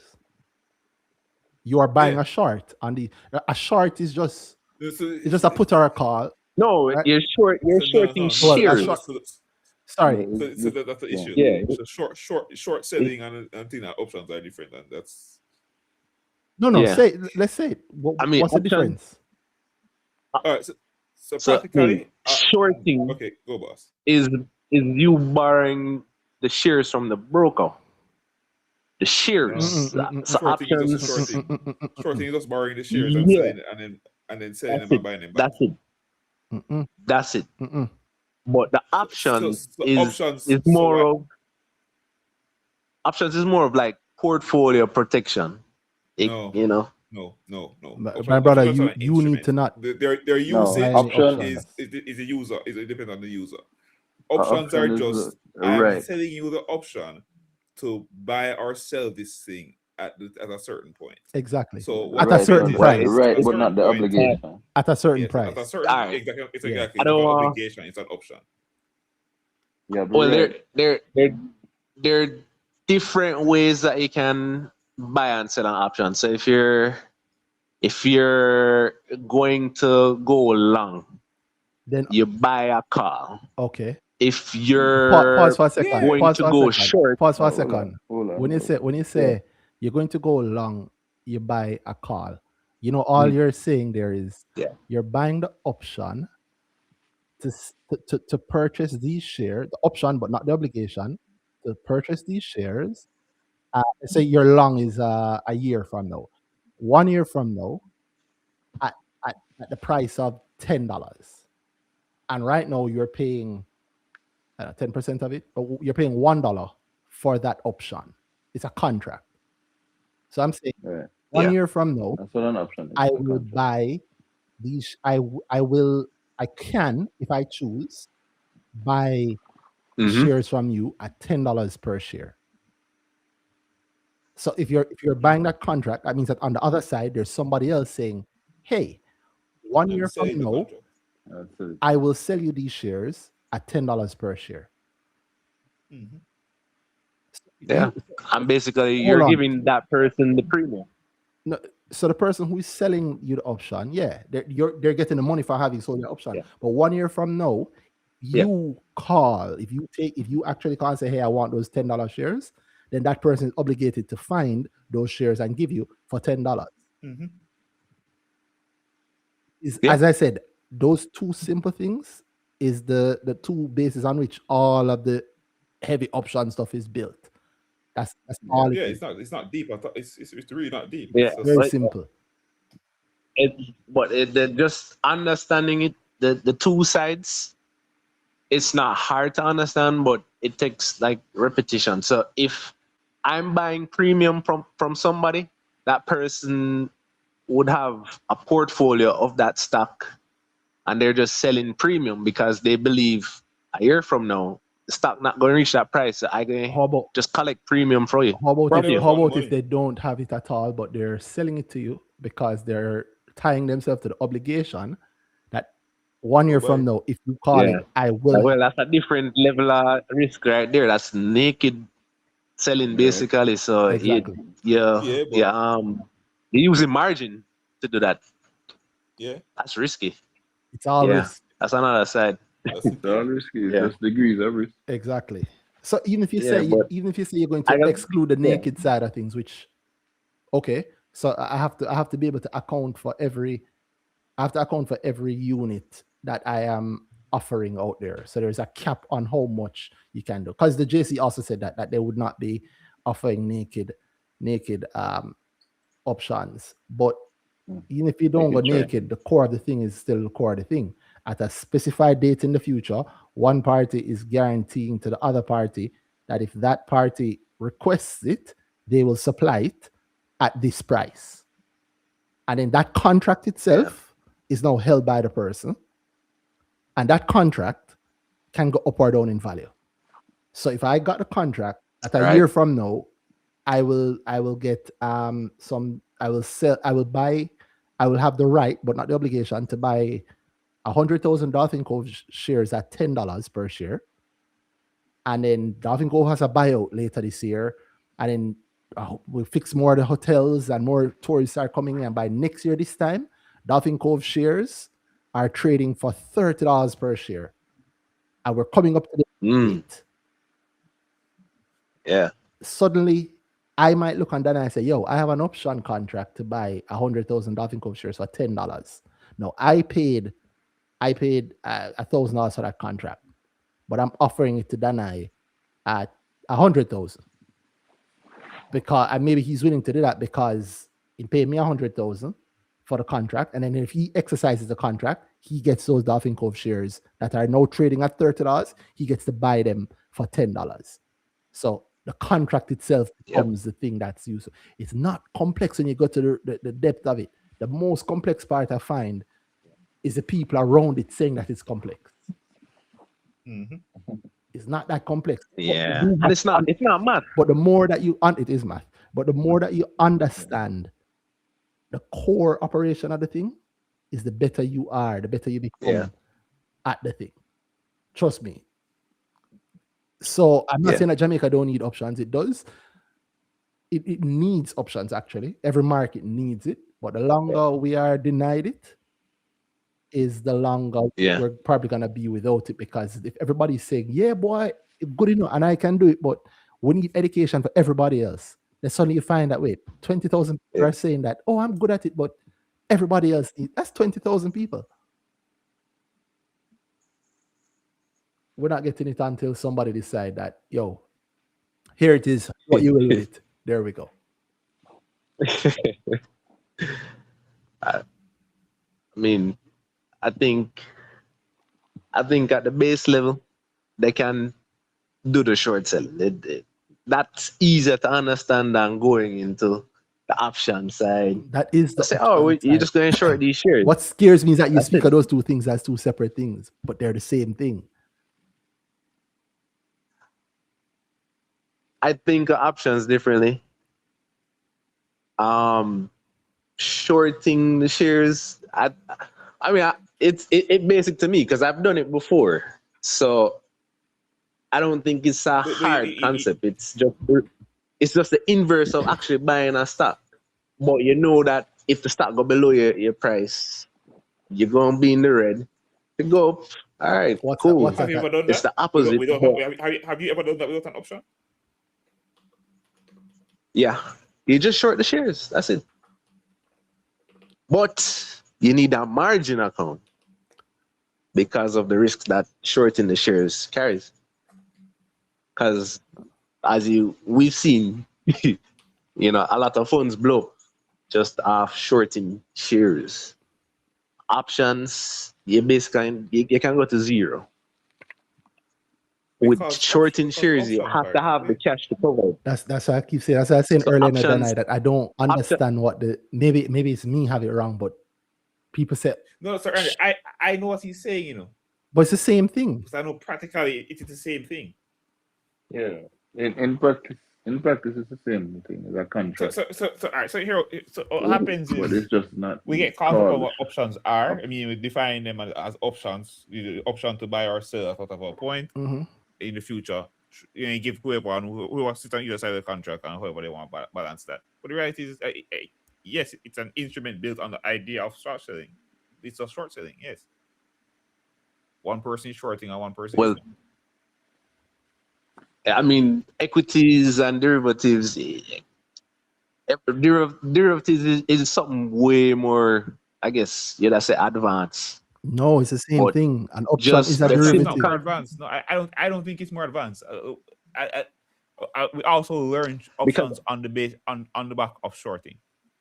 So you learn shorting first to understand how options work. turns out to be. But I think well, all right, the idea of being bearish in options is way different than shorting equities. I think Being bearish on options, you can, all right, for example, selling a call. You have a portfolio or a margin account. When you sell a call, you're bearish.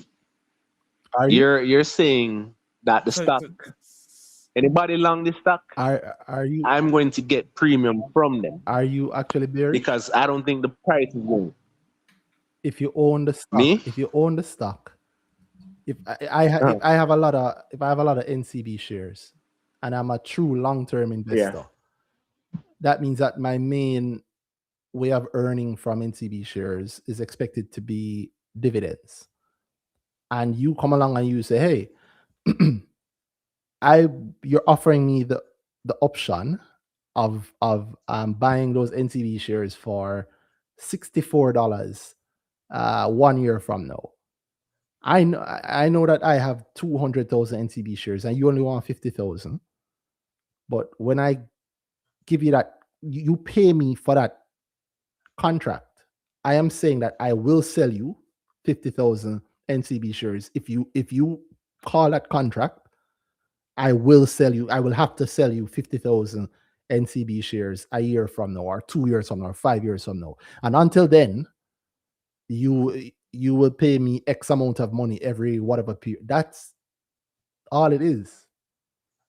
It's a derivative. It's derivative because the contract itself is now derivative of the underlying security. That's all it is. Yes. But it's not. With the other factors, you have to think about they call the strike, so the stock price, mm-hmm. and then the expiration. So depending on your strategy, yes, maybe you're selling the call at this price because you don't think the stock is going to go any further, or you're happy with calling the shares, giving the shares over at this price. Or maybe I just want a second. For example, I just want a second stream of income because I'm getting dividends. But here's somebody who will pay me 4 shares that I'm willing to sell them a year from now, and a dollar cost average it. So every month I buy 10,000 anyway. So all it means is that 1 year from now, I'll have to give him 5 months worth of shares that I've put together in the meantime. And until in the meantime, I'll be getting an extra quote unquote dividend from the payment that you're sending to me for that option. And also, if you never call it, if you never call it, I just call it, and then if you never call it, then I'm good. Because if it's obligation, not the right? But on my end, having sold you the thing, if you call it, I have to have the units for you. So that's have the, yeah. that's an earning opportunity for me. Or I could be a long-term holder in NCB, and I could say, all right, I don't think NCB is ever going to touch $40 again. So I'm going to sell you the call option to buy $40 worth of NCB. But you don't think it's going to go back to 40, but you're just collecting premium. Yeah. But it don't matter if it go back to 40. Yeah, I have the shares. that's another way. It don't matter if it goes back to 40 because I Right. have the shares.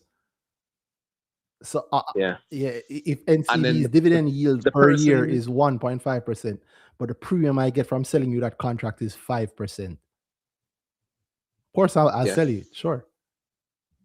Even if it go to 40, my personal benefit every year is 1.5%, and you have come and offered me an opportunity that to me is 5%.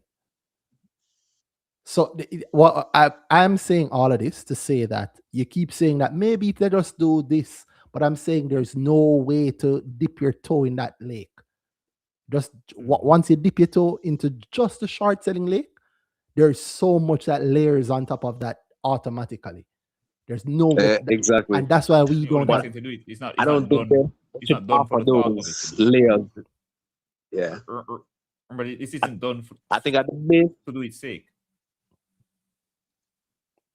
Like you allow this I think- so the other things can happen. Exactly. Like There's no way to. I think they should just allow the short selling of the shares. It's not a gambling ring, you know. This is the market. Yeah. Hey, Yeah.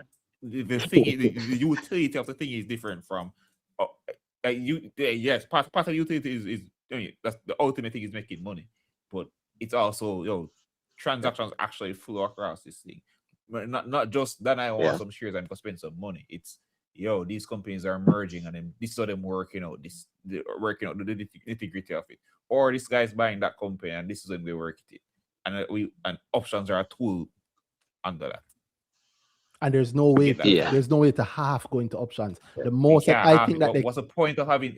So like what they're saying right now is, allow short selling. That's what I really everything. sound like is allow me to bet against stocks. Yeah, but that's everything. For what? Yeah. I thought SVLB are we doing that so we can just bet against stocks so people can get them? Like, are you saying FSC just free it up so you can just bet against stocks as you please, or you want the market to function at a certain level? So those things and that's how we have the activity happening. If it's just doing the betting against stocks thing, then I promise you the level of participation there it's kind of weak, right? It would have the industry would have so little reason to interface with it outside of doing what we do. We get up and say, this stock will go down, so let me do it. That's the only reason I'm going to do it versus, this transaction needs to happen in a certain way. And you can see it coming. And this is why you go buy that option. For me personally, I just see it as an opportunity because I'm there reading these reports from, I don't want to bully them, but Kintyre, you have your Eddie Focus, you have your GUS, your Elite Securities, and I'm like, all right, I can profit from the movement in these prices. Yeah, man, that's fine. I'm not saying no. I'm all for that, for the opportunity. Yeah. That's where we sit. But you want it to be something more than just again a gambling ring. Make it something that things can be done on top of. I mean, and then you can see a true market. I don't gambling, that I because if I can clearly I don't read a report. I mean, okay, not gambling, I'm betting ring. You want to say like that? Then that sounds better. Are you doing it for the sake of like? I understand. On the face, sound that way. Me and you want to make money from it. Me and you want to make money from it. Yeah, I get it, but why just go halfway and just make it that versus we're bringing that aspect with everything because it's just easier to understand. Hold on, I'm saying it's just easier to understand than going into the derivative part. There is no way to do that. There's no way to stop it. There's no way to halfway. Once you allow the shorting, you've allowed pretty much everything. The only thing I think that you can restrict is naked puts. So you can be like the total contracted count of shares in all the options for this company cannot exceed the total amount of shares in this company. That might be the only limit you can put on it. But if you have a call, somebody on the other side of the call is selling you the call, they have to have the shares. It's kind of like a put, right? Well, the put is just you being On the next side. bearish. Is it? Oh yeah, so you can long a put, meaning you're betting that the stock is going to fall. You can also sell puts if you think the market going to continue rally, and you can collect premium from that. So it's how you're thinking So of it. those but people who you're thinking of it the way that you're yeah. You approaching think it. of it within your scope only. Yeah, but not what like the thing bearish or actually within it. is. Actually, it does. Yeah. If and I'm they the say if I'm this, the owner of, if I'm the the founder of brokers, G West, yeah, right? And I know that every year I get a bonus in shares of 700,000 GUS shares. I don't care what price GUS goes to. I know that I can comfortably sell options on 700,000. So yes, as a GUS blows up and goes to 5, and I regret that I gave you the option to buy it at $1. But that year I'm going to get assigned X amount of shares anyway, so I'm just going to give you. So I say that to say that don't think that just because somebody's giving you something that they're bearish on it, it might not be. It's not that linear. It's a function. The thing is that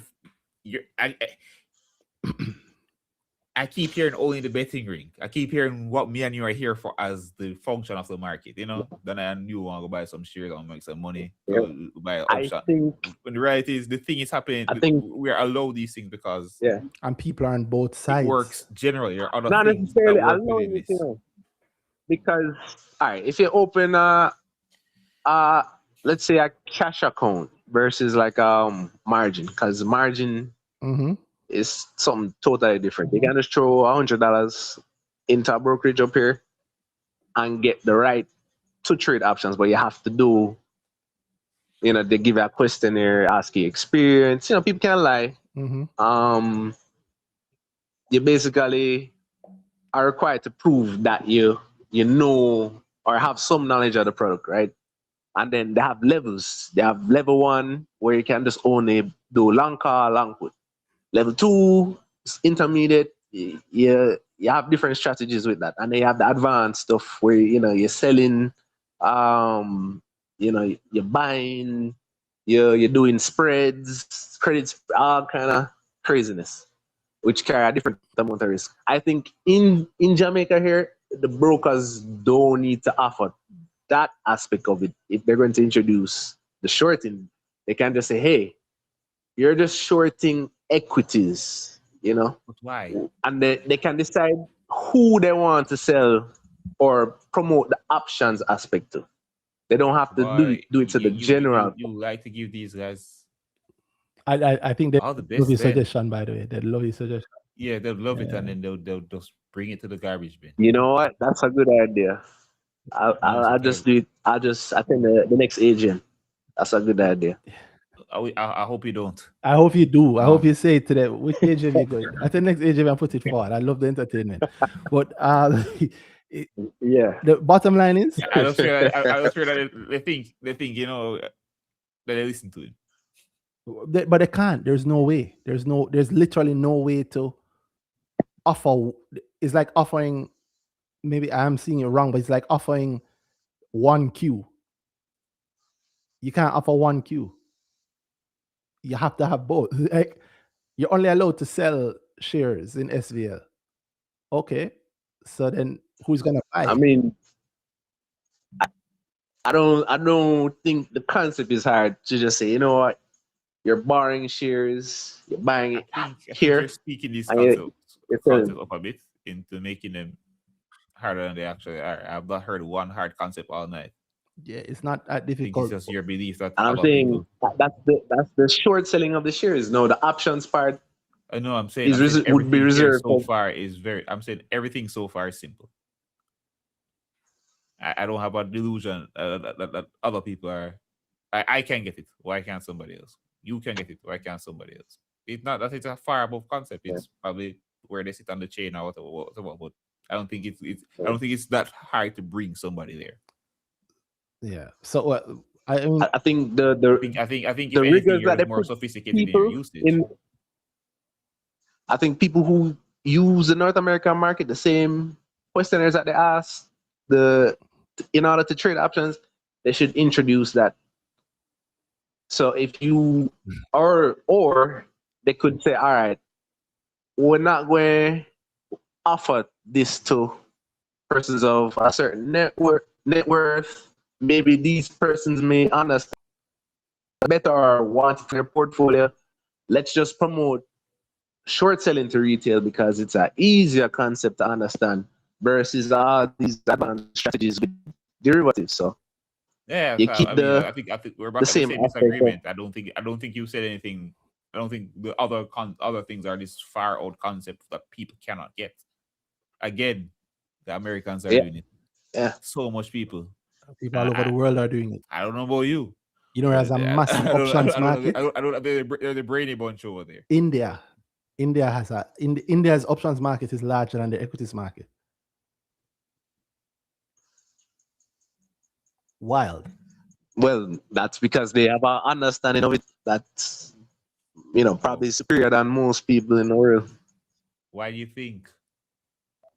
Because it started. It wasn't that they're so smart and we can bust it there. So we're going to start it and then people gonna catch on because it's something they can do.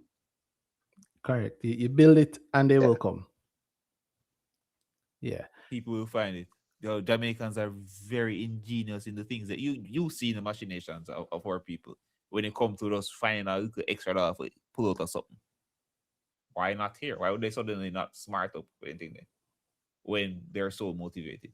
We need a market more than we need people looking and thinking, oh, I can do something here. The market needs to be there for them to have that option to go. The American market, what it is now, was built on the steps continue over and over. They didn't wait until somebody could get it and understand it. It be the frame of reference. There wasn't that, boy, we need to get it like England first. There's a point where they get up and step past that and do the thing that England not doing, and they do the next thing, and they do the next thing, and everybody walks with it because, hey, there's a utility behind this, and I'm going to find something with what I'm doing to get there. The thing needs to happen. The thing needs to be in place, or the person they get up and see it. We're not like that, where we get up and make up something, and then suddenly, everybody didn't come with a thought. Options would work out. So there's the SEC, and then they're gonna implement it, and then it's all get on in the moment it's available. No, they think that, and then people get up and say, how does this work? And then they go forward. So I don't think. I mean, it's not a concept beyond anybody, and just make it available, and then it will work out. It can also be from the perspective of protection as well. Lose money en masse. No, man. We're going right, beyond so what if, I want. If I as an advisor could say to somebody, a client, during COVID, NCB kind of overvalued here, and I was looking at your portfolio, and I'm hearing about this thing in China going on, and maybe the markets might turn. I think you should use this product. It's called short selling. Currently you have NCB you bought some at 200, so you kind of average up. Maybe the market might fall more than 20%. I think you should borrow shares from other clients at $200, and in order to protect your portfolio, buy this amount, you short it, continue to short it until I guess 40. Happening here is on that's you. Why I mean I don't think that's hard. And then you can't. It's not hard. You said everything that make a client more scared about doing that than anything else. In 2020, no, in man, 2020, sorry. Give them the numbers. Sorry, hold on. In 2020, you'd have the balls to look at a client in the eye and tell them to short NCB. It's so easy when you're looking backwards. Well, so it's in hindsight, yeah. But I'm just giving a hypothetical. No, my you know, brother. Look, I'm just making a look on the market case right for the now. market. Look on the for stock short market term. right now. Which stock? Tell me 2 stocks on the market right now that you would short. You'd put $1 million into short. That's so easy. Yeah. Tell me. Actually, let me. Actually, I had Ediofocal going to 26. And if they do a rights issue announcement in October, where you going to run to? Because you'd be shorting them at where are they now? You're shorting them at 23 cents. What are you doing when it hits $1? I cash out. You cash out what? You just give up. You just give up on the upside. I'm going to sell the shares. The margin. You cash out in bank I'm gonna account. sell the shares. It's so easy when we're looking backwards. But the I'm reality, going to sell the shares at a cent. And I'll profit from the difference. It can't be that hard to understand. It's not about understanding it. After you understand it, you still have to do it. I think you think That's it. You got to complicated concepts, and you spread that thought to everybody else. You have to buy the shares. You have to cover your shot. Yeah, you cover at the lower price. You have to return. If any focal return to $1, my losses are just it broke me. $1 million. Oh, the broker. Yeah. So that's what I'm saying. I mean, that's which company would on you a basic level, and I haven't introduced anything more options. So that's just easy to understand. Shorting is an option, but you promote it to our client, and you say you're protecting your portfolio. That's God. it. You know, you're not actually losing money. If these companies go to zero, what's the recourse for them? The share price doesn't matter to the company, my brother. The share price won't go to zero, but the share price doesn't matter to the companies. None of these companies earn, except for maybe Barita, earns from the movement in their share price.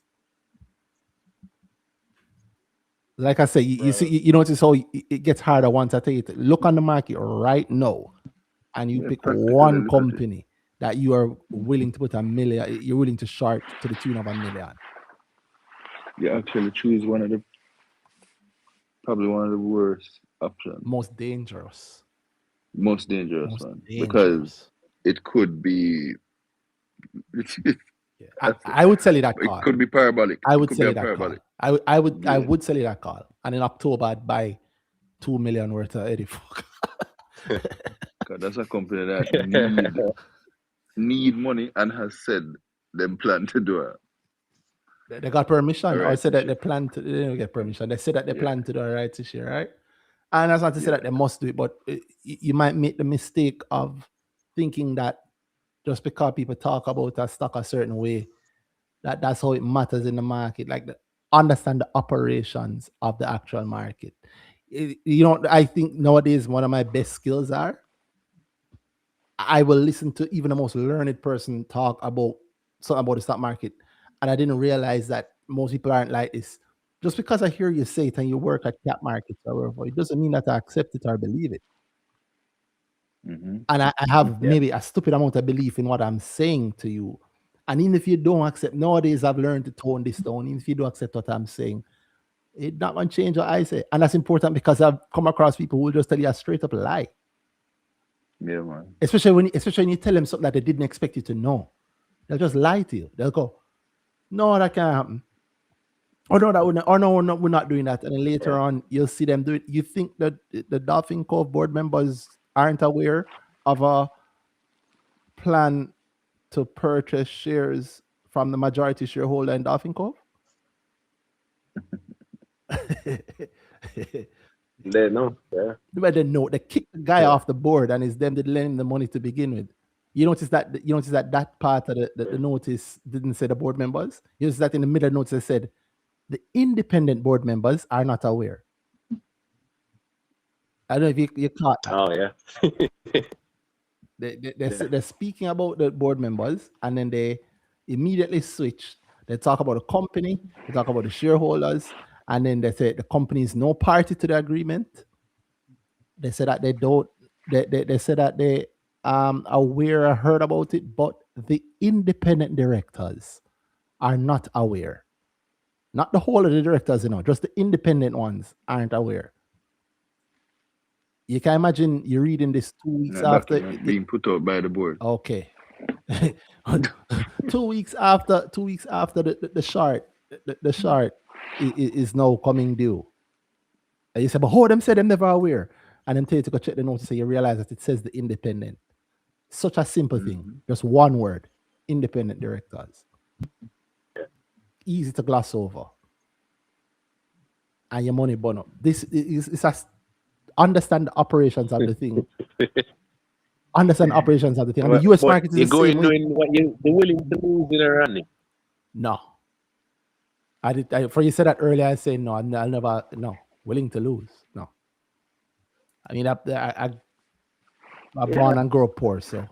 All right. I'll use me as an example. If buying the JC at 12 and seeing it fall, I mean, yeah, emotionally it stirs up something.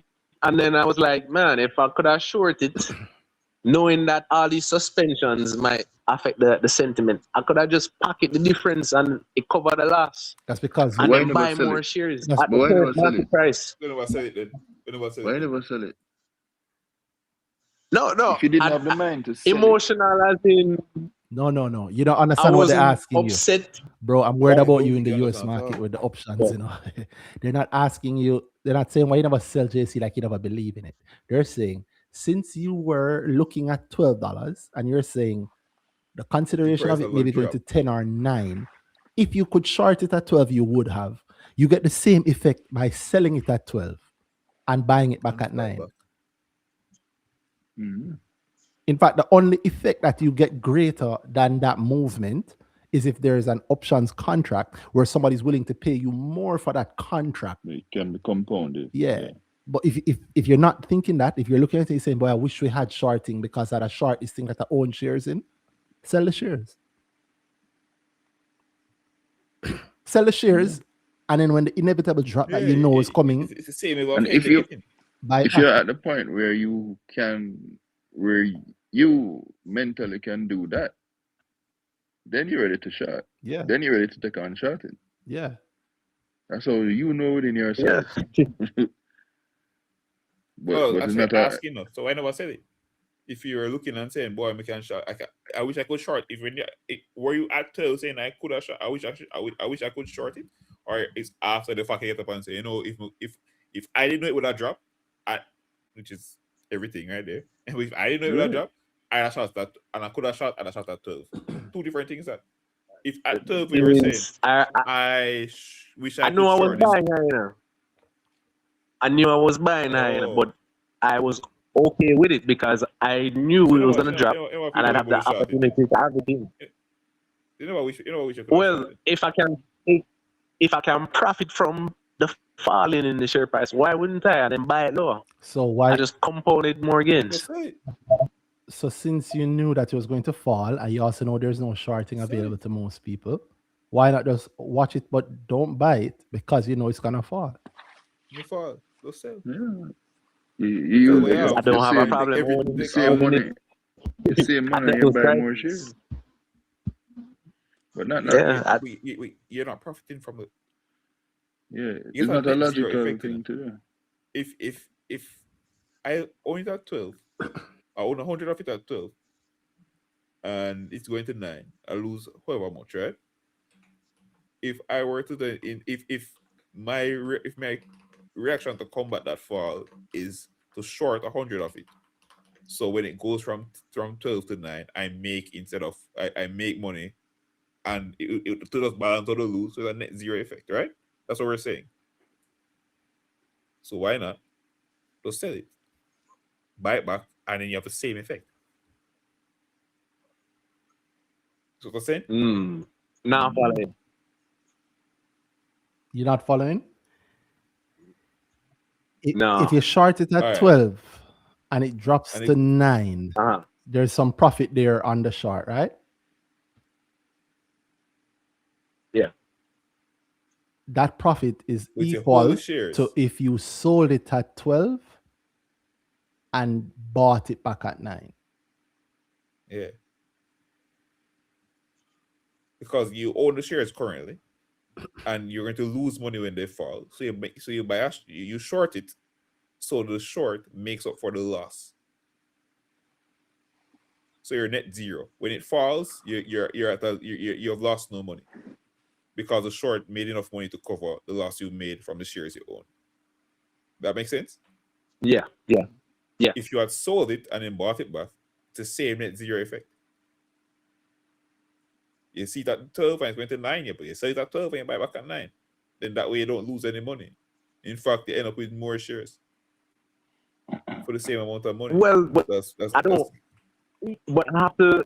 The thing is, with that, I have to actually use in money the moment. that I already had. You know, so if I short it, I make $3 on the fall from 12 to 9, and I get money that I never had before, and I can buy more low. What's just I think you're not accounting for this properly. If you make the $3 from the short, then you've lost $3 because you own the JSC shares currently at 12. Make sense? So you make $3 and you lose $3. That's zero. You've made no extra money. Oh. I don't know. I don't know if I think you need to be worried about the stuff you did on the I don't know options about market in the that. US. The options market in the Because US. you're I think you have complicated it for yourself. Yeah. You think it's more complicated. It's because you said Yeah. options market in the US, the different parts of the process are sometimes their own securities, and you can look on just little parts of the sub process and expect something to happen and see it happen and think that you get it, not realize that there's a whole other ecosystem of it happening. And you can get burned significantly that way in the market when one of the bigger things that you weren't paying attention to affects a little thing that you have here, right? Easy example, SpaceX. There's another conversation about this relatively recently to SpaceX. By any specific fundamental finance measure, overvalued. But so was Tesla. Tesla has been overvalued for 10, 15 years, right? Yeah. And every time it overvalued, it is like 10x what it was overvalued 10 years ago, right? And here comes SpaceX now, and it is overvalued, but Musk is Musk. And Musk is aware of the full wheel, while the conversation around SpaceX on the market and the IPO is just one part of that wheel. Like Musk also owns Twitter. If he is excited about SpaceX on Twitter, which he owns, and the world uses, what percentage of the people that see his tweets are willing to go and buy SpaceX shares? Maybe 1%. What's 1% of 8 billion? Enough orders going in within a 2-week period to cause a shortage in shares, or maybe he does that a week before he knows that the first set of lockup agreements expire. So when the excitement is happening to buy is when the lockups are expiring, and so there is now the crowd is there to soak up the shares that will be dropped. But then what also, if he knows that maybe the crowd that will be there is not going to be enough to soak it up, so this thing is probably going to drop 10%, and if it drop more than 5%, if it drop 2%, I'm reporting it. If it drop 1%, I'm reporting it on the news. They're ready to report it, ready to come for him blood. He knows that, so he shorts his own stock 2 weeks ahead of the lockup arrangement expiring. Then the lockup arrangement expires, and of course, half of the staff members sell shares. The share price starts to fall. The news goes crazy about it. Everybody goes crazy about it. The world is ending. SpaceX is dying. His puts fly. Right? His puts fly. He takes the money from the puts and buys back the same damn shares with their lower. The puts wouldn't be a part of it, because if he's just shorting the equity, there's no Or he action could buy involved. So he could buy put. No, he's just borrowing it from another no, it's not just borrowing. client or the broker. It's a contract. It's a contract saying that you will provide the shares at this price in this time. The reason why you think there's nothing behind it, At a lower price. the reason why you think that there's nothing behind it is because how you approach the US market, when your option is about to expire, your broker doesn't come to you and ask you to find the shares. They expire at 4:30 before on the day when it's due, right? Yeah, So you don't realize that there is something happening behind the scenes with that thing. It doesn't just expire. It's just like when you buy oil on the world market. It's not a betting ring. Yeah, when you buy It's oil not a betting ring. on the market, you don't actually get a barrel of oil. But best believe that contract that you bought, on the date that is stated on that contract, somebody gets the oil at the price that you stated on that contract. There is something behind it. You just don't interact with that. Very You only famous stories about people that have taken delivery. Yeah. Every now and then somebody ends up having to take delivery of it. You, as a retail investor, almost get walled off from the reality of the contracts that you're trading, not realizing that there's an end part to those contracts. The brokers handle that part. And so you think that, them can, it clicks to me why you keep saying that, them can just do the short without doing the thing. It's not just the thing that, as I was saying, Randy, we're not hosting a betting ring, bro. There's something happening. Yes. Transactions are happening, and we are a piece of that. There's an actual transfer of value that has to happen. It's just that the US market is so commoditized now that you can never know I do this thing that the bet that you're making, somebody has to pay that bet. It's just that what happens is that the broker, who have 200 million units of the thing, took a fee from you for 5% more than they sold it to you, and then they handled it on the back end and they made the 5% profit that they took from you. And whenever it gets to the point where that's why when you're doing real money on the markets, if you can't really back the things that you're buying options on, your broker might call you, and if you really can't back it, they kill your account, because there has to be something that happens behind. It's just like you talk about, but if you get leverage, it's coming from somewhere. That is similar to when I hear people talk about Forex and they say, yeah, but if you burn up our account, I think, what the hell do you mean by burn up our account? If you blow the account and you pass the leverage areas and you can't satisfy, I just don't log in anymore. On the back end, somebody is paying it up. But what usually happens is that is the broker who is going in front it. Yeah, or you were using the broker's funds anyway, and they were charging you a fee for it. And they also think that, and they do the aggregation across. And I have a big receivable, and then write off the receivable, we don't really lose because they're betting against our house money anyway.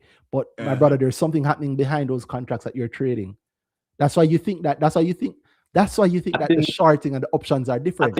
I think the thing is, I think the confusion is the differences in the context of how you use the word contract. Because when you short equities, yes, you sign a contract to say, all right, if the stock price go past where I bought it, I'm going to take this loss. You're going to come into my account, margin account, you're going to take this money and I pay you for the loss. Or the end part, I profit from the share price falling and I make this amount of money. That's not and you give me the money. So Randy, the thing he's been doing all night is he explains what happens from his seat as an account holder. He's not talking a lot of times about the transactions that are actually happening. It's from my side, we do this. This kind of account, a cash account, a leverage account, it's fully, it's more. As I said earlier, you're operating from where your utility in the chain lies. So as your usage is dictating how you see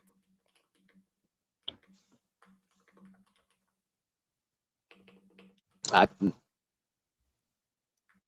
I just see it as I don't own the shares, but I see opportunity to make money in the market, and that's easy to understand. What do you I'm saying? Derivatives portion, which say you get what I'm saying earlier now about it being a betting ring. The thing you're asking for is that you get up, you bet on the shares going down, and then you go with your business. And the reality is there's a whole transaction there that you're ignoring, which is the whole point of bringing these things. And then Danai, the good thing about it is I can use that money and buy a stock I like. Yeah, you're not getting it, my brother. It's so dangerous. What I am saying is not opposed to that. So Yeah. but the thing I've been trying to get across to you, I don't think it's done. That's fine. I think the thing is the on the face of it, I guess how it's promoted. How it's promoted. Hold on, is what you're talking. It have this negative connotation. Is what you're saying, you know. But I realize you don't realize what you're saying. So you say so that's a shorting, but that's different from like that's the shorting, which is different from the derivatives, right?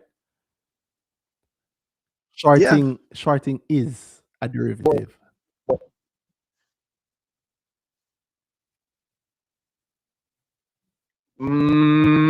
I guess you could say that of equities, shorting equities or buying. Yeah, so that's what a derivative is just, you know, the derived the operation. It's just it's just something I'm doing with this other function that's not known and done. You can short a stock by but there's no expiration or there's no expiration on what? There's no expiration where the difference is there's no expiration where, for example, if I buy a 0 DTE, I lose all my money. If I'm shorting equities, not the options, which is the derivative of the underlying, which is the stock. If I'm shorting the actual stock, there's no expiration. I see where you don't get it. So here's the no expiration doesn't matter. The no expiration is just a part of it. It's just a different. It's just a part of this contract. When you said that, you know, they ask you some questions, and of course, some people lie. Were you one of the people who lied? You should have said no by now. Huh? My brother. No, man. Whenever I hear the I don't think you're getting what you're saying. I know you don't get what you're saying. It's dangerous. So you said no expiration. You know, the 0 DTE is so the whole point of puts and calls is that yes, there's an expiration date and thing there. But think of a different kind of option, the different kind of derivative where expiration in the sense where if you're shorting equity, you're obligated to pay the broker if you lose money at this price or you gain money at this price. You're obligated to with options. No, you're obligated. Hold on. You just said options are options. Options. So the whole point of options is not an obligation. Oh my God! It's a different kind of derivative. I'm not saying shorting is options. But shorting is option. Was a derivative? Yeah, and it is you options. You can short through options. Yeah, but the truth is the shorting is short. So it's very much the same thing. It's just in your case that you're talking about, you don't have a specific expiration date. No, but he does. Like a call or thing there. He does. He just isn't. I don't even think you realize. No, it. Bro. You mentioned 0 DTE. You know the DTE means days to expiration. The 0 means, and I'm saying the 0 DTE means. I think if you 0 DTE means this if you hold option contract is going to expire today. Today. That's what it means. 0 days to expiry. Right, and it can either expire in the money, or you buy it way out the money, and it expire worthless. I mean, you know what those things are? 0. If it expires in the money, then you make profit, but that's different than shorting equities. It's not the same thing. My God. I am changing my mind that we are not ready for options in Jamaica. Yeah, I mean, I'm saying it's not the same thing. There's a huge difference. Well, not huge, but derivatives options have more complex strategies than just shorting and buying equities. Like, it's two completely different things. I don't know where to go anymore. Me either, but I think yeah, that maybe I can't wait to see something. it's a good place to lock it. I like it. But you know what? Maybe we'll do an episode on shorting and maybe Yeah, the we US talk more market, of the time. and you can jump on Yannick. I thought about it because some of us claim that market too. Some of us have Sure. some modest success over Sure. here, and more people are getting into it. Yeah, more and more people are getting into buying and selling stocks on the US market and also options on the US market. And I agree with you in that you can make a lot of money there, but you can also obviously lose a lot of money, and you can approach it in many different ways to make money. But I don't think like I didn't even expect us to go this long on it, but I'm happy that we did. It's a good conversation. It's an interesting conversation. I'd love to talk to you about it more, Yannick, because I'm actually more, but yeah, you changed my entire view on the I'm perplexed. Yeah. I kept wondering from the start, why did you keep saying that they're separate? But I get why you said they're separate now. Remember I said this, and we might disagree. I truly see why you think they're complex. I think I think I even wonder, Randy, if it's one of those cases where I'm thinking something is more simple, but no. Yeah. So Yannick, if you take anything from this, remember my end point is that they are the same thing. Even though we disagree on it, just remember I said that because hopefully there'll be a point where it clicks to your, or you read something and you get it. Concept. And you get that's how you get. That's how you get to the options by just. Oh, you can borrow and do the buyback, whatever. Yeah, but option is the thing. It is the thing. It's just the option to do the thing. That's all. It's the thing. Yeah, I know exactly. It option as a. I think I read derivatives. Just say derivatives generally, because people often try to make them say the same thing. But yeah, an option is a derivative where you have the option, not the obligation. Exactly. It's a contract that's derivative of the underlying security. That's all. Mm-hmm. So you said when you say shorting as an equity isn't a derivative, you said not an option. Randy wasn't saying that directly, but shorting an equity is a derivative of the thing. Exactly. It's just finding a way to work equity other than buying and selling outright. There's more being done on top of it. So the derivative is just a different kind of security that's based on other securities. I mean, I view buying and selling equities. I view the inverse as shorting. They aren't equities. No. Sure, it's the same thing. No, without inverse. Options involved. Buying and selling are the opposed. There's a third thing that mirrors two of them. You buy it and you sell it, and then you derive something else from that transaction into making a different kind of transaction. So you have a whole different security that operates on the basis of the underlying, which can be an equity.